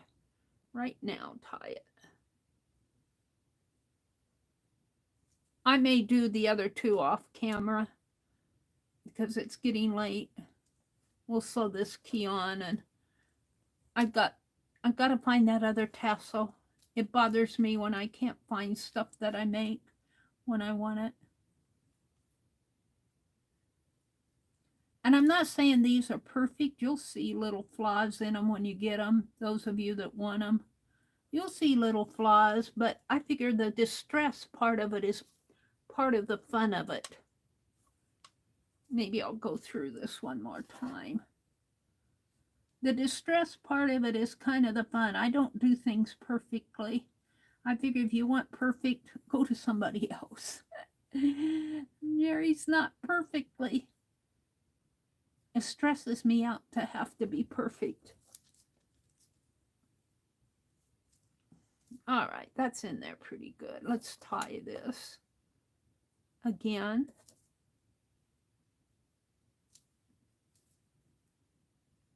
Just tie it like that. And I'll snip these threads off about the same length.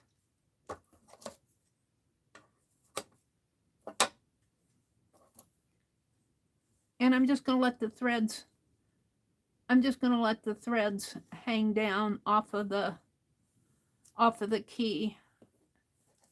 We'll trim them down. These threads have to be hid up here. Those have to be hid in the tab, but I'm going to trim these off a little. That's pretty good. So there's a little key showing there. But see this, what's not perfect about this, I got my tat here, my hanger. No, I guess it's okay. All right. These 2 I'm going to do off stream. I need to make a new hanger for that. And this one needs, these both need keys.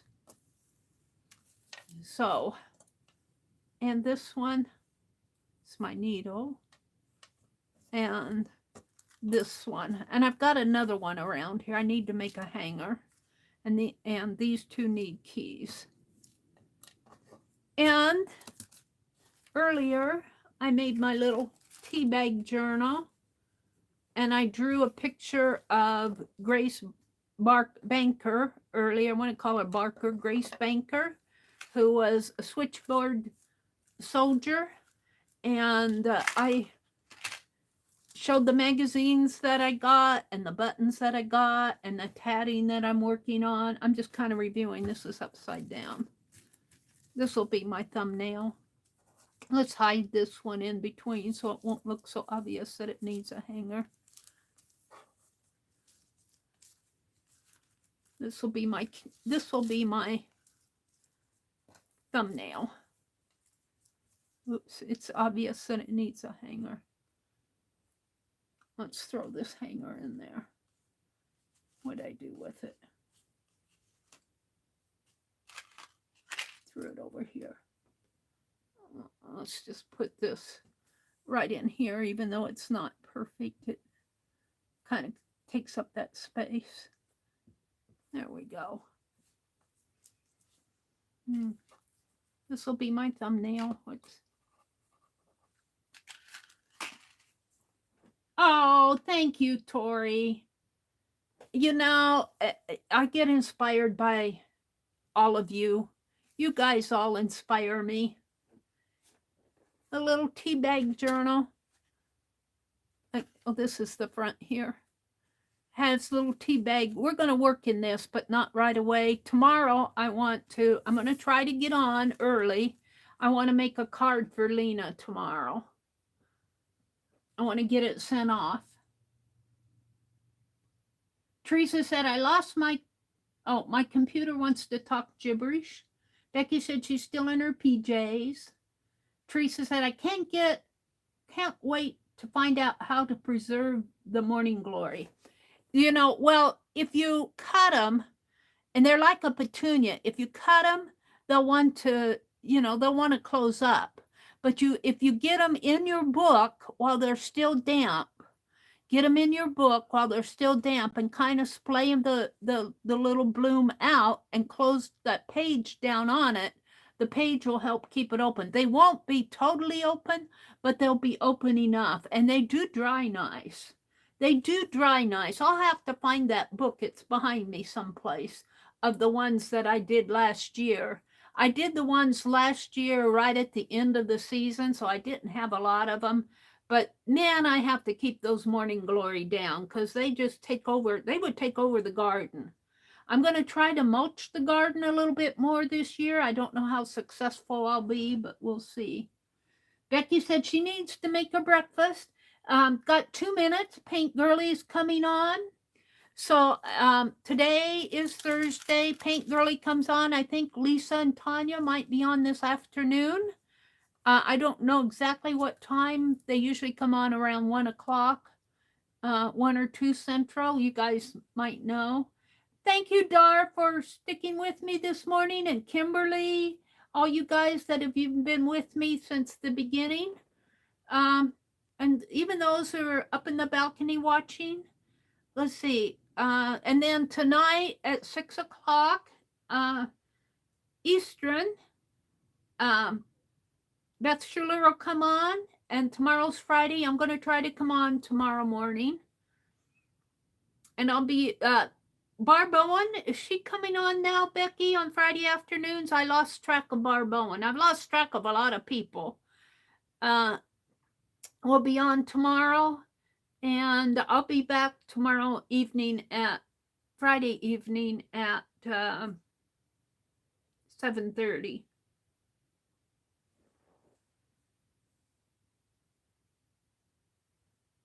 Thank you. Oh, Kathy Arbor. Thank you. Thank you for dropping Kathy Arbor's link. When does she come on, Kimberly? Barb is on at 2 Eastern tomorrow. Thank you, Becky. Barb on Fridays. When does Kathy Arbor come on? You dropped a link to... I get mixed up with Kathy. It's a good thing you're in here, Kimberly. I am a member of Kathy's at 1 p.m. Eastern this afternoon. Okay. Thank you. Oh, there's Kathy. Hi, Kathy. I looked right. I was reading Kimberly and I looked right over you. Thank you. I'm a member of your group and I watch what you do. I haven't done anything though. I just admire your work so much, Kathy. If you guys have not found Kathy Arbor, you need to go check her out. She is an excellent, excellent artist and she grows beautiful flowers. I drew over Kathy's flowers. Okay, everybody, it's 9 o'clock. Lori Pink Girlie's coming on. Have a great day. Go out, enjoy the beauty of this world, but don't exhaust yourself like Becky and I do. Bye, everybody.